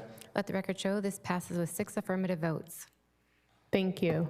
I'd also like to make a motion for a resolution of the Council of the City of Santa Rosa calling a municipal election on November 3rd, 2026 to submit a measure to the registered voters of the city on the reauthorization of a general sales tax and requesting a consolidation of such election with other elections being held on the same date as amended by staff, and waive further reading. Second. We have a motion and a second again by Ms. McDonald. Any final discussion? Madam City Clerk, we can call the vote. Thank you, Mayor. Councilmember Rogers? Aye. Councilmember McDonald? Aye. Councilmember Fleming? Councilmember Banuelos? Yes. Councilmember Alvarez is absent. Vice Mayor Okrepke? Aye. Mayor Stapp? Yes. Let the record show this passes with 6 affirmative votes. Thank you very much. Thank you, Ms. Wood, Mr. Wagner. Again, this has been a long journey and it's not over yet, but thank you for getting us to this point. Thank you to all the community members that came tonight to speak. We really appreciate the fact that your words to support and the fact that you're leaning in. We're going to be talking more in the months to come. And please do talk to your friends, neighbors, and fellow members. And with that, we'll leave this item behind. But again, thank you. Thank you for all the work that you've done on this. All right, folks, we are going to go back a little bit to, I believe it is item 9. It's kind of anticlimactic at this point. We're going to go back to our city manager and city attorney's reports. Madam City Manager, I'm sorry, excuse me, Jason, our city manager. As it so happens, while we were talking about this item, and as Jason was mentioning Lori Ann Farrell, our previous city manager, Lori Ann texted me. She's hanging out with Karen Bass down in LA, not realizing what we're doing right now. So I had Lori Ann on my mind. Jason, please, if you have a report. Thank you, Mayor. I do have a fairly brief report. We're excited to share that the latest block blast from our neighborhood services program will be available in the afternoon this Thursday, July 30th. In it, you'll find a variety of low cost and free activities for underserved youth and families in Santa Rosa. Through Recreation and Parks and the Violence Prevention Partnership, we offer programs that help strengthen our community by giving young people safe and fun places to learn, play, and grow. If your family qualifies, you can sign up for after-school sports and recreation programs and events. These activities are designed to support families to help our kids thrive. Visit srcity.org/neighborhood services to learn more and view the block blast. Registration opens at 7 a.m. on Thursday, July 30th for programs in the fall and winter activity guide from Santa Rosa Recreation and Parks. Whether you want to stay active, learn a new skill, spend time with family, or connect with your community, the guide is packed with programs and activities for all ages and is available in English and Spanish. Visit srcity.org/register or call 707-543-3737. The city has released project maps and daily work schedules for this year's pavement preventative maintenance project, which will treat approximately 14 miles of streets in the Bennett Valley area of southeast Santa Rosa. Residents can now view maps, find their streets, and stay informed about upcoming work in their neighborhoods. This annual maintenance helps extend the life of our roadways and is one of the most cost-effective ways to preserve the condition of our streets for years to come. Slurry C application is expected to take place between August 24th and September the 3rd. To view the maps and schedules, visit srcity.org/slurryseal. And lastly, construction is scheduled to begin later this week on the Fulton Road Sewer Maintenance Replacement Project between West 3rd and Santa Rosa Creek. The project will replace approximately 650 feet of aging sewer infrastructure to improve system reliability and help protect Santa Rosa Creek from potential impacts associated with deteriorating sewer facilities. During construction, one southbound lane of Fulton Road will be closed with traffic controls in place, and the work is expected to be completed in December of this year. For additional information on this critical infrastructure project, visit srcity.org/Fulton Road Sewer Main. And Mayor, that's all of my reports for today. Thank you very much. Madam City Attorney. Thank you, Mayor. I have a report on settlements and active litigation. I have one case to report, which is a federal civil rights matter that was adjudicated by way of civil judgment in plaintiff's favor. The matter is John Paul Johnson versus City of Santa Rosa, which was filed in May 2023 and asserted 6 claims against the city and 4 individual SRPD officers relating to an elbow injury plaintiff sustained during a lawful arrest in March of 2022. 2 of those officers, as well as two of the plaintiff's claims, were dismissed in their entirety before trial. In January 2026, the case proceeded to trial on the balance of plaintiff's claims. At the trial, the plaintiff sought $400,000 to $700,000 in general damages and an unspecified amount in punitive damages. The jury returned a verdict clearing one officer. As to the other officer, the jury assigned partial liability but found no intentional, reckless, or malicious conduct on the part of the officer. The jury awarded plaintiff $10,000 in general damages and no punitive damages. Following the outcome at trial, the plaintiff sought attorney's fees and costs totaling approximately $357,000. On the basis provided by the city's opposition, the court awarded approximately $113,000 in fees and costs. I also have a report on ongoing litigation. As of July 7th, 2026, our active caseload was 34 litigation matters, with trial dates assigned to approximately 20% of the trial court level matters. 5 cases are currently on appeal following rulings in favor of the city at the trial court level. We have the litigation log attached to the agenda materials, and I want to thank my team for all of their ongoing and wonderful work, and several of them are here this evening. And if you do have any questions, the litigation team is present. Thank you. Thank you very much. We'll open up to public comment. If you're online, please do raise your hand or press *9. If you're in chamber, make your way to the podiums. Dwayne? Yes. the clock, the most important thing. My name is Dwayne DeWitt. I'm from Roseland, and I appreciate the two reports just given, both by the interim city manager and the city attorney. It's always good to hear that we're having pavement preservation program activity. People in Roseland have been concerned about how the $6 million the county directed towards the city for pavement activity, how's that been going? We need to get a final report on that because it's been 9 years since the annexation. As we get to 10 years, we'd like to hear what got fixed because our roads still look pretty bad out there. I really want to thank the city attorney for that nice discussion about the case with John Paul Johnson, a person I've never met. I'd like to congratulate you for being able to negotiate the legal fees down from what they were to a third of that and save the city money there. And also point out that it's a good thing you've got a legal team that's on it. Keep being those legal beagles. Keep saving that money every chance you can, everywhere you can. And you know, if you ever heard of a military thing called the Judge Advocate General, the way they work it is no matter how few staff they have, they take on what they have to do. It's one of those things where you don't get a replacement until somebody farther up the food chain says, okay, somebody's going to get assigned to that law group. So your law group may not be able to grow. Ask them all to just do really well at kicking that plaintiff's butt to make sure we don't have to spend extra dough. I really thank you on that. Thank you, Mr. DeWitt. Is there anybody else in chambers who wishes to speak? Seeing none, Madam Zoom host, anybody online? Lauren, does anybody have their hand raised on Zoom? Mayor, I'm seeing no one on Zoom with their hands raised. No one on Zoom with their hand raised. Okay, we will close public comment then, and we will move on to item 10, statements of abstention or recusal by council members. Any statements of abstention or recusal this evening? I suppose that's true. That's a good point. Yeah, that ship has sailed. Yeah, we'll assume the answer is no. Mayor and council members' reports. Are there any reports this evening? All right, Ms. McDonald, kick us off.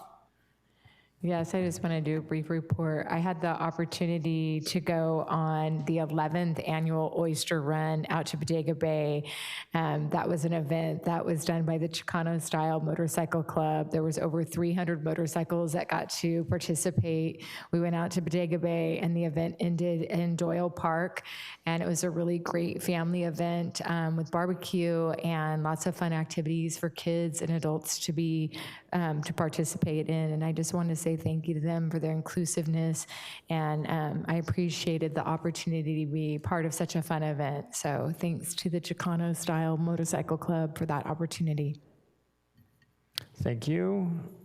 Mr. Krupke, did you have anything? The only thing I wanted to report was I was able to attend on the 22nd, the North Bay Division General Membership Meeting for the California League of Cities. President Rogers presided over it, and we were able to see an awesome presentation from one of our stars of today. Our CFO, Scott Wagner, presented his strategy for how he addressed the CalPERS unfunded liability to various other municipalities of the North Bay and did a great job in doing so. Thank you. I just have a few quick items. We did have the Sonoma County Mayors and Council Members Association legislative meeting a week ago, where we went through pending legislation at the state level. Nothing that jumps off the page. The general theme was loss of local control and more unfunded mandates for cities. That is the general update. There was also a zero waste board meeting, and then the big item there was an update on the hazardous waste facility that's being built in Windsor.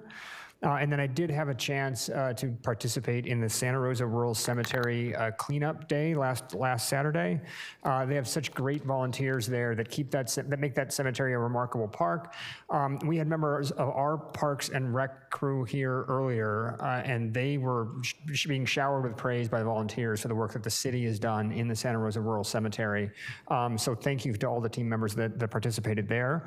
And then also the Santa Rosa Rural Cemetery volunteers did did ask that the city remember Jim Butler, who passed away this month. He was part of what's known as the Tombstone Trio, which is a really dedicated segment of volunteers that are just at the park every week.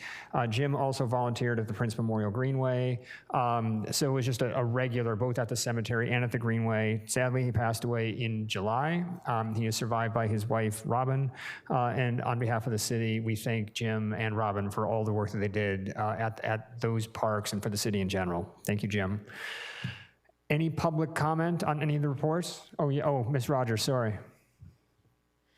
Sorry, really quick. So I did want to give a shout out to CFO Wagner and thank him for giving the presentation. I know he just slipped out, but he said when we asked him to do it that part brought him joy. And so I really wanted to thank him for doing that. On the 16th, I was able to attend a tour of the geysers with water staff, and Calpine staff gave us a tour, so that was really great. On the 17th, I had the opportunity to do a ride-along with Officer Riley Howard of SRPD. I wanted to thank him for providing an informative, exciting, and at times humorous ride-along. And on the 20th, I was able to hang out with park maintenance. I cleaned a fountain. I trimmed and hauled broken branches off the Prince Memorial Greenway. I removed a sectional couch off the Greenway. I don't even know how they got it on the Greenway, but probably the same way we removed it off the Greenway. And I cleaned up trash. I got to scrub graffiti. I have a new dislike for graffiti. I used to always go, oh, it's art. I have a very strong dislike for graffiti now that doesn't belong in places. And I was so lucky I got to clean 2 bathrooms. So that was great. But it also gave me an appreciation for not only what I do, but for what my fellow council members do, because I know that we're all in different parts and maybe we don't all attend the same events and activities, but people ask us, like, what does it mean to be on council? And I think that we are a great example of what it means to be on council and how we sit up here and we make decisions, but we're also in the community and we're doing the hard work. And if we ask our staff to do it, we get out there and we do it too. So I couldn't sit with a better council. But thank you to John, who is a senior maintenance worker at Parks Maintenance, for allowing me to do the ride along with him. And also, since I missed the gym that day, to allow me to do some heavy lifting. So he really did allow me to lift very heavy branches and pull them down the Greenway. So I am thankful for that, but I was very tired when I went home. And thank you to Victor for providing insight about his job, why he came here from Roanoke Park, which is great, and why he made the decision to come work for our city. So that definitely warmed my heart and allowed me to know that we are doing right and we're headed in the right direction. So that concludes my report. Thank you, Mayor. Thank you, and thank you for bringing your mom tonight, by the way. I'm glad I didn't skip you. Mama, thank you for sitting during the whole meeting. I thought I was going to have to get you an Uber, but thank you for sitting during the whole meeting. Welcome. I'm bringing my mom next week. It's part of a bring your parents to council tradition we're starting here. All right. Now we can go to public comment. Any members of the public wish to comment on any of those reports? Seeing none, well, I guess I have to go online too. Madam Zoom host, has anybody raised their hands online? If you are online, raise your hand or press *9. Any online comment? No hands, Mayor. Lauren, thank you very much. All right, we're going to move on then to our board, commission, and committee appointments. Item 11.2.1, our appointment to fill a vacancy on the Design Review and Preservation Board. We've received one application of Vincenzo Signoretti to review for position of archaeologist, architectural historian, or historian. I'm going to call for public comment at this time. Would any members of the public like to comment on this item? And again, if you're on Zoom, raise your hand or press *9. Seeing no members of the public in chambers who wish to comment, I'll go to Lauren. Lauren, is anybody raising their hand online? Still no, Mayor. Still no hands online. Okay, we'll close public comment, and I will look to Ms. Banuelos for a motion to appoint Mr. Signoretti to the board. Thank you, Mayor. I move to appoint Vincenzo Zinneretti to review for position of archaeologist, architectural historian, or historian position on the Design Review and Preservation Board. Second. We have a motion. We have a second by Ms. Rogers. Any final comment? Madam City Clerk, we can call the vote. Councilmember Rogers? Aye. Councilmember McDonald? Aye. Councilmember Fleming? Councilmember Banuelos? Yes. Councilmember Alvarez is absent. Vice Mayor Okrepke? Aye. Mayor Stepp? Yes. Let the record show this passes with 6 affirmative votes. Thank you very much. Move on to item 12.1, our approval of minutes. Were there any edits to the minutes? Is there any public comment on the minutes, either from in chamber or online? Seeing no public comment in chambers. Lauren, any public comment online? No hands, Mayor. All right, we'll close public comment and we will approve the minutes as submitted, which brings us to consent, item 13. We have items 13.1 through 13.6. Are there any questions around any of these items? I'm going to question one if I could. Is Mr. Hennessy still online? I hate to bring him. If he's not here, I'm not going to make a big deal of this. Thank you. Dan, if you, all I'm requesting is for item 13.1, our resolution for the Sonoma Land Trust donation, could you just talk again about what the Land Trust and what private philanthropy has done for the city in general and for the Southeast Greenway project in particular? Boy, trying to keep this to 60 seconds. I mean, they have been Even just the dollar amount, just the scale of the philanthropy. $750,000 contribution through the Land Trust from private donors to make this master planning effort possible, in addition to all the support that they've given to be stewards of the land, help with the transfer to the city to make this a park, and continued commitments. They've got donors lined up and ready when we understand what we want to build to help us do it. So this is going to be a long partnership, and we're very grateful for their efforts. Indeed. How much time did this save the city and the community because of the philanthropy they brought to the table? At least a year, just getting us kickstarted faster, advancing the entire process more quickly, and again, just very appreciative for their efforts and their generosity. All right. And Roberta, are you the only member tonight? Do you want to show your T-shirt? There we go. Thank you to all of our Greenway volunteers. Thanks for coming out tonight. That was my only question. Thank you to all the volunteers, and thank you, Dan. All right, are there any other questions on the consent items? Ms. Banuelos? Well, since we are asking questions, I was wondering about 13.6, and I just wondered. Oh, I see. I think Megan is still here. I wonder if Megan, if you wouldn't mind just talking about it a little bit for really for the purposes of the public, and anyone else who's involved. Thank you.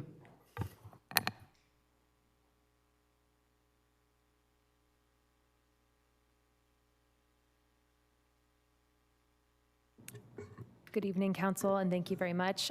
With me is Rebecca Lane, Program Specialist, and she is handling this application and will give you a brief overview. Thank you very much, Councilmember Banuelos, for your question. The Caritas Phase 2 is the final stage of the entire Caritas Village development, which Council is likely familiar with.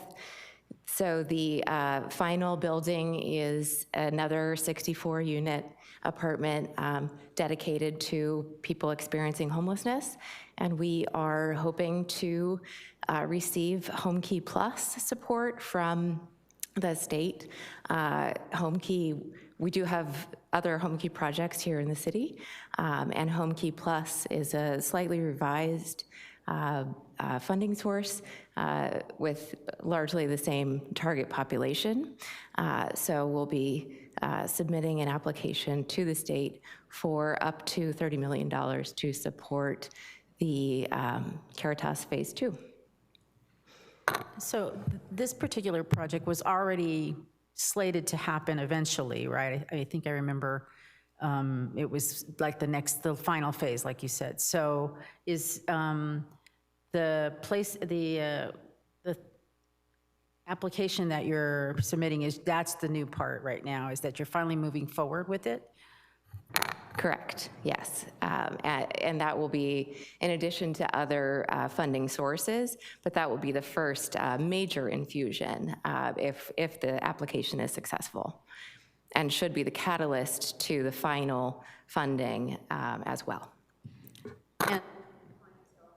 I'm sorry, and the clientele that it's going to serve, that was the clientele that was always slated to be served, is that correct?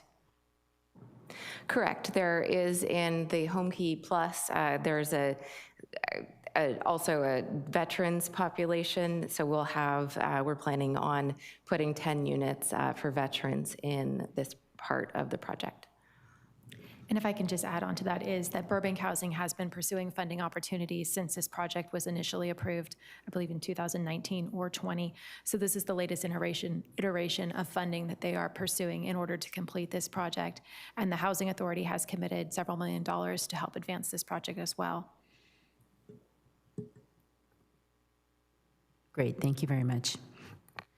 Thank you. All right, we'll open up to public comment, and we have a bit of a lineup here. Abby, Dwayne, and then Gregory. And if other members of the public wish to speak, just make your way to a podium. If you're online, raise your hand online or press *9. Abby, go ahead. Good evening once again. Abby Arnold representing Santa Rosa Yimby, yes, in my backyard. We are very enthusiastic about this project.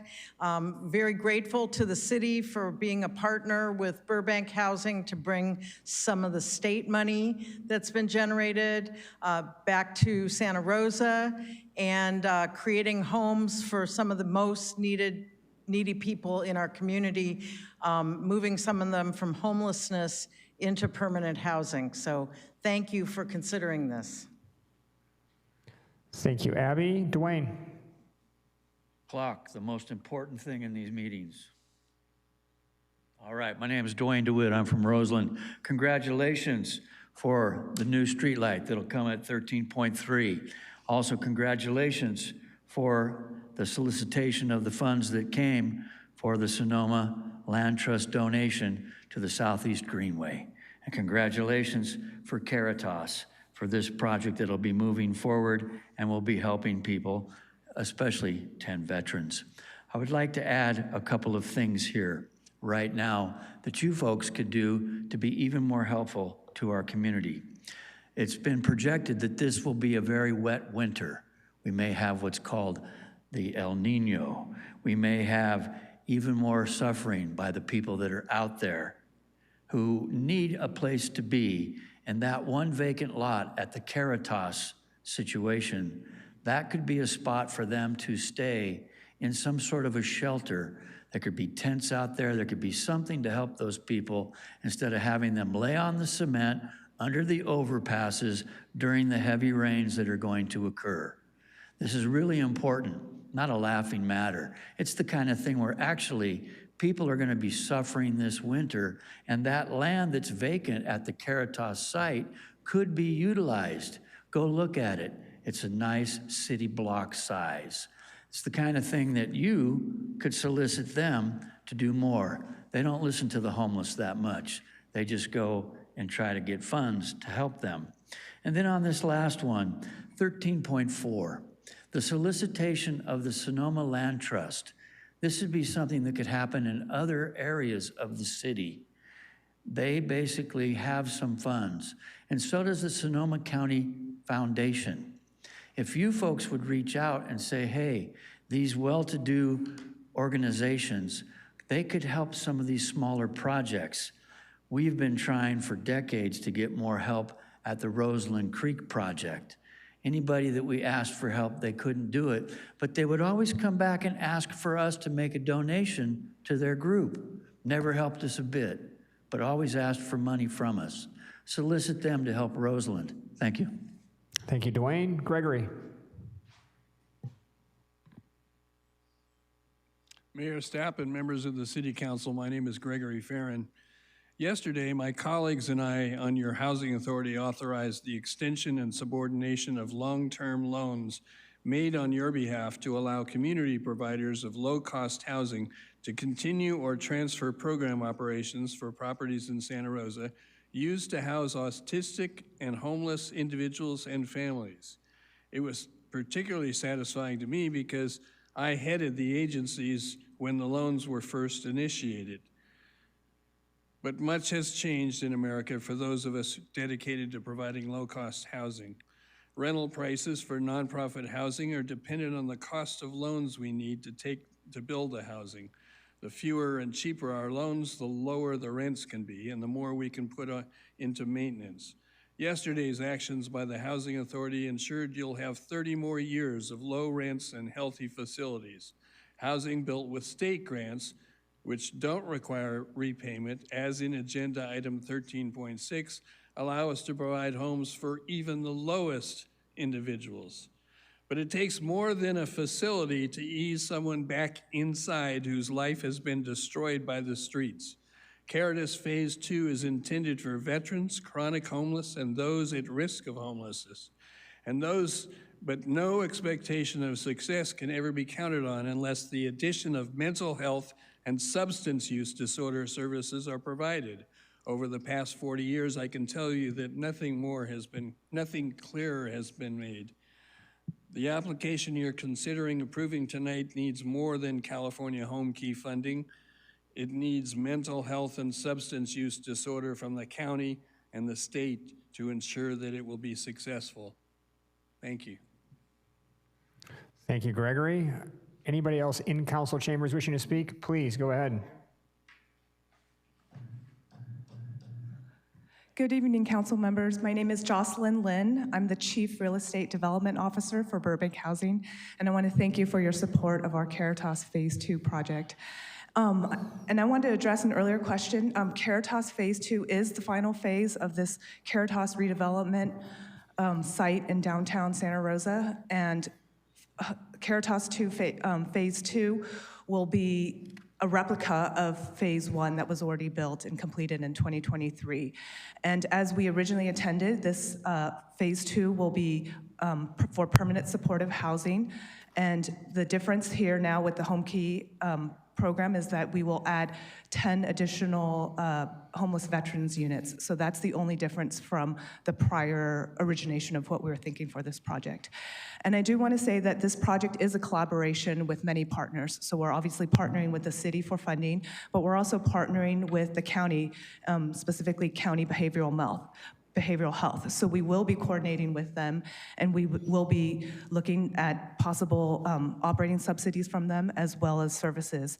The service provider for this project will be Catholic Charities, who we partnered with previously in Phase 1, and they will stay as the lead service provider, and they will be providing case management to address substance abuse and mental health. So those services will be provided on this project. So I just want to thank you again for your support, and I'm available to answer any further questions. Thank you. Jocelyn, thanks to both you and Burbank. Roberta.